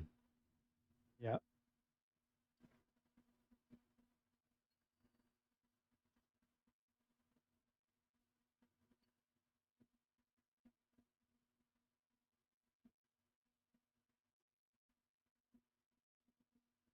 He went wide. So you can see the type of mistakes that they're making now in a situation like that. Oh, bring it back. Okay. Goodness. All right. Yeah, you got a good healthy lead. Oh, and that guy had a pen too, it looks like. Yeah.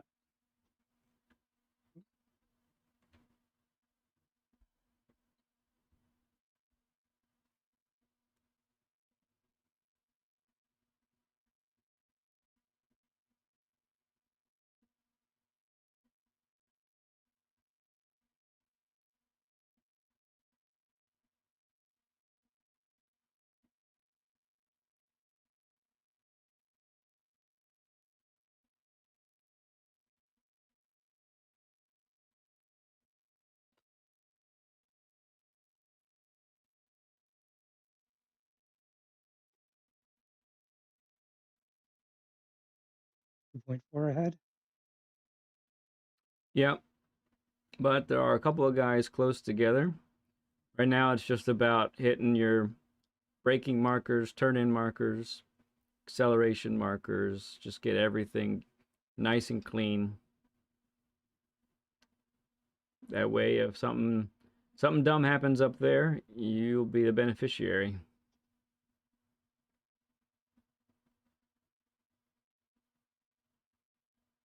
Looks like to me you're already catching those two that are, yeah, because the blue Porsche is already there up on them. That's to your benefit right here.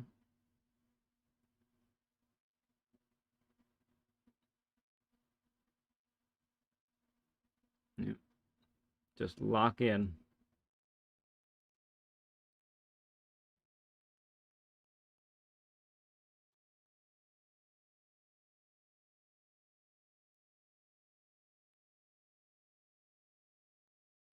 Three wide up ahead. Looks like it worked out really well.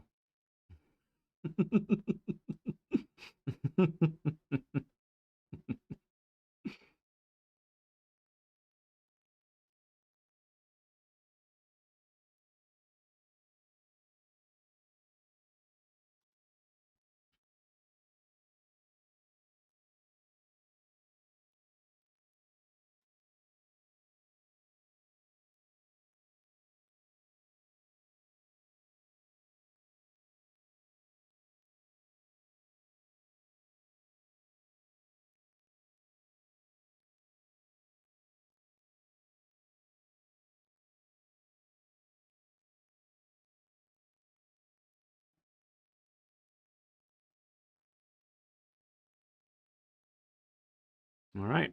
Very nice. Perfect. Final lap, and you're right in the mix here. This is great.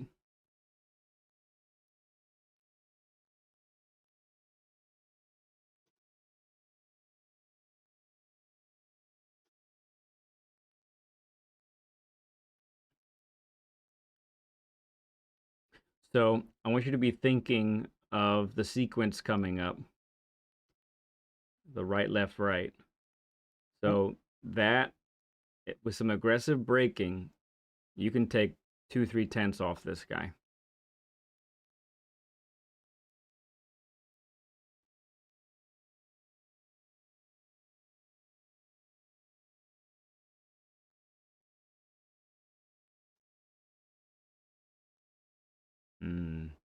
We went a little deep into the first one. Yeah. And that compromised us. Okay.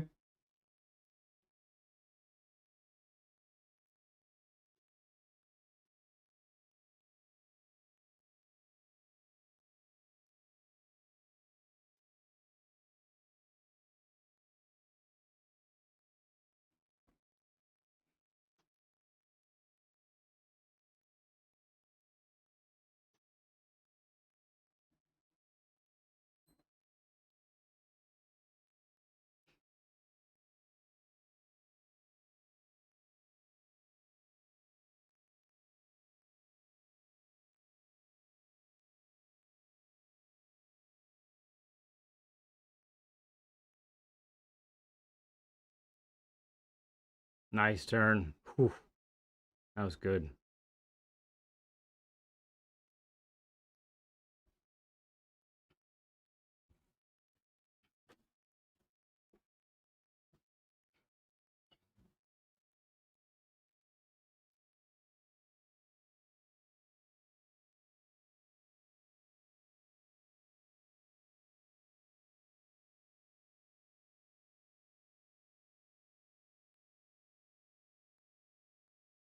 Gonna be close between them two.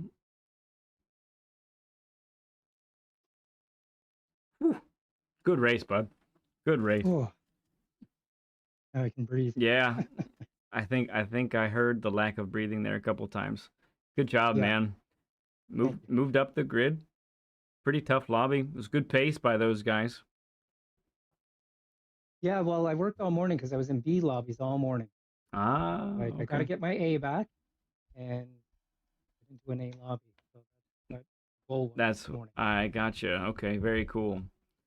All right, I do have a couple of takeaways from the race. Okay. Let's just do that while it's fresh. And you actually gained DR. So it was a tough lobby to be gaining DR in at 10 P10. Yeah. Um, I started in what, 13? I think, yeah, 13th or 14th. Um, let me open this up here. So there wasn't too many opportunities for defending. So I didn't see too much of that, but I do have some general principles in regards to that question that you had, right? Yep. So standard is first thing that you need to know about yourself in going into a corner is, do I want to defend or not? I think that sounds obvious, but I feel like a lot of times we're focused on a lot of things, and to be fair, a lot's going on in a race, right? Yeah. There's a lot to think about, a lot of data to process, and you kind of have to do it really fast too. But if there's anybody behind you at all, within sight of your mirror there, then I think you need to, going into the corner, you need to say to yourself, okay, do I want to defend, or am I fine at this point with losing the position? So that's step one. And to me, if you believe that they are just outside of striking distance, but you just kind of want to dissuade them from anything, especially in a big braking zone, I would just Yeah. move a little bit, in. Don't be as wide as you normally would be, basically. Right. And that You can kind of take the middle of the track. take a little bit of the middle, yeah. Maybe not fully middle, but take just ooch a little bit towards the middle, just to let them know, hey, I know you're there. I feel like you might want to do something here, possibly that would be great. So let me just tell you, I'm not up for it right now. You're gonna have to try something really weird at this point if you really want the position going into this corner, right? Right. So I think the answer to your question, when do I defend? It's the answer is kind of always. Right. There's just levels of defense, right? So if someone's far behind you, you're just gonna say, okay, I'm just gonna be in the middle, close to the middle of the track, just to dissuade anything. If someone's right on you and about to be alongside of you, then and you want to defend it, then get over to the inside of the track as soon as possible to push them out, to make them take the Right. wide line. If it's a really long race, if it's one of the manufacturer's races or something, and it's a 45-minute race, and you really don't care, you're just trying to save these tires, you're trying to save fuel, your objective really isn't to battle, and you just want to let people through, then that's your objective. But in a short race Right. like this, 4 laps, where positions are at a premium, and they're going to be changing fast, go ahead and make those little movements to show you're defending. And when it's obvious that someone's going to have an opportunity, make the defensive moves early and push them out. That would be my advice there. Okay. Yeah, especially with such a tight field too, right? Yeah, exactly. Everybody's pretty close. You can late break and slide right up beside a guy. Yeah. Yeah. So make the moves early enough, but be okay if you're going to stay on the racing line to lose that position. Yeah, Fight for it later. right. And exactly right. I really think that's the approach. Now there was something else that I noticed in this race that we didn't talk about, but that's what we do this for, right? We see things. So Yeah. The last lap, I think, what did I say? I said if you brake aggressively in this next section, you could gain some time on them. Right. Now, I'm not sure what you think I mean by brake aggressively, so we'll get to that later. Talk about it. Okay. We'll get to that in a little bit. But what you ended up doing through that sequence of corners, the right, left, right, and then what you did in the 180-degree turn, and then what you did in the right, left, you ended up narrowing your entrances and therefore sacrificing exit speed in all of those sectors. And so I think maybe, and I don't know that this is indicative of every time that you're on track. It could be just the situation that we're in right now, doing a session and all that, and you wanted to do well. Right. But we have to not fall into the trap of sacrificing our racing lines because we feel like we need to do something to catch up. Yeah. You feel me there? Kind of like, yeah, it's almost kind of like I'm thinking to myself, if I'm closer to that corner, I can hit it faster, which is not the case at all. Mm-hmm. Like I'm getting into my own head thinking, okay, Yeah. press the braking. Yeah, I'm just in my own head and I'm coming over thinking that that's going to be the faster exit. And clearly we all know it's not. Yeah. So you were behind the Lamborghini at the time. You were a little bit under 1 second away from them. You narrowed your entrance to the right, left, right sequence, and you instantly lost 3 to 4 tenths. Yeah. Through there. Whereas if you had maintained your racing lines and gotten through that sequence nice and smooth, basically what you do to get your qualifying time, right? You would have had a really great shot at catching him.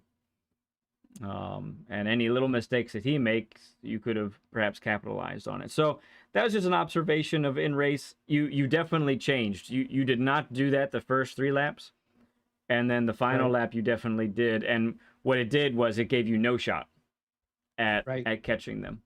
So Yeah. And I let the people behind me potentially get. yeah, that could have happened as well. Thankfully, there wasn't really anybody in striking distance, but um, yeah, that could, in other scenarios, that could definitely be the case.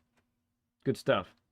So if you want to real quick go over just the, we don't need to go around the track fully. I just want you to hop in and let's just practice a little bit of quicker turning the steering wheel faster to get the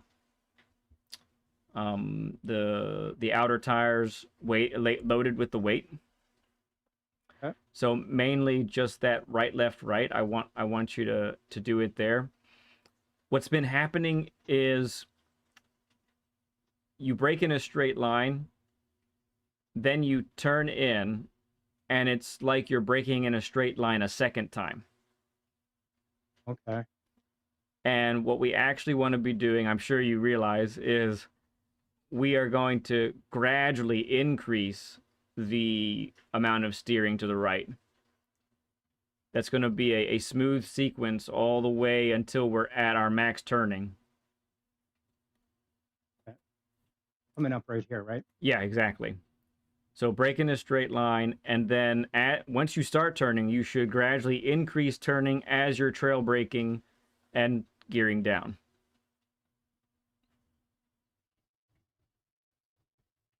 Okay, let's do it again. I want you to go ahead and start over. Yep.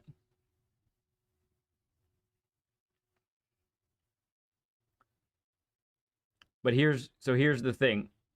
That initial turn, the initial turn in just needs to be a little more violent.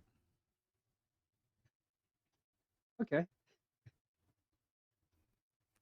And it'll be coupled with, probably at the same time, you'll be downshifting to second.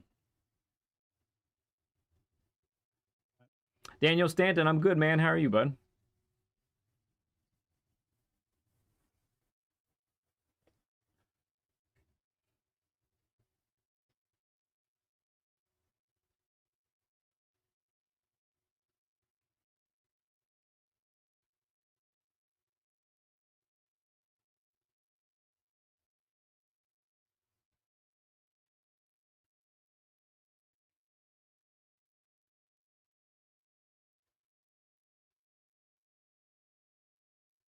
Close. Do it again. Oh, just one moment. My wife's talking to me. Yep, sure.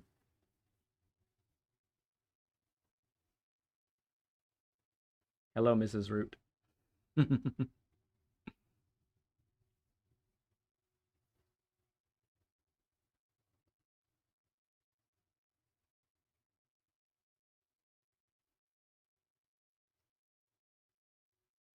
She says hello. Ah, fantastic. So I think something that will help too. So it's something that I talked about earlier in the session, and you haven't been doing it, and I haven't been worrying about it too much. But when you brake in that big braking zone, Yeah. get over to the left. Get your left tires on that curbing. Now it's going to be a. You know how in rally cars, when rally cars, the way they transfer the weight going into a corner, if it's a right turn, at first they turn left and then swing it to the right. So these aren't rally cars, so we're not doing anything crazy violent like that, but it's like a microcosm of that is what we're trying to accomplish here. Right here. Mm-hmm. Okay, just turn in a little bit later. It's okay. This is a very different feeling. So I'm not surprised that you're not picking it up right away. I'm just seeing if you can do it once. I just want to see if you can do it one time.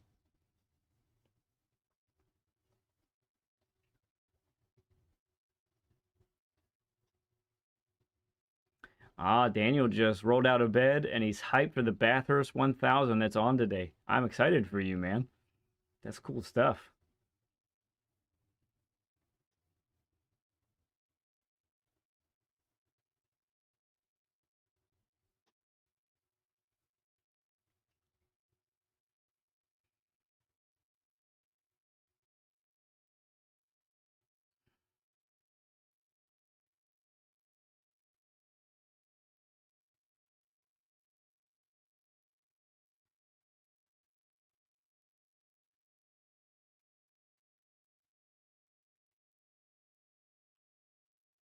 Bingo.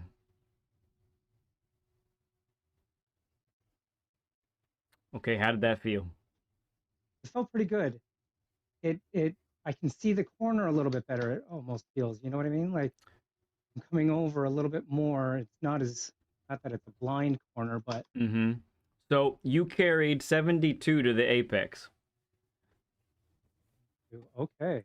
You probably could manage 73, 74. And then with a so this is the next part of the sequence, right? So then a quick whip of the steering wheel to the left, and now you're carrying even more speed, and you have the grip that you need for the left-hander. Right. Okay.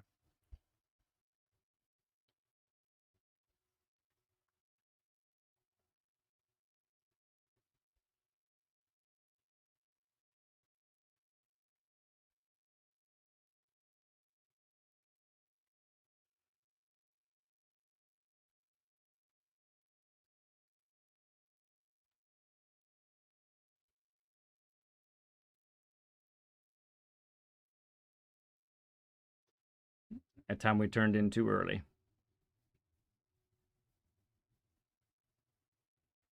That's okay. We'll try one more time, but I really just wanted you to experience it one time, because what that is that's a taste of your future. Okay? Hey, That's a yeah. taste of what's to come. Because if you get the feeling once, you can capture it again in the future and it becomes more normal. I think I'd like to do, I don't do this very often. After you do it this time, I'd like to watch the fastest GTR and how they take that part. Okay. I just Yep. want to see I what think that. it's wind. Yeah, I think you're right.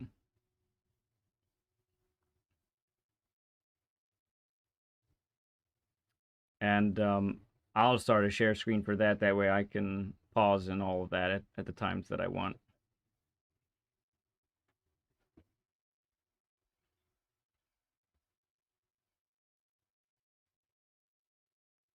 Good. Yeah, and a good whip. And but the whip was there. You got it turned really Right. quick. Yeah. Again, another I taste. felt that. Another taste of what can be there, okay? All right. Exactly. Yeah. All right. All right, let me go do let me I think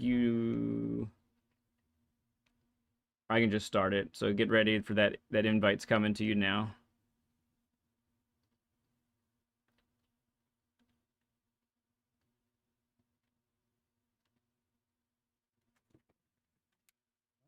Okay. So let me hop over there. I just want to see. Actually, I don't know if I watched him or not, but I'm going to take an educated guess and say he's probably doing something that we're talking about here. Oh yeah, there he is. Oh, he's fifth. Oh yeah, later in the week, things Right. change. All right. Right. Oops. All right, I'm gonna let it fly first. Let's see how this goes.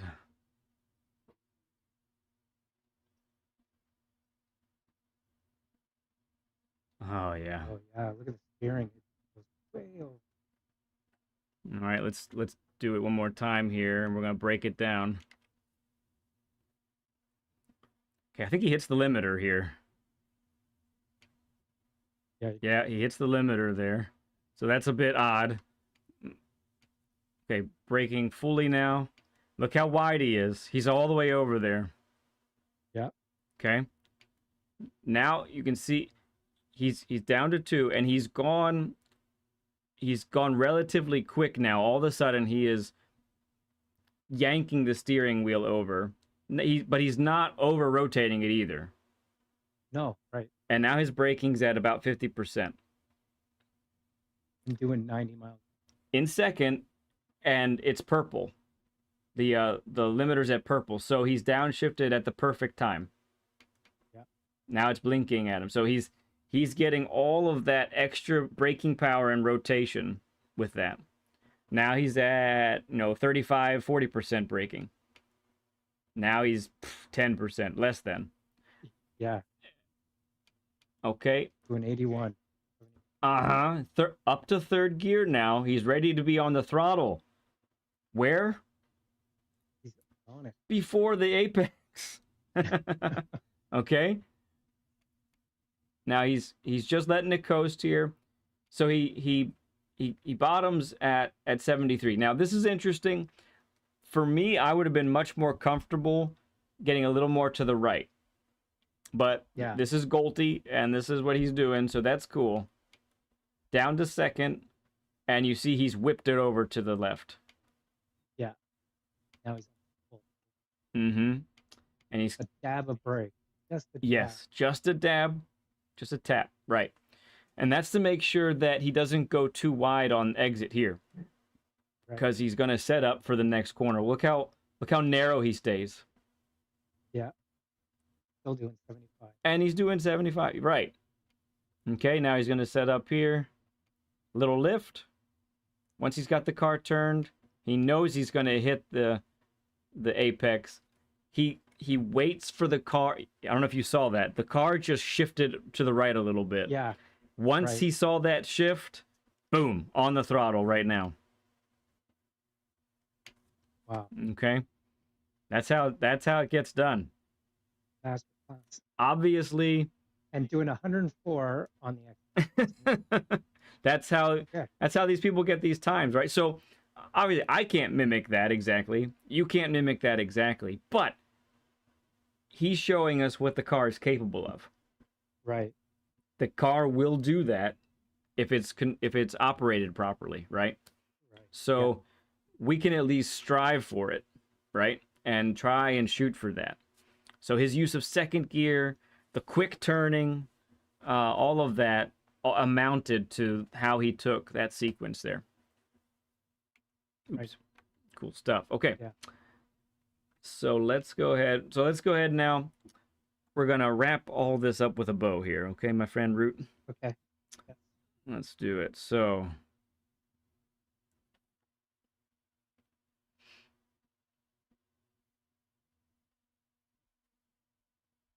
all right. Let's see. I've got 3 basic things here for you to focus on, okay? Yep, got my pen ready. Okay. So first thing is, as far as approach goes. So on approach, I need a commitment from you to rotate that stinking car. Okay? Every time, every corner. If you miss an apex, that means you're not rotating enough, right? Right. So now how do we get there? So that's the second thing then. I need a commitment to aggressive braking. And I said we would define that, right? So yeah. Aggressive braking isn't turn in early, turn in narrow, get to the apex as quick as possible. No, aggressive braking is downshifting early while you're under braking. That's part of it, right? Yeah. So that's step 1. So we're going to downshift. And when we downshift, the rev meter isn't going to be halfway down already. No, it's going to be blinking purple, blue at us because we've done it at the perfect time. And so to be fair, every car is different in regards to that. Some are probably the same, but the gear ratios are different for these cars. So when you do that is going to differ, and you got to learn that. You have to know that. You have to study what your car is telling you and downshift appropriately, okay? Okay. So that's step 1 of aggressive braking. Step 2 of aggressive braking, or being aggressive in the braking zone, is getting the weight transferred as early as possible. So in a fast corner, like the sequence of 3 there, those are all fast corners in my opinion, because they are 90-degree turns or more, or more open than that. Yeah. So those require snap steering. You are violently moving the steering back and forth to get the weight transferred faster. You don't have time to wait. You need that grip as fast as possible, right? So when you're under braking and you begin to turn, you're using the early downshifts and the quick turning to basically you're aggressively then approaching the apex, is what's happening there. You are tightening to the apex. And I know it's strange to say. What this is doing is, the objective is, you are decelerating as fast as possible. is what's going on. So another way to put it is, when you are looking at a corner, you're not thinking, how can I get to the apex as fast as possible? You want to be thinking, how do I get from the braking point to the exit point as fast as possible? Right. That's the objective for the corner, right? Okay. Any questions on that so far? No, that's very clear. Okay. Third thing then, in regards to, race pace and qualifying pace, is there are times where you're not decelerating long enough. So what I mean by that is, you're getting too slow too soon. Right. What's happening there then I know I do this too. Yeah. Okay, good. So I think the long corner, after the right left right, the 180-degree turn, that takes a good deal of patience.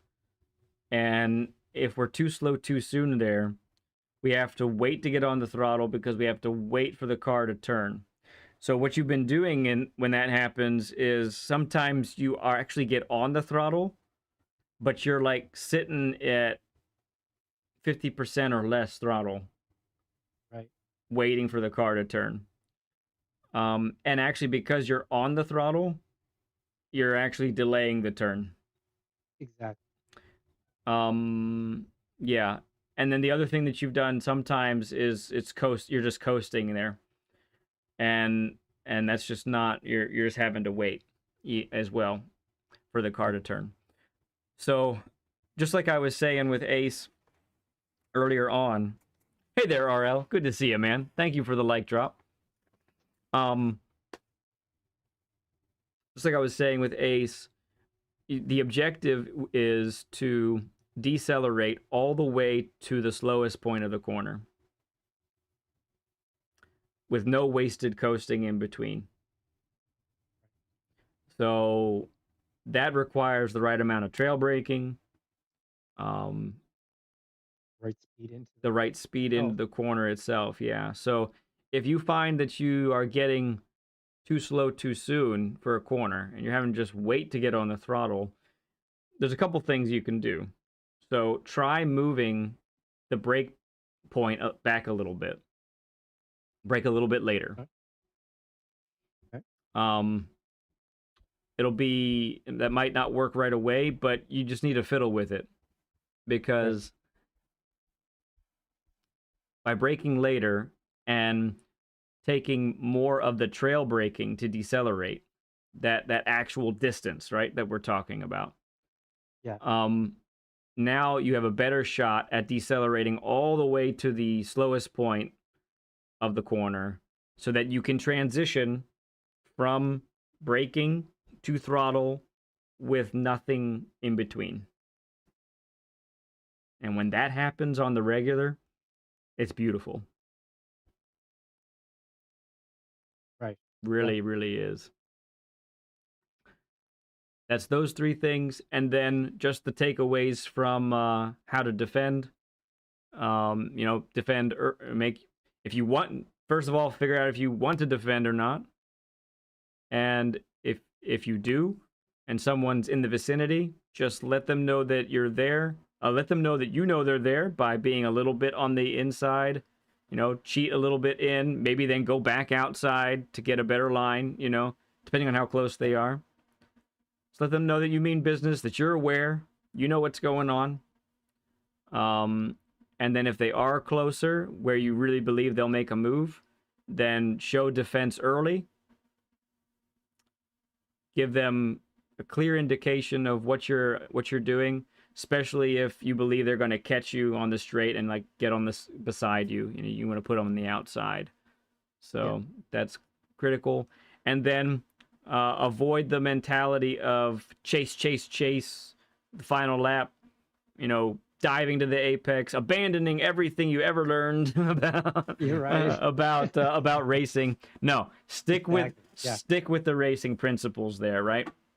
Don't abandon them. I really instead. So an easy way to think of it is, instead of trying to catch a driver going into the apex, plan on catching him on the exit of the corner. Right. Right.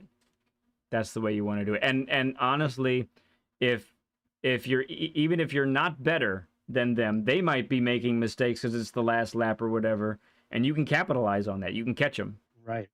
Yeah. Exactly. That's the thing. Don't chase. Just keep racing. Yes.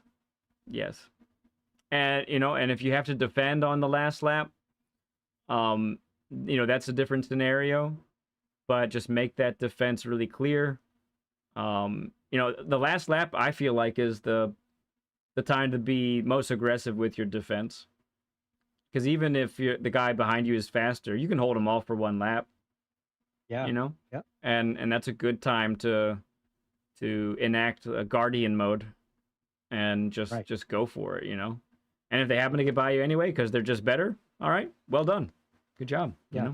But I've never been that guy. Like, if you're faster, I'll let you go. You know what I mean? Like, I'll definitely try to keep you behind. But if you got me, you got me. Yeah, you're not gonna push something that's already been done. Basically, it's good. Well, when I did it before, it usually ended up in a crash. Yeah, I was making stupid mistakes. Right, exactly. I'm getting told off in chat, Mm-hmm. dirty, and so. Yeah. But so a couple takeaways again from your race, though. I love how you just held your ground in many occasions. You didn't get into any of the scuffles or the kerfuffles. You just stayed right where you were because you belong there, even if people don't believe it. You do, right? Yeah. And exactly. and honestly, you ended up with a good result. So that was a great race that you pulled off. Photo, good to see you, friend. Appreciate you coming in. So that's all I have, man. That's everything we got from your session. I think it was a really good one. I love this. It opened my eyes to a lot of things that I wasn't really looking at because I didn't know to look at it. So Yeah. Nice to have somebody watching me and pointing out my mistakes. 'Cause it is hard to like be hard on yourself. Mm-hmm. Because in some little way, in some strange world, you think you're doing everything right. Mm-hmm. But like I think Crasher in there was saying, that I race for the NRL. I'm a professional. But again, she also said, we all need coaches. We all need somebody to point out what we're doing wrong. Yeah, because we all have That's blind what I felt. spots, right? Right. And that's what I felt that I needed for a long time because we were supposed to do this a while ago. So Right. I watch these videos with other drivers and try to pick up as much as I can. But sitting in the chair and going through I see the track differently now. Yeah, there is something there's something very different from someone in your ear telling you, hey, you just did this, now do this. Right. compared Yeah. to compared to you watching somebody and saying, oh, I think that's different, maybe I should try this. It's not in real time, Right. Yeah. Yeah. It was great. Cool stuff, Well, man. Yeah, me too. had a lot of fun today. This was great stuff, man. Appreciate you finally getting you on as a guest, Root. You were amazing. You were awesome. Great time with you on track. Great race that you had. All of it was really great. Appreciate you, man, for coming on. And if you want them, if you're in the Discord, in our Discord, you got access to our Learn with Lead bumper stickers. If you want to throw them on any of your cars, that's there for Throw them on them all. So yeah, man, appreciate you so much for coming on. It was really great to have you. Awesome, buddy. Thank you very much. You're welcome. Thanks to the chat and everybody that came in today. Yes, you guys. Gave me a hard time. You guys were awesome in the worst sort of way. At least some of you. You kept calling our boy a cheater all day long. But I guess we kind of expected that, right, Root? I mean, we did. It would have been weird if they hadn't, I guess. It would have been weird. Yeah. All right, man. Well, I am sure we will see you soon in a stream or a chat or a track, bud. That's right. You will. Cool stuff, bud. All right, we'll see you soon. Thank you, everyone. All right. Bye-bye. Okay. Hey, cool stuff, everyone. Man, we did a double header today. We got Ace in as a returning guest. We got Root in as a first guest. And yeah, it was a great time. I echo what Root said. You guys were awesome today. So engaged, talking with everybody. It's great stuff. And I'm so glad that we were able to do it. I'm so glad we're able to do these things on Saturdays, man. At least most Saturdays. And oops, not that. And then it's just really, really cool that we get to do it. And we get to do it with people all over the globe. We had people from Thailand. We had people from Canada. We've had people from Germany. Soon we have Nielsen on. And that's going to be great. So yeah, once again, if you're looking, you think maybe you want to go ahead and do a session like this, feel free to reach out to me at Lead Pencil 2017. Put that in the chat right now. You can reach out to me there on PSN, friend request me, and let me know that you want a session, and we can get you scheduled up. And then let's see. Or you can also get on Discord and direct message me there that you want a session. That's also a viable way to do it. Let's see. So a brief look ahead. So we'll have our typical Monday stream coming up. We'll check out the new dailies. We'll practice. We'll put up some times. We'll do some live lap guides. Get a few races in. Look forward to seeing you then. We should probably have a midweek race Tuesday or Thursday, something like that as well. And then we have lined up another guest for Saturday, so that's coming up as well. And we'll do another Learn with Lead then. What else was I gonna say? Oh, I am working on a few more videos of essential racing strategies. I have a couple days off this week, and I'm gonna see how much I can knock out of those videos, because I kind of gonna work on them as a chunk, and then I can release one every week for 3 weeks. And while those are releasing, then I can work on the next group of videos, which will have to deal a lot with cornering, like we talked about today. A lot of that. So that's gonna be the plan for the week coming up. Appreciate all you guys as always. Thank you for the recent donations as well. You guys are amazing in your support. I can't thank you enough for all of you being in here, supporting, rooting us on, cheering us on. You see us here for the highs and the lows. You guys are amazing. Love you all like crazy. There's not a thing you can do to change my mind. I'll see you friends soon. Bye.